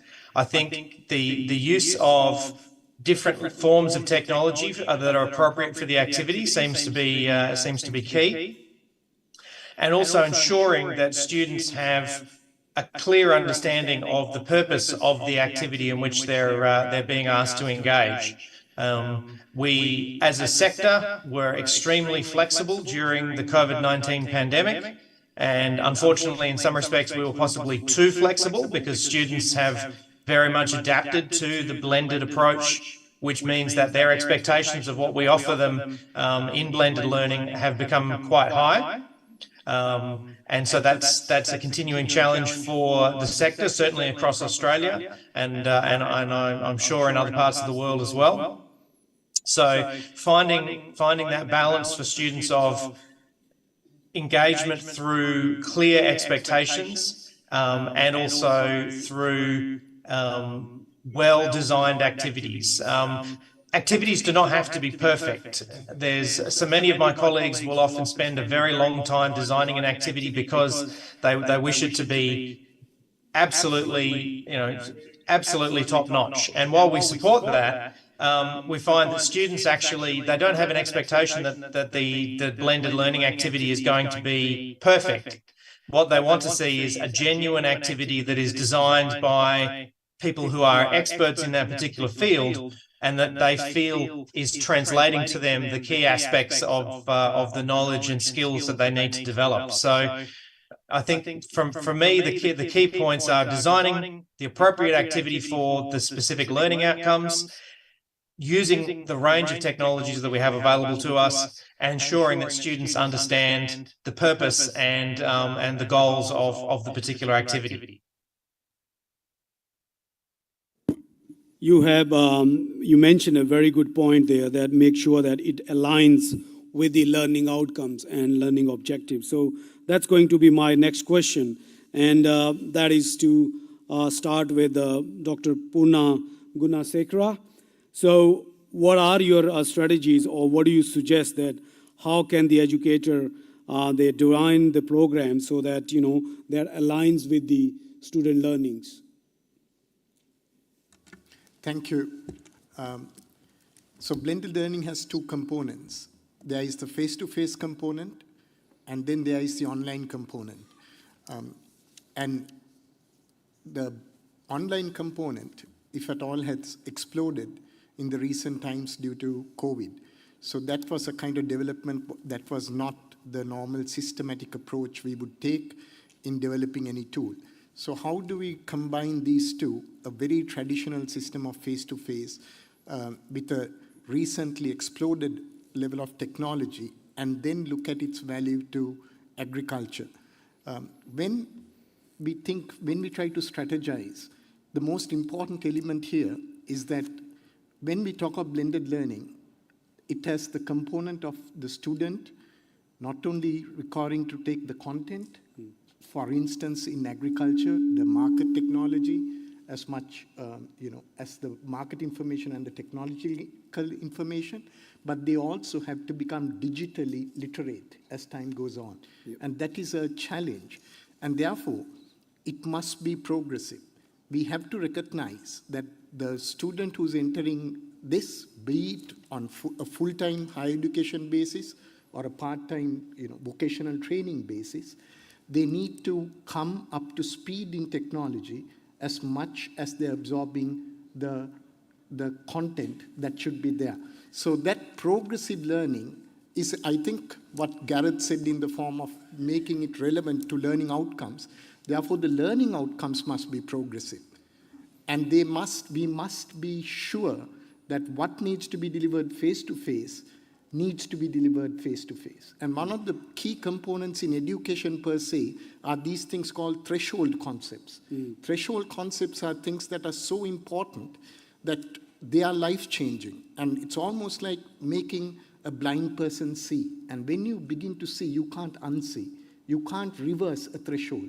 Right. And therefore, when we are dealing with this split form of face-to-face and online, we must be careful that thresholds must be delivered face-to-face, because it requires a rapport between the provider and the recipient to see whether that understanding is there. But the big advantage we have, what the strategy we use is the flipped classroom strategy, yes, whereby we use online material to kind of prompt a person to come to a baseline understanding, and then at the point of face-to-face discussion, it is moderated in such a way that we guide the students through the thresholds. And then we apply it. So the beauty is we learn the theory on self-directed basis, then we analyze the theory, almost talking of Bloom's taxonomy, having understood it, having remembered it. Now we analyze and break it into component parts before we can make it in our own, and then form an identity with it. And that could be done. And then we can use online for optional consolidation, things that can happen later. So that is the strategy we have. Right. Just in a nutshell, to prompt the people to come to a baseline understanding of the content, analyze it using face-to-face discussions, and follow with consolidation that could be online. Thank you very much, Dr. Senegra. If I go to Dr. Salenias, do you like to add a few things to that? I think one of the keys that we need to consider, whether we are trying to engage our students in a traditional environment or a blended environment, I think the one thing that is in common of both environments, all environments, is the need to hide. And students, if we're going to keep them engaged, we have to find ways for students who want to hide to choose not to hide. And when, there's basically two types of students that I see that would want to hide. Those who really don't want to be engaged and do not care about the material and are engaged in a class because they have no choice, and those who might want to engage but are too shy. So how do we do this in a regular environment? A quick story. I was part of an international study tour with my old university, where I was the chaperone, not the main lecturer. The main lecturer tried to engage the students during one of the classes by asking an open-ended question, and all you heard was crickets. So what do you think of this? What about this? Gribbet, gribbet, gribbet.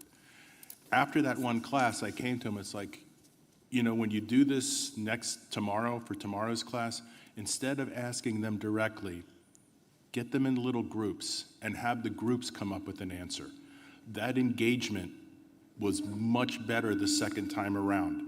So as a general rule, if somebody doesn't want to engage or if somebody is too shy to initiate, if you engage them in groups, they are more likely to produce a positive response.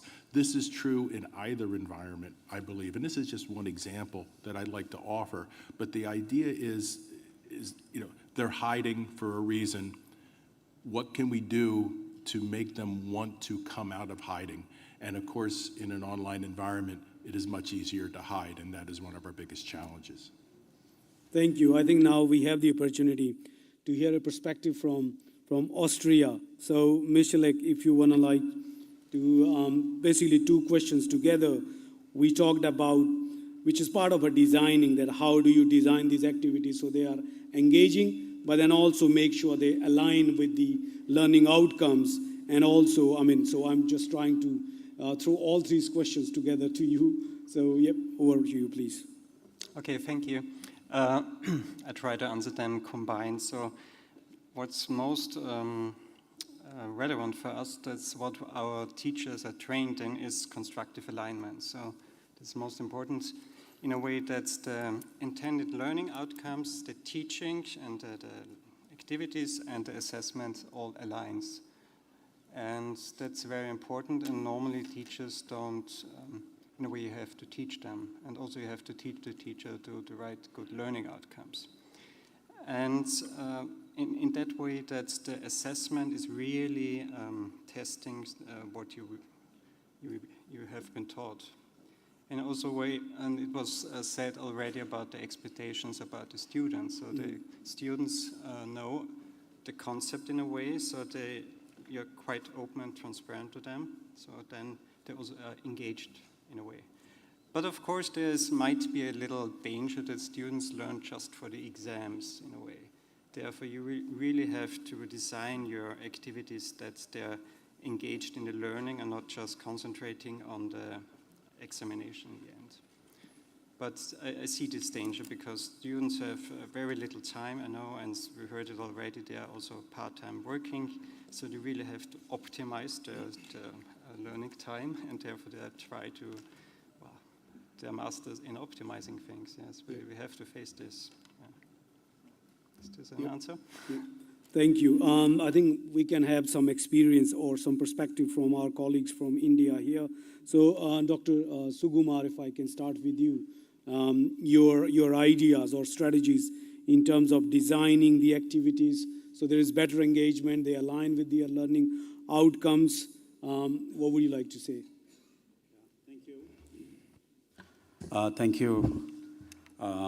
Before going into the answer directly, I would like to say that the higher education landscape in India is quite demanding in the sense that as of 2019-20, about 29.5 million UG enrollments had taken place, of which the agriculture, now we are talking about agriculture, higher education, agriculture, animal husbandry and veterinary, including fisheries, contribute only about 0.29 million enrollments, which means that the rest of the things are going to science, arts, and commerce subjects, which is a major chunk of about 20.29, engineering about 3.72, and the rest of the things by diploma or certificate, and so on and so forth.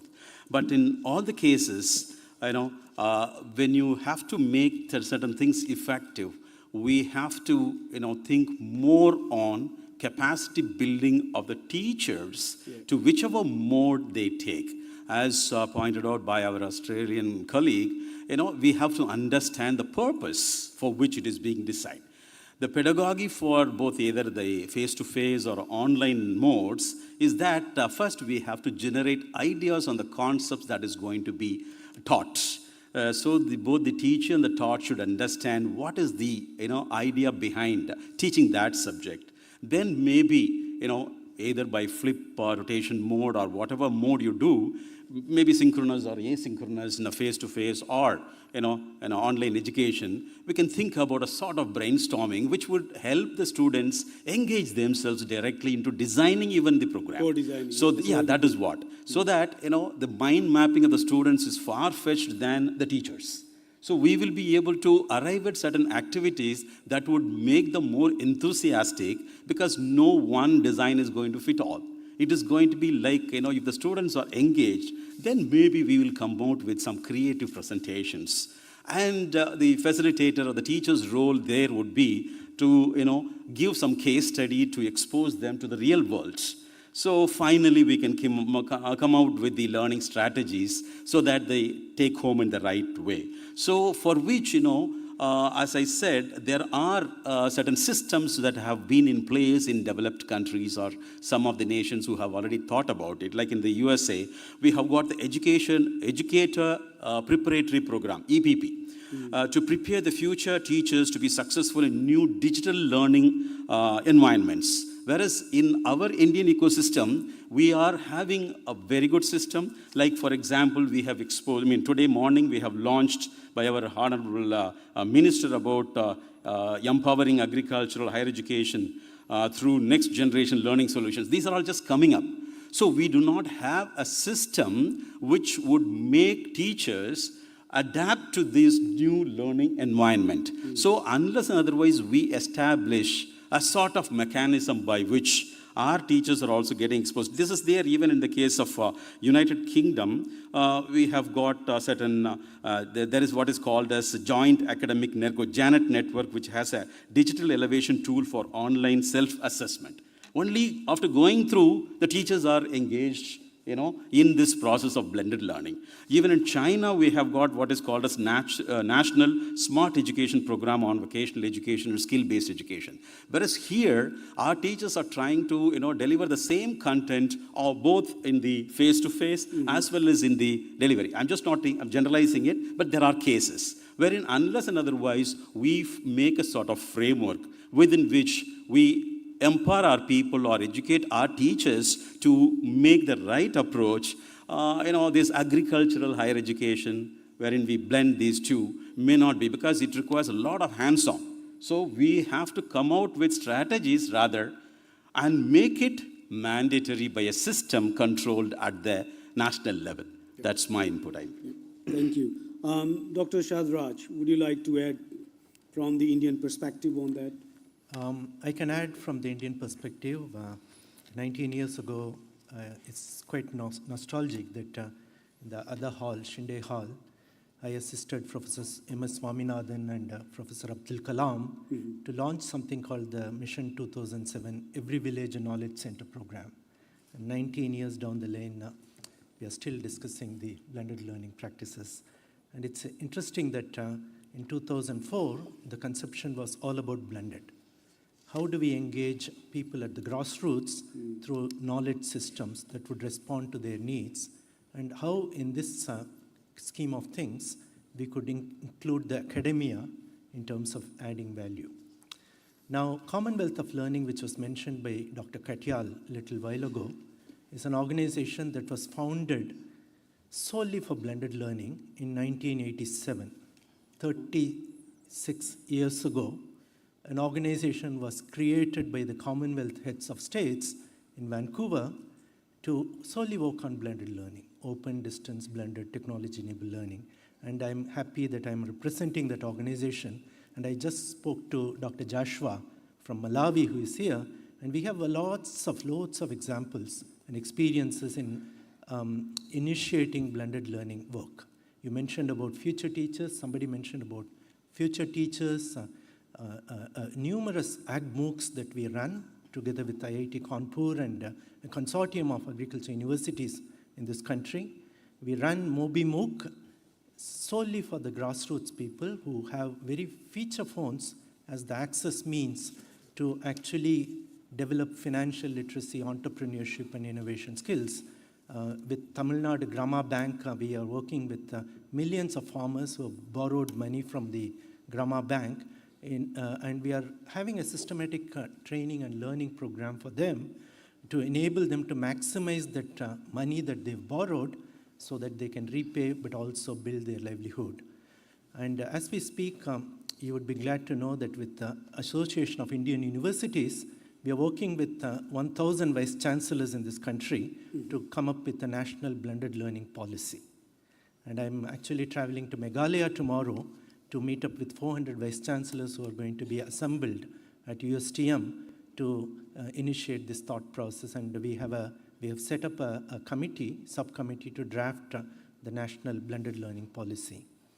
We have also come out with a MOOC on blended learning practice, which would be solely available for the faculty members of universities who are now switching over from face-to-face to blended mode of teaching and learning.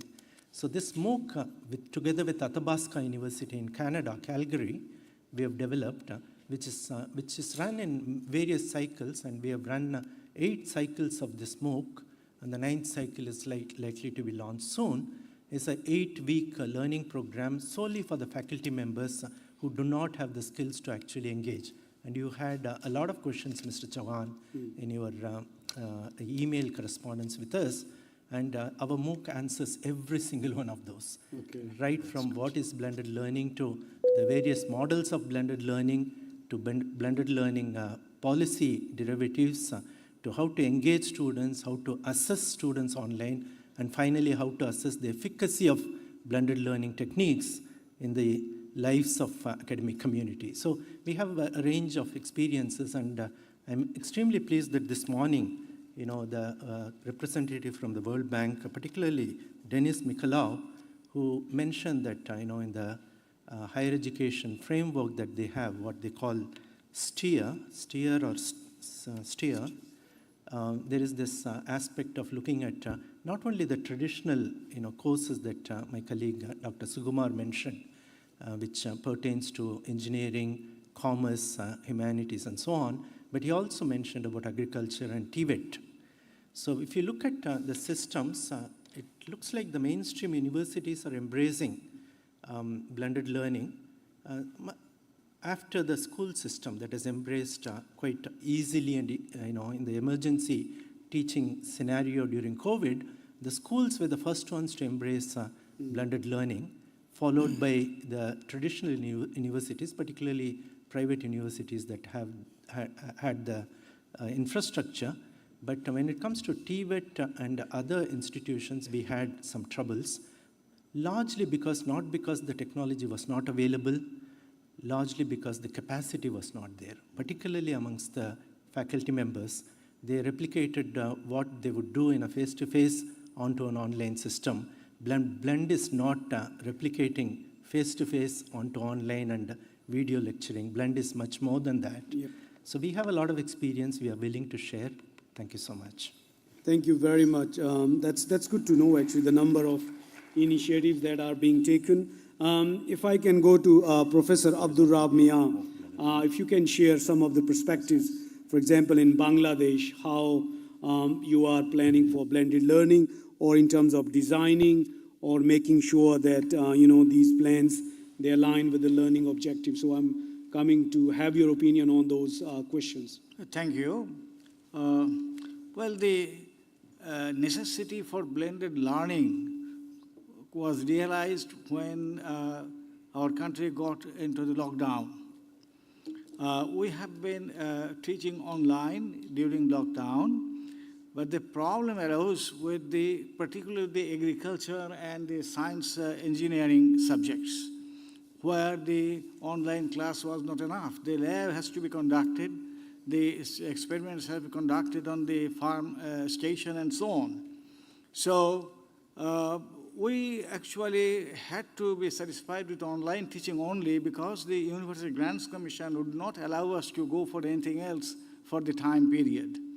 But once we got into the normal situation, we started talking about this blended learning. The idea, the concept has now been sold to the UGC. They are willing to, they have allowed us to go for this.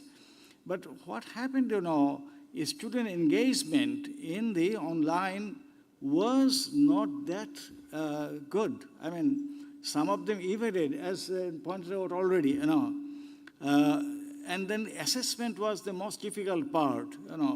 We didn't have really the softwares or the sophisticated ones to say have exam without unfair means and so on. So we felt that at least the exams could be conducted in the classroom. But then as we see it now, this blended learning is going to be the practice, not just because that the COVID is gone, but there are more than, say, teaching online. I mean, the students are interested in online learning they are familiar with this internet and other things. The technical problem is not that much, but more important is the mindset of the teachers and their skill. So we had to train the teachers on how to make this online teaching more effective. But at the same time, when we are talking of blended learning, they are feeling their work is going to be double or so. So there is a question of motivating the teachers, preparing them for the kind of teaching that would be effective in blended learning. So now we have been trying to, design the courses in a way. We are already practicing outcome-based education, so that has given us an advantage. The learning outcomes are defined, and then we ask the teachers that you should decide which topics would be better online and which one would be better in class. In general, we say the hands-on practices should be better in the classroom, and we also say that it is much easier to motivate the students in the face-to-face interactions rather than online. So we would be we have not yet started, we would be reserving these classroom meetings primarily for student motivation, providing them with the hands-on practice, and as one of your panelists pointed out, that those who are not in a mood to, learn online would be evading, trying to pick them up, trying to counsel, and try to make sure that they get engaged. And we have been actually assigning them project work and other things online. But we will be giving them the first-hand exposure to a project work in the classroom and would follow them up online. And eventually, we would ask them to present it either online or in class. So, say, for example, the complex engineering problems. These are not amenable to, only online teaching. These have to be backed up with the practice in the classroom or in the lab or in the electrical station. So some of these things have to be designed in a way that it can ensure the effectiveness of learning. Actually, what I would say, the concept of blended learning has just started known to the academia in Bangladesh context. While the private universities, I am from a private university, we were ahead of the public universities in respect of online teaching. And then now the public universities are also thinking in that line. However, the challenge remains still the technology, the softwares, even the hardwares, even internet speed and other things. And also I would say the capability of students to buy, laptops or computers or even sometimes the smartphones. So there are many poor students, but what from our university we did, we wanted to give them either loan, student loan for purchasing computers or a smartphone, or would be giving some smartphones free so that they can participate. So that was the actions that we take during this COVID period. Now the students have realized the importance of using this online learning. They are getting prepared, and we're also trying to encourage them to use this for purpose. But the point that I was telling, that teachers, they have to give enough time for course design as well as consultation, and also we would say the role of the teacher should be one of coach and mentor, not just come into class, lecture, and go away. That days are over. That mindset has to be changed. Thank you very much for giving the floor. Thank you, Professor Riyab.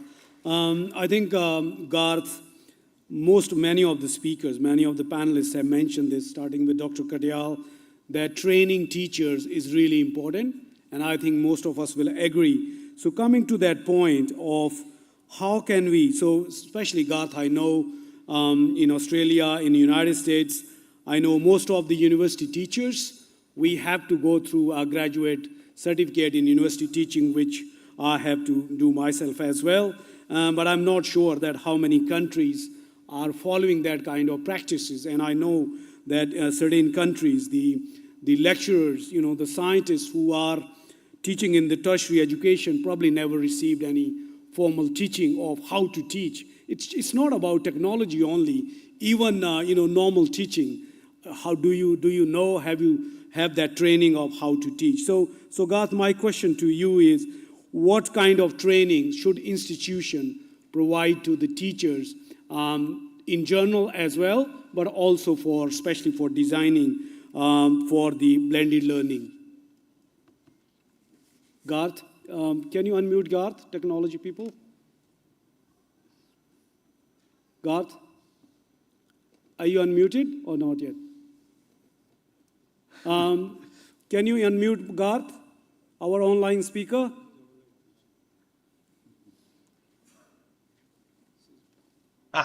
Okay, thank you. Look, I think you've touched on a very important point. One of my experiences when I was a Dean of Learning and Teaching was that you can design lots of really excellent professional learning activities for staff, and it will be the same staff who attend every time. Which means that there's always a proportion of the staff who are involved in learning and teaching activities who are not engaging with the training that we provide. So that means that for many staff, formal learning is not going to be the best option. So in addition to those formal learning, where we can train our ambassadors, our technology leaders, people who we know can take this out into the disciplines, I think it's then a matter of encouraging staff within the schools to adopt these technologies, and that comes through very much. I think a good example for me at the moment is the rise of generative artificial intelligence and its impact on assessment. And I apologise for bringing that up because it's the subject of every conversation in higher education at the moment. But it is obviously a major issue. And one of the things we're now going to be asking our staff to do is to rethink their approach to assessment, because many of the forms of assessment that we use, particularly those we developed during the COVID-19 pandemic, are potentially susceptible to students using generative artificial intelligence as to help them with those assessments. So how are we going to get those staff to actually engage with these processes? And that very much for me comes from taking a program level approach to these type things. Often in higher education, certainly in Australia, we're talking about, everyone has their subject that they teach, and that's a discrete unit. Whereas what we actually need to be looking at is a program level approach, so that we have these activities, these blended approaches built in across programs, so we can share activities, we can share resources, and help educate those staff who otherwise won't engage with the professional learning activities. Thank you, Garth.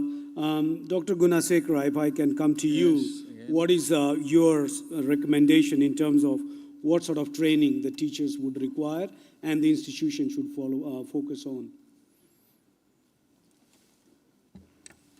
Considering this is an evolving process of education and the fact that we are all in this journey together, my own feeling is that we should involve both parties. There is a process called knowledge exchange that we are really keen about. And in knowledge exchange, it's not just knowledge transmission, but recognizing the other party in the conversation can also bring some learning back. So in trying to do this, we have, due to the fact that there is so much information out there in the domain, the fact that the teacher is the sole holder of knowledge is no longer a case. Knowledge is now available. And therefore, it is the interpretation and the application of knowledge that varies from person to person, and the ability, the accessibility to apply it. And therefore, involving the end user, the student, the participant, in the discussions as to what works best for whom under what circumstances is what will take us forward. Thank you very much. Dr. Solias, what would you say? What sort of training is going to be important? I think it's important for all of us to realize, in essence, what we're saying here. The problems that we have in training the teachers is the same problem we have with the students, and that's motivation.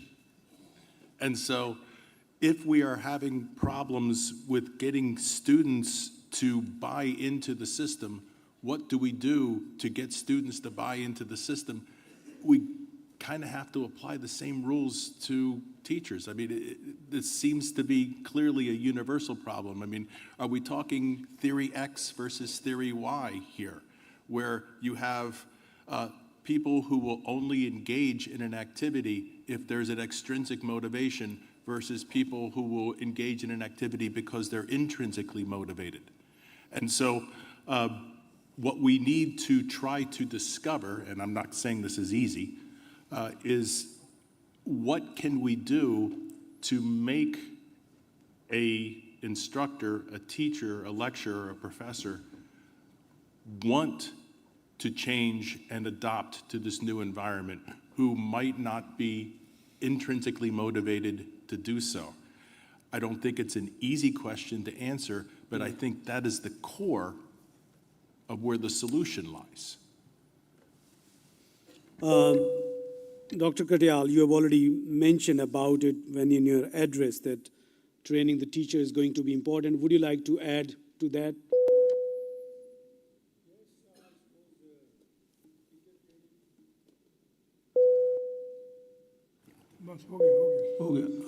Yeah. Thank you. I suppose teacher training, as I said in my presentation earlier, is the key to success to introduce actually blended learning. And also it is important, as said by one of my panelists, that students also must be ready for accepting what teacher is telling, and also the kind of interactivity.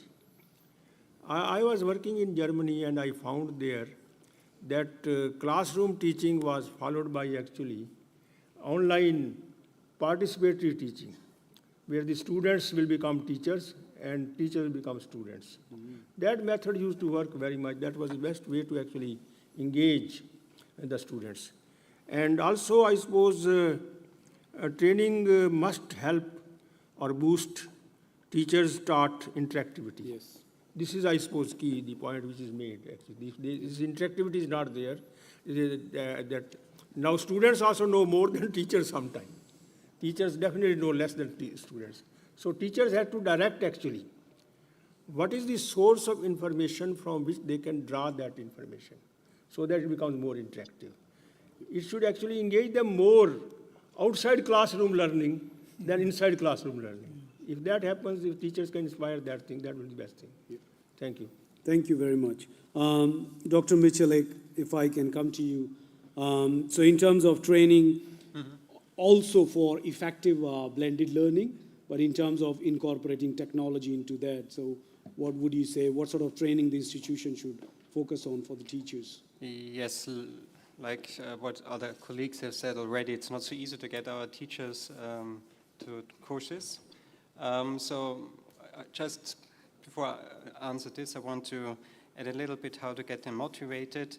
There's one motivation we try, and it's quite successful, is that we do teaching awards. So we award our teacher. We can give them, in a way, money for their teaching because they already get paid. But when they are awarded, it's also important for the CV. And also when they want to become a professor, it's more and more important to be a good teacher. In the past, all you had to do was to be a good researcher and had a lot of publications, and that was it. And nowadays, teachers also have to reflect their learning. So when they apply for a professorship, they have to reflect their learning, and we help them. So we have special teacher training how to do this assessment about their learning, philosophy in a way, yes. Back to the questions, we at our university offer a lot of trainings, not just for teacher, we start even earlier, also for the student workers. We call them tutors. So we have student working for the professor. So at all kind of level for the student workers, for the professors, but also for the whole faculty. If they come to our unit and say we want to specialize in this, can you offer a course? Then we try to react very quickly and come up with professionals. Of course, we are not the only professionals. We buy them in a way. So to come and give these courses. And then we do all kind of different technical basic courses, advanced courses for all these tools. And we have to quickly adapt, of course, because the tools are changing. So we have really to be quick. And then one of major points is the pedagogy. So we do all kind of different pedagogical trainings, starting with basics, starting with the learning, what is called, intended learning outcomes. And then we do all kind of different other things, like when it comes to digital diversity or the ethnical issues, or all kind of how to teach sustainable development and all this kind of stuff. So we offer a lot of courses, but of course we will not reach all of our teachers. Yeah. Thank you very much. And also you kind of indicated towards another issue that I wanted to discuss about is how do the institutions or the educators, they make sure that these programs, they are accessible to students coming from different background. Or so I think Dr. Sadraj, because you are engaging with so many vice chancellors you mentioned here in India, so how can the institution or the educators, they ensure that these blended learning, it is accessible and fair for all the students, regardless of their resources or background? What sort of things are you doing or discussing in that area? We are doing a couple of things. First, we are sensitizing the leadership to have an institutional policy on blended learning. Not only on blended learning, a range of things, technology-enabled learning, technology-enabled assessment practices, and also open education resources framework, because it allows the faculty members to capitalize on open education resources that are already available in the open domain to adapt it to their conditions. So we provide a lot of training to the faculty members in the various aspects of blended learning, OER policy development, institutional policy development, and so on. But also we have come up with a template which is solely for the institutions, which is a blended learning policy template for education, higher education institutions, solely for them. So there is a kind of an action framework which the institutions can adapt to come up with their own policy, because policy drives action.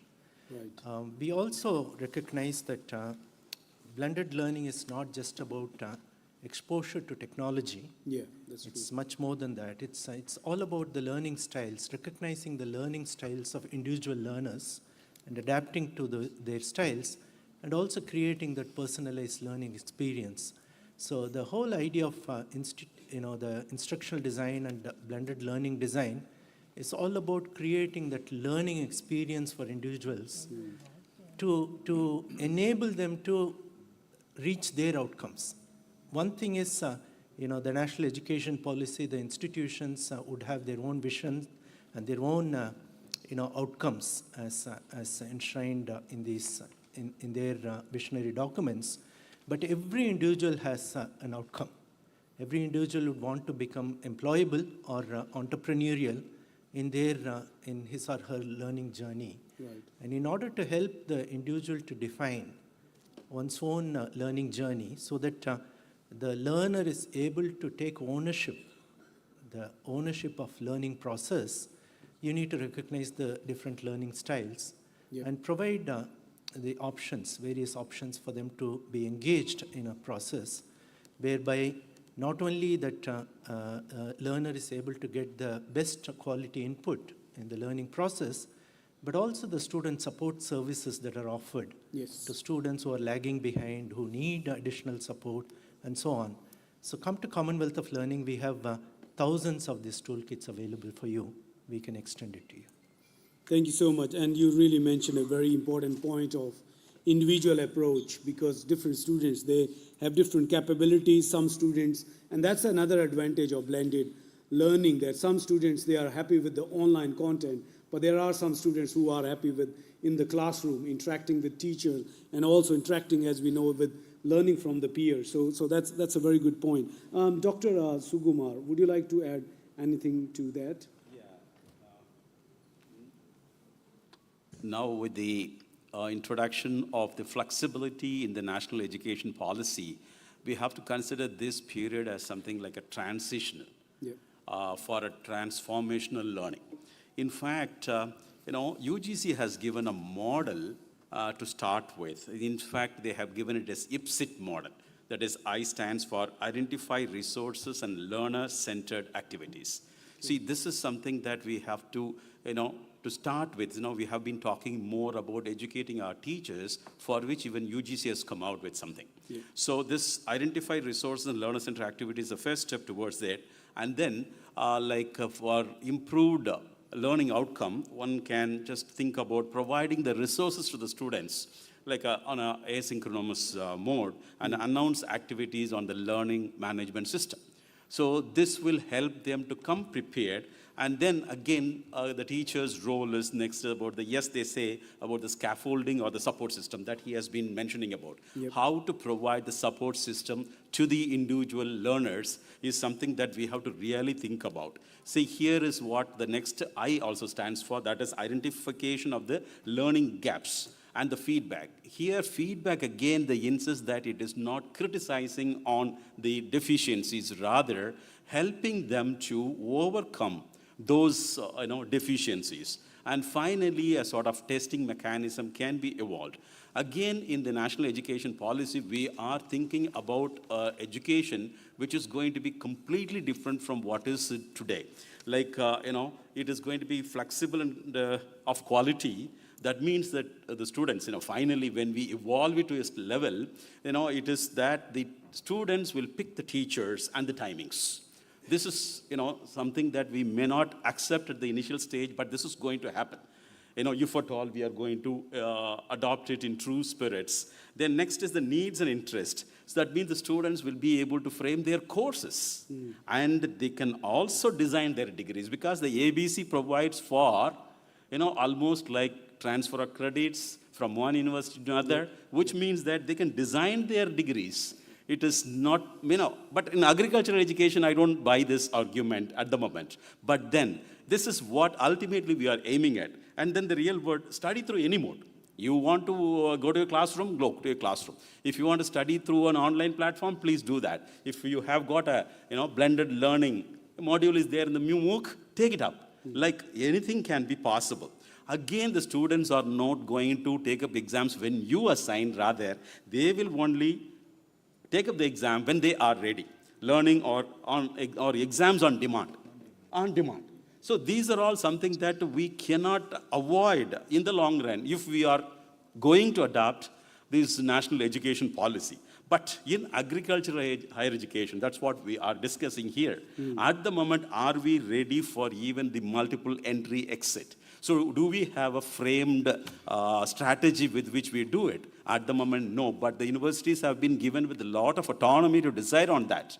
So which means that we, educators have to brainstorm and come out with solutions, because it is all spelled out, whether it is for the conventional university setup or the specialized university setup. We are to follow this, which means that sooner or later, we have to come out with some solutions. Now that recently, when we are talking about empowering and capacity building of the teachers, now he has come out with a blended learning MOOC program, and also the NAM has introduced, recently for the first time, they have introduced 1-year course on technology of teaching for those who are into the field, because now in the agricultural universities, we don't have the teacher training program. But if we can send our people to, learn, which can be always explored. And so that is all going to help us formulate the outcome that is expected. Thank you. Thank you very much. And one more point, which is really important, that how do we know that how effective our learning or blending methodologies have been? So Garth, coming to you again, and people in technology, can you help to unmute Garth?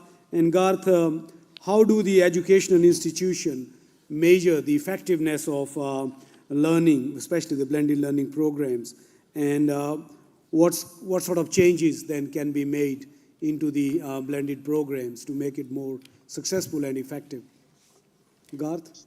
Yeah, it's a really big question, and it's one of the big sort of issues currently discussed here in Australia is how do we actually benchmark our courses from one university to another so we can actually say, my agricultural science course, the graduates are equivalent to your agricultural science course. That's certainly something that the government regulator has given us a clear expectation that we will engage in that space. So I think that's a big question that needs to be addressed, and obviously part of that would be the effectiveness of our learning strategies. I think the feedback we're receiving from employers on our graduates is that our graduates have a good set of skills, but at the same time we have also seen a drift in some of the skills that the students have had as they've come through their degrees during the COVID-19 pandemic. So I don't think we can underestimate the impact that these different learning strategies can have, and ensuring that we find ways to actually appropriately address that. And that comes back to the point that was made very early in the panel around threshold standards and around assessment. And we've talked a lot about assessment and how do we actually benchmark our assessment to say, okay, we took a blended learning approach with this course, but the assessments were conducted in a way that was that we feel was appropriate with sufficient integrity. I think those are the big questions we need to address moving forward. Yep. Thank you, Garth. So, Dr. Gunasekara, I'm going to come to you because you started that very good conversation around having the threshold level. So, how do we measure that effectiveness of blended learning? Thank you. Let's start by asking what is the purpose of education. Because if we are talking of effectiveness, we need to know the end result. And to me, education delivers individual empowerment and social development. And therefore, if we are really going to measure the success of education, we need to measure it by those two parameters. How do we carry the individual along, and how does that individual contribute to the betterment of the society? So, to me, I think this is where the importance of contextualization of education lies. If we were to teach something to a student, and the student feels, yes, I know something new, but that new knowledge has no relevance to the local circumstances, we are either forcing the student to live a life of discontent or migrate. And that is what we have been doing all the time. Instead, and especially in agriculture, we have this amazing opportunity to make the learning real, to give the opportunity for the student to recognize its value and the immediate application in the local context itself. And that, if we can create that, that will drive the effectiveness that we seek. And if I were to very quickly apply this to the Sustainable Development Goals, we keep talking about the Sustainable Development Goals, the objectives, the tasks, and so on. We forget that in 2015, when they were coined, there were two overriding principles that everybody promised. One was leave no one behind and reach those furthest behind first. My fear is that in the process of technology driving education, we may actually increase the gap if we do not cater for those most behind first. And the effectiveness should be measured at that point. How far back have we reached to make the impact? Thank you. Very good point. Solinias, if I can have your opinion on what do you think about the effectiveness, how to measure it? Firstly, I think we have to recognize that regardless of the means by which we deliver a course, if we have defined good objectives and good outcomes for that course, the means by which we deliver are irrelevant. The objectives should still be met regardless of the means. If one of the objectives of the course is I need to learn HTML and build a web page, we measure that by seeing if the student has learned HTML and can build a web page. If the objective is to be a better presenter, then if the student then becomes a good presenter, we have achieved the objectives. I think if we do, the one exception perhaps to that rule is if we look at the objectives and the objectives really did not take into account a mixed environment or an online environment, we may want to reassess them to make the objectives a little more global. But short of that, the key, I think, is to recognize what are the strengths and purposes of online learning versus face-to-face. It's really an existential question.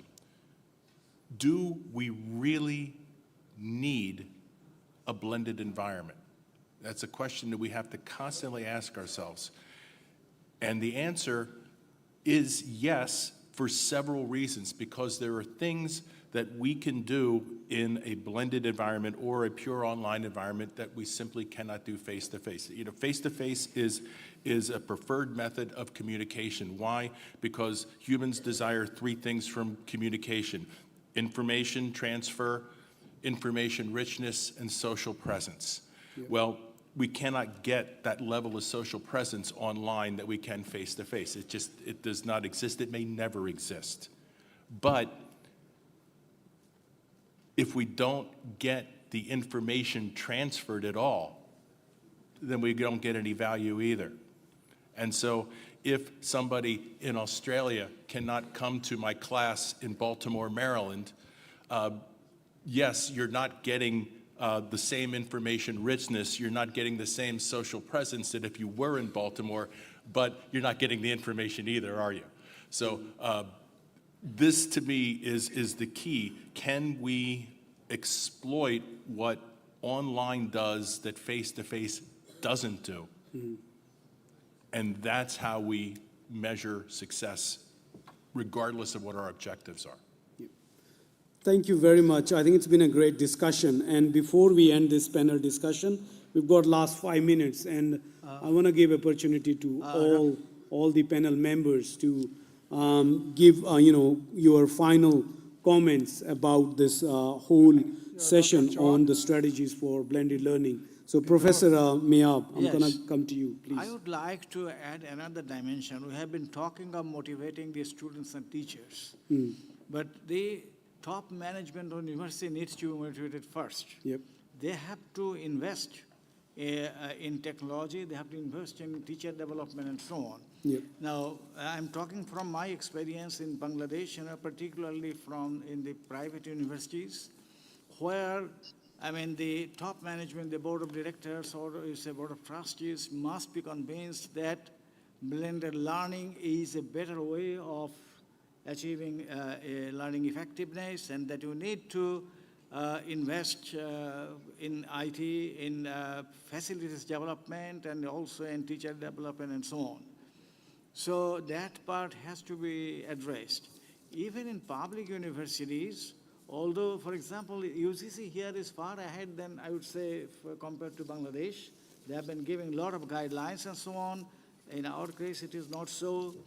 And then, even in public universities, the syndicate or, say, the Senate, these people are, again, not so much aware about the need for this. And then they don't realize that we'll be behind, if they don't invest in this kind of activities and resources. So that dimension has to be taken care of also. Thank you. Dr. Gunasekara, any final comments? I must thank the organizers. I must thank the organizers of this conference. And one of the nicest things that happened this morning was when Dr. Werner pointed out the difference between a platform and an ecosystem, and said an ecosystem is about values. And I want to end there, because please do not lose the value. I come from the medical field and I teach medicine. we have lost the trust of our people because we got so specialized. Today, people don't believe what we say, and we are coming back to those values, and the values are equity, diversity, inclusion, and indigenization.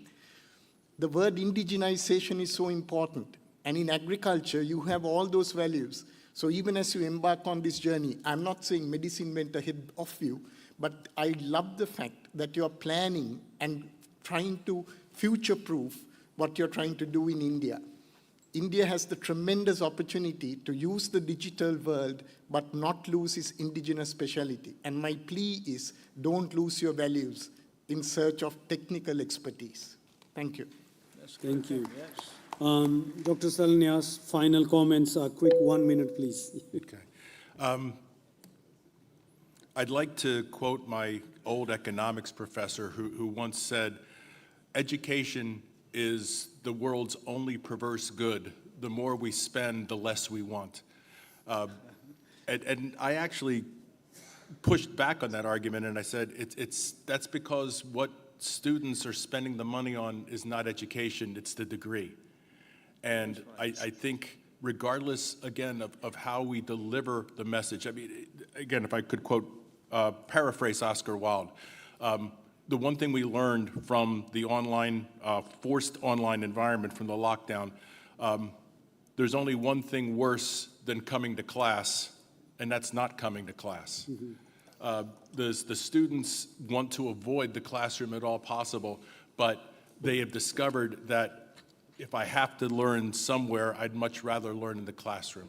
And so can we find a happy medium that motivates students regardless of the median, so that what they want is the education and not just the degree? Yeah. Thank you. Dr. Katyal, final comments. Thank you. My final comment is that blended learning concept or ecosystem which we want to create for effectivity or strategy we want to prepare, the most important factor would be to make a need analysis.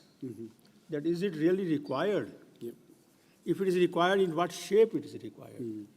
And also the other part is that what is the kind of relevance of blended learning?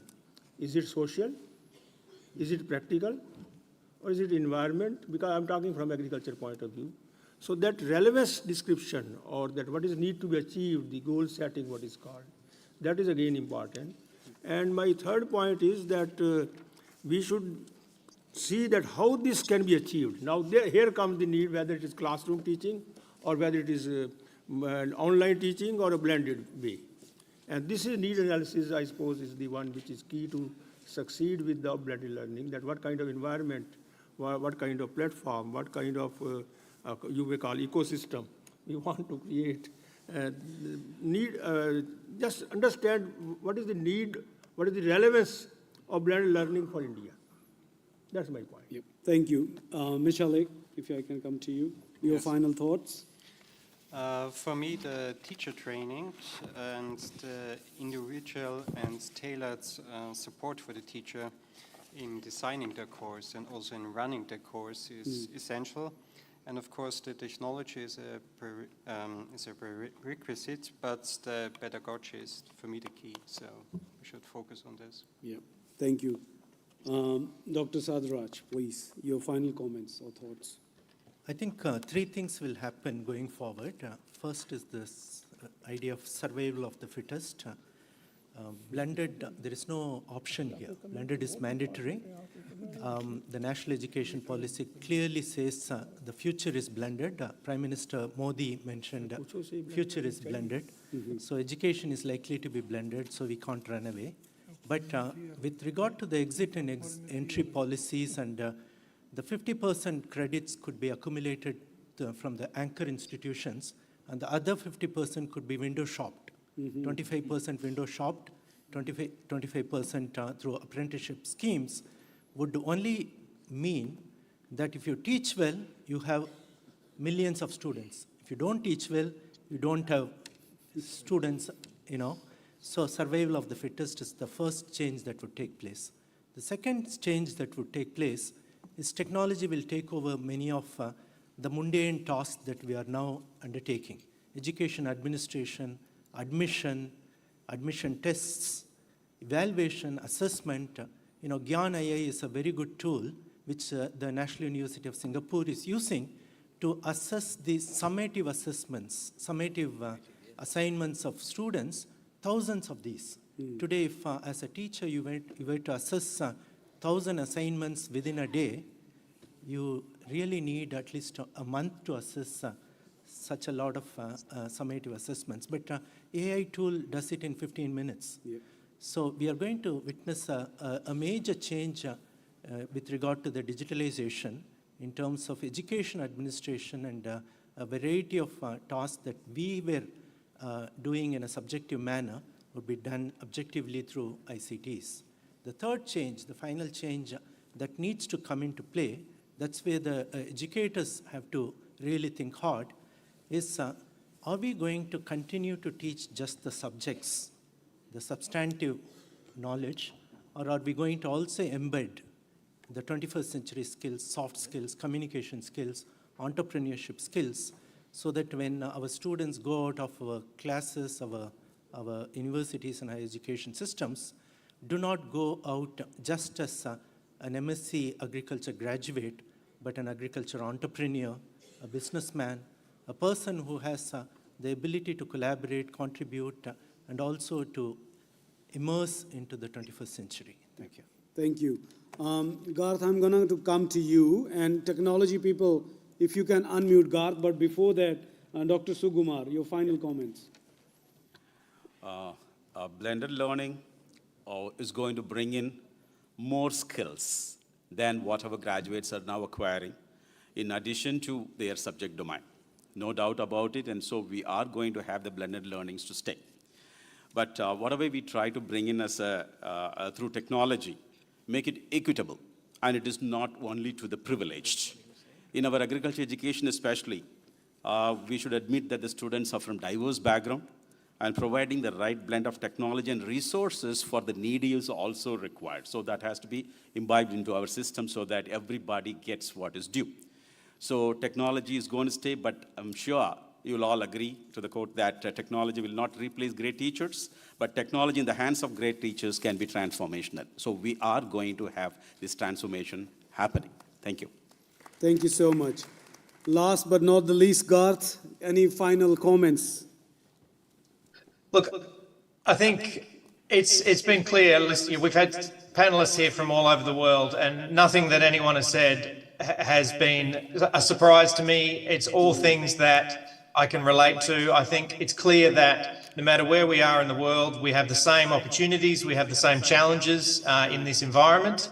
And for me, that's why meetings like this one are so crucial, because it gets us out of our discipline bubbles where we might only talk to I might only talk to biochemists. But by hearing from people from different disciplines, different countries, it really highlights the opportunity we have to work together to develop very effective blended learning strategies and technologies that I think will address some of those challenges we have around access and engagement, and hopefully allow us to deliver really high quality education in agriculture and everywhere. Thank you, Garth. You actually have simplified my job to conclude everything now. And but you mentioned a very good point that Dr. Paroda also mentioned this morning. The multidisciplinary approach, I agree with you, is very, very important. So I think please join me to thank all our panelists for sharing their thoughts with us. I think we all agree that blended learning is presenting us great opportunity, but here is the time that let's work together, as Dr. Agarwal very rightly had pointed out this mission for this conference, that let's collaborate, because I think for blended learning to be successful, it is going to be important that we design carefully these activities. We make sure that the activities, they align with the learning outcomes. As our panelists mentioned, the training of the teachers is going to be very, very important.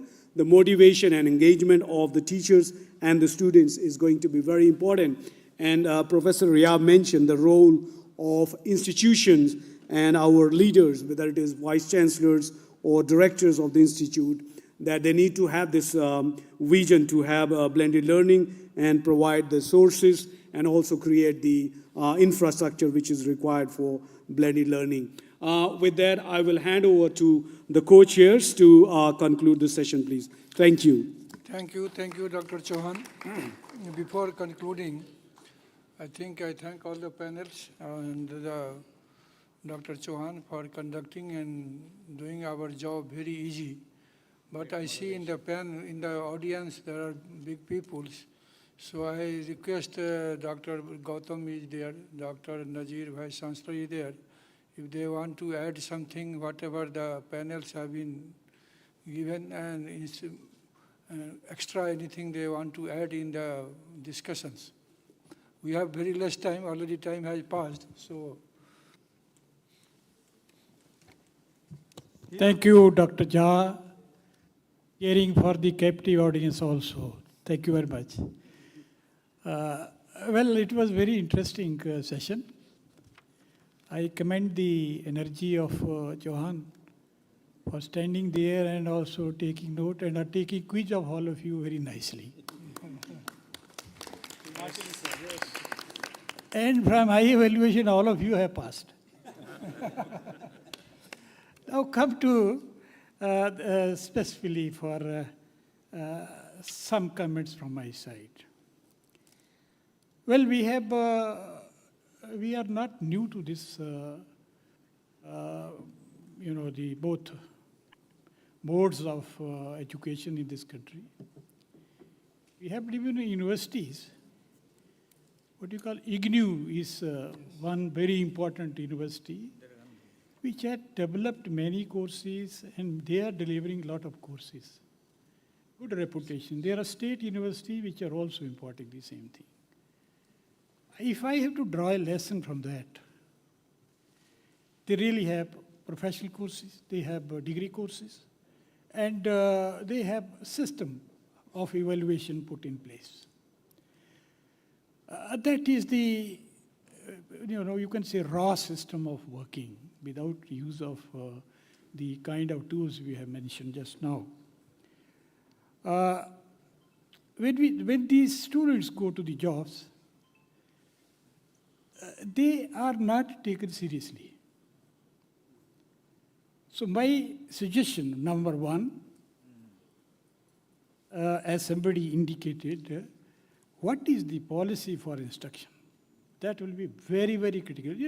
Universities need certain and, acceptable and adaptable system, replicable. That is one thing where I think Commonwealth of Learning gentleman has very nicely put it.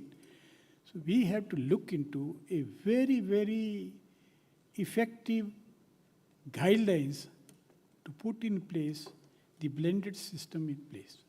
And the experience from the open universities, IGNU and others, will be quite helpful. We have to learn from that. The second is that where you do it. In many of the recruitment and policy, promotions rules, there is no mention of that even the open learning is also acceptable in the rules. We create a mess. And that mess has to be cleaned before it is put to the people. So that is where we have simultaneously, there has to be improvement in the recruitment, promotion, all these things. So sometimes persons are not accepted. No, if you have not done degree with the, let us say, PhD degree with thesis, we give half the marks. So we have to see the whole gamut. I'm simply pointing out that this is, once we are, we are decided that we have to go in for blended system. The reasons are explained. I need not to explain on those aspects. But to make it very, very certain and very, very effective, we need to have these two things put in place. And it is not a one-time job. You have to keep on doing as the dean's committees are going on in case of curricula development in agriculture and so on. Then, of course, the cost. People mentioned that you have to have the three things: the infrastructure, the capacity of the teacher, and the receptivity of the student. These three mixed together, and the enabling environment through whatever guidelines are there. I know that we offered courses during Corona time to the students, but it was a horrible experience. Teachers don't know what they have evaluated. Students don't know what far they have been passed. So I am giving not a dismal picture, I am giving a picture to improve ourselves. It's good to say goody to everybody. It's wonderful, everybody is happy. So you'll be in the panel all the time if you give good recommendation and keep Anuradha in smiling mode. That is wonderful. But the problem is that we have to be very, very honest to the system. We are evolving it, and I take it like this. Please don't go in for taking all the courses in the blended mode. Classify. There are certain courses which can be taken in blended mode, in the online mode, where practicum is not required, where you don't need face-to-face interaction and so on. So that is where I think we have to make a choice. And then there are many things which I have noted down, but you people have confused me so much to not to conclude this with the remarks that it is a good initiative. Learn from whatever systems we have in place. Do the need analysis, what is the need, what Dr. Katyal always highlights, and what is the need? What are the courses which will be more effective through the offline mode or online mode? And I think this, the gentleman from medical side has made a very, very relevant point. In agriculture also the same thing. In medicals, if you treat people like that, if you give operation only online, then you will prescribe online. And the man will die, and nobody will be there to punish. So this is what I am saying, that these are good things which should be taken, but make very effective guidelines, how to operate. Very difficult to, if you give, there will be a lot of litigation. Somebody will say, I have done well, he has not done well. So if the guidelines are there, I think our life will be more comfortable. And teachers, their training is utmost important. Please take care of, these are the things which we have to build in the thing. And of course, making them useful. The employers must accept them, the acceptability part. So that role comes with the participation with the user departments, the people from the public and private sector. That will help in really improving the courses. I have gained a lot of things, and it was a wonderful day. And hopefully I did not get any sleep because I did not feel like sleepy. Because you were so attractive and so useful people, kept us alive and kept us happy. Thank you all for wonderful interaction. It was a nice. Thank you very much. So this was not the online interaction. This is physical, so keeping intact. Dr. Nazir, you want to say anything? Yes, Just a few minutes. Thank you very much, sir. Thank you, Jasab. And Gautam sir was also rightly concluded many things. But what I would say here, that when we talk about the blended learning, combining the physical and the virtual world, and in 21st century, we believe now that the education has to be an outcome-based education. What we in India have been doing so far is, churning the qualified graduates with the degrees, and taking a degree at the end of a graduation time, 3, 4, 5 years, as a receipt of the time and the money he has spent for it.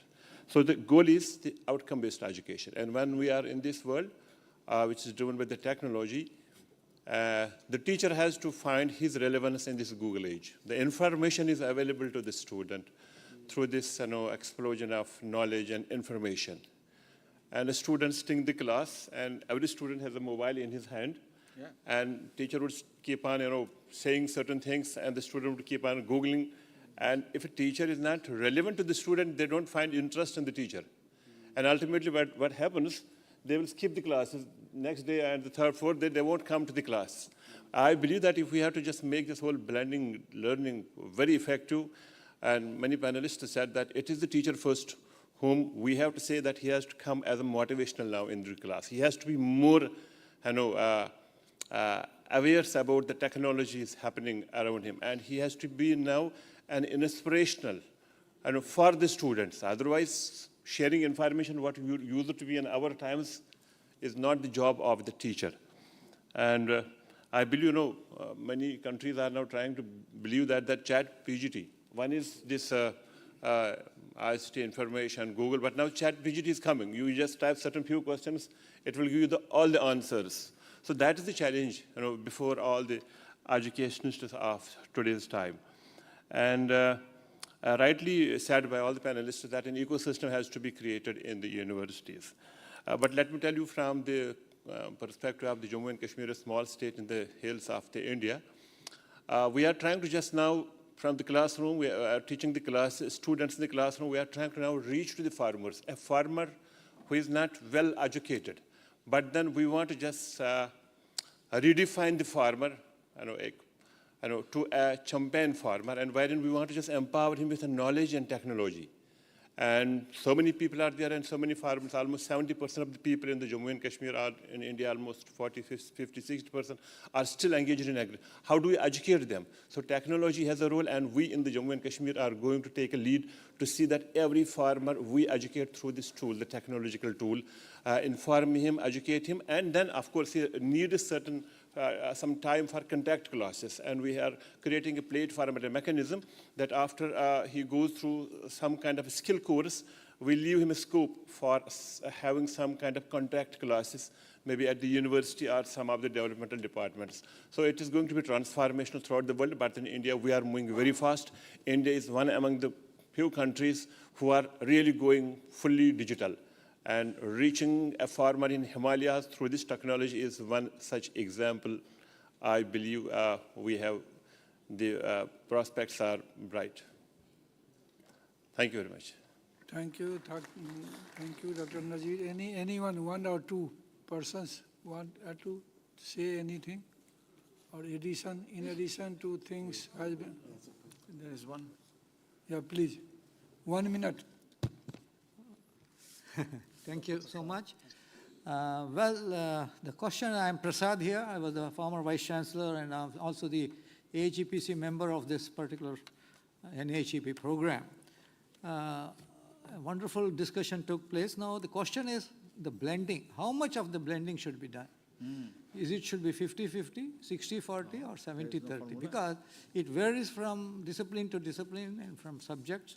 And as Dr. Soryas told, is very relevant as long as you don't have a personal touch with the student. Probably that feeling of the student-teacher relationship, if you miss on that, probably you are not able to understand and appreciate all the students who are present in the class. So the online system would try to miss out on some of the students who have not been able to come because you take all of them in the same platform. And that could hinder the students' progress. So in order to do this, we have to develop a sort of a strategy. What should be the level of this blending we should do, and to what extent on various programs. Now, over the period of time, since we took off with nobody knowing how to go for an online coaching or online teaching, teachers didn't know, students didn't know, but we have now taken off. We have come to a particular level. Now, let us see how best we can train them. And that question was asked time and again, Dr. Chauhan said, how should we train them? Now, we have developed over the period of time lots of course materials. Online course materials are available. Large database has been developed. Let this be used as a tool to educate the teachers. Now, there are some online teachers who have not been very good in the classroom, but have been very good on online. So why can't we use them as the resource person, try to use them to educate and have some sort of like workshop for the teachers from each university should take it up and train the teachers so that they also are coped up to address the students better online.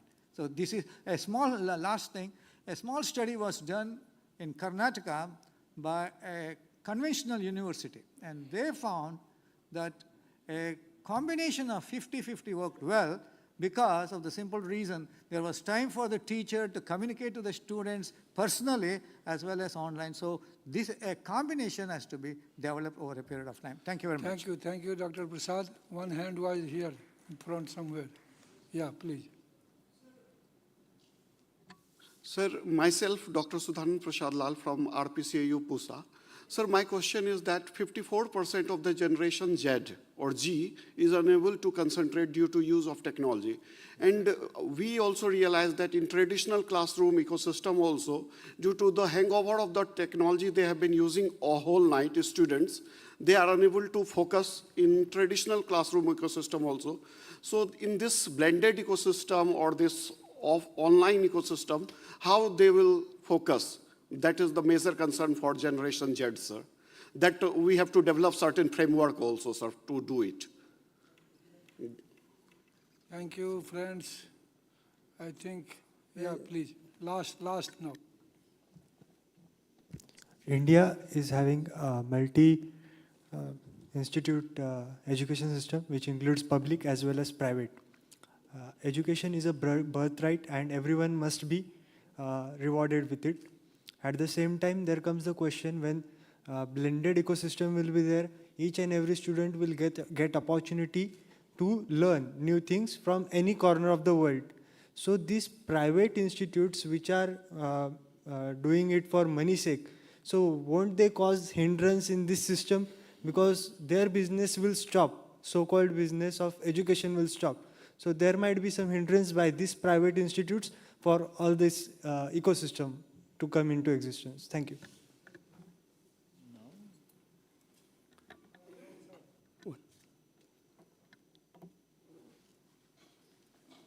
Sir. Thank you. Yes, please. Thank you very much. I wanted to respond to a very important question that someone asked.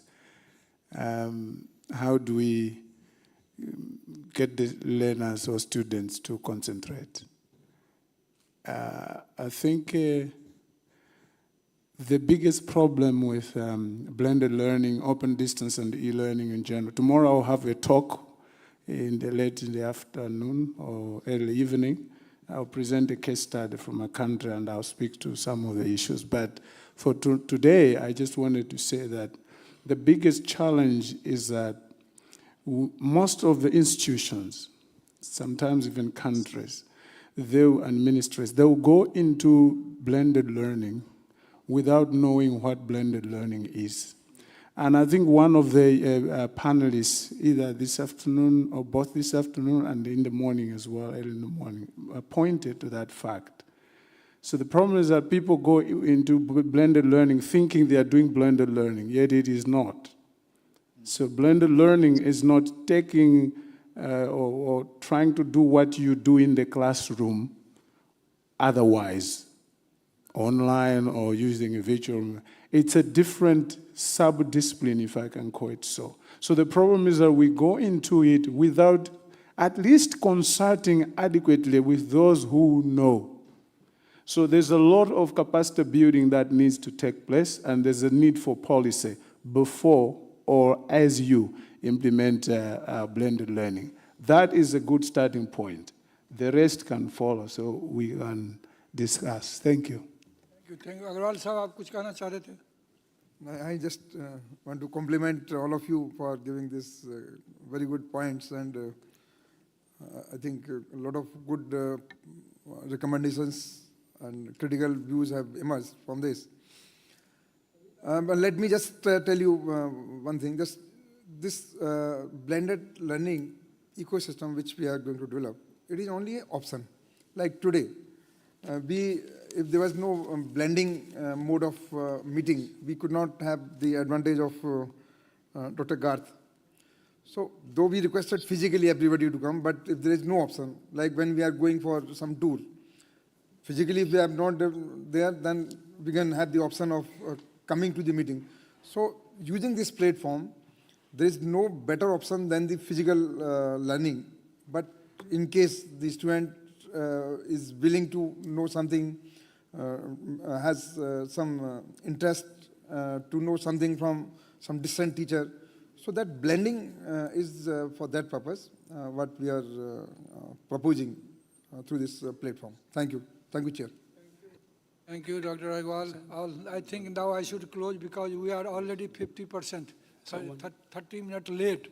So though Dr. Gautam has given us the pass mark, but we are now failing because of the bad management of the time. So now I request Dr.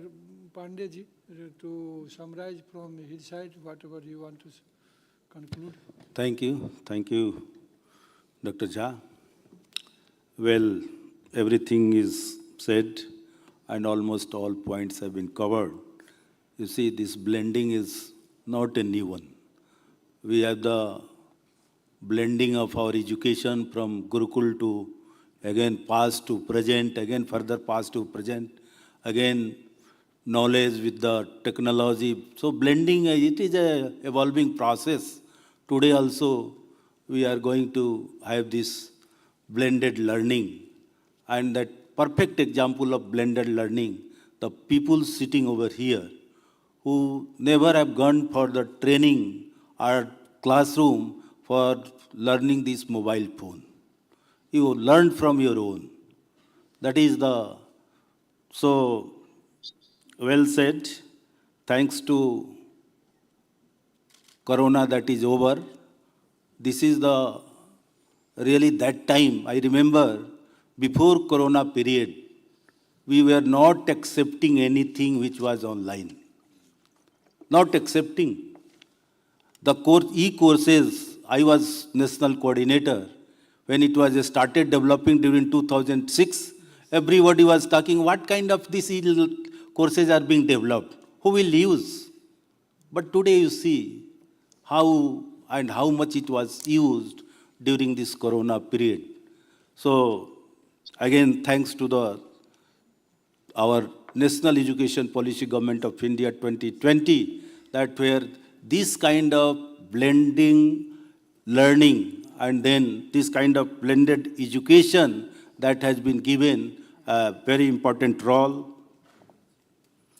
One point has very clearly emerged, that is until unless we have a very well-designed entire things and well-structured, that is very much required when we are developing any course material. Already we have the textbook and other books. The same thing we have to encourage how to bring that online materials. And in this regard, already Gautam sir has mentioned, IGNO and we all from ICR, a lot of work that have been done as far as this online course materials are concerned. Certainly we need, I remember that time when this e-courses was started, faculty were not aware about how to touch the mouse. How to touch the mouse. They were not knowing how to use the mouse. But today, they are capable over the period. Certainly it has changed and it will change. And now, due to this kind of, evolving, process, today we are dreaming the digital university. Digital university. And time has come when you will see the digital university. So design and the structure of those course materials, then availability and creation of knowledge, and then that accessibility to make access. Still today, if you see the colleges which are in the rural areas, they don't get any, continuous internet connectivity even. They are facing. So how to make them? So that is a very important. Evaluation and assessment of both student as well as teacher. That should come very categorically. Capacity building, until unless the capacity building, and under our national education policy also, this capacity building has given a very, very important role. And one big component is there. So in this blended learning also, this capacity building is very much required. A lot of you have to chalk out what kind of, training is required, what is the need of those trainings, to whom, what kind of training will be required. And finally, I'll not take much time, the policy interventions. The policy in totality with complete convergence, which can be sustainable, which can be doable, which can be acceptable, and which can be implementable. If we do, certainly I think that our education, the quality of education, and this blending learning, that is going to, and this under our strategy, if we'll consider these points, certainly, and very important one at the last, that is the sharing and caring by the partnerships. So partnership and linkages, that will be very required, because many things, same thing is being created by different people. So if you can have a node of the kind of node, the capacity building centers, who will prepare what, who will create what, and that quality again check. So these are the few points I wanted to just put. Now with this, I express my sincere thanks and gratitude for the organizers for giving me the opportunity, and thanks to our Dr. Jha Sahab for giving me this opportunity in this session. Thank you all the panelists for their very good deliberations and very good points. Thank you, Pandit Sahab. Friends, now it is concluding, and I am not going to repeat because of the things which have already been told. One thing is clear, that we are here sitting because of the corona. Necessity is the mother of the inventions. So that blending and online teaching has come because of the corona. So we should thank them. And another important thing that has emerged, that is correct, that we should not go for blending by blinding ourselves. Blending of education should not be done by blinding ourselves. Course to course and even subject to subject, it will vary. That is the most important things, and that should be taken care of during the making the policy. That policy is of course required, but how much policy should be there, that should also be not so tight, so that teacher and professor cannot move here and there for changing their course, curricula and practicals and other things. Here there is a teaching and practicals. We are not talking at all practicals.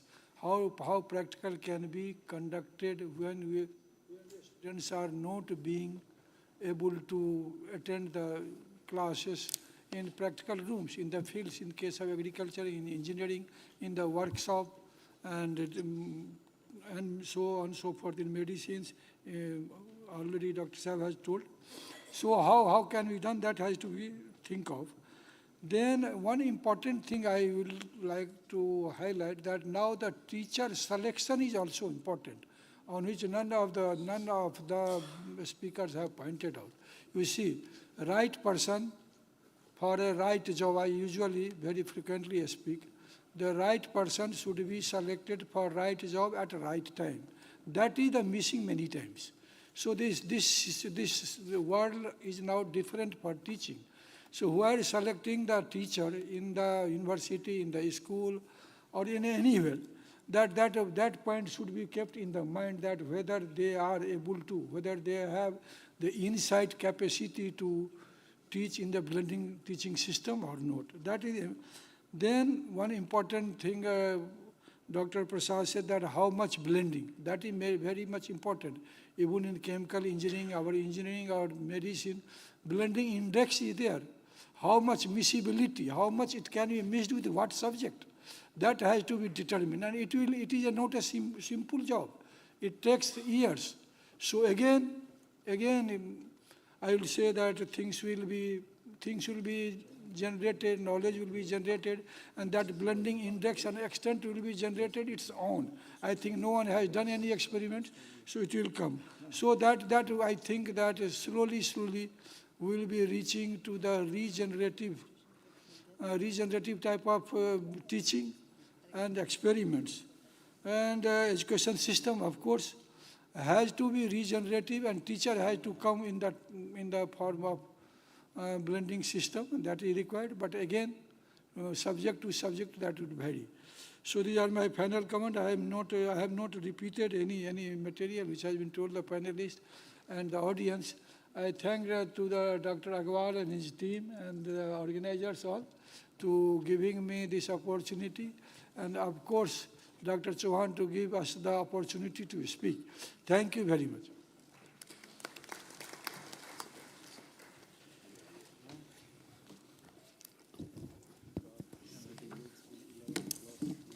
Thank you, co-chairs and panelists. I think we will all agree that this has been an extremely enriching session.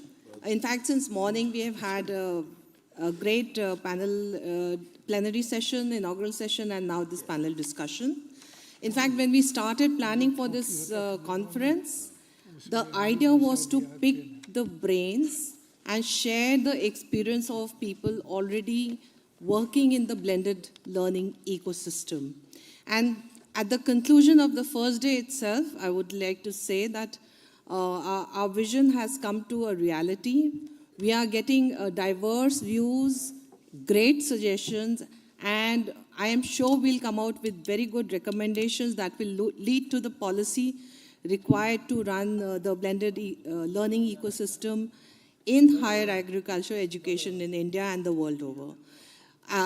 At the first instance, I will request the audience to give a round of applause to the co-chairs, moderator, and the panel. On behalf of the organizing committee and my own behalf, I thank each one of you who are on the dais, as well as the audience and our online participants for being us with this session late in the evening. I would like to now express our gratitude to all those on the dais with a token of appreciation in the form of a small memento. And I request Dr. Anshu to please come forward and request both the co-chairs to step forward and hand over mementos to our panelists and moderator. Sir, please come forward.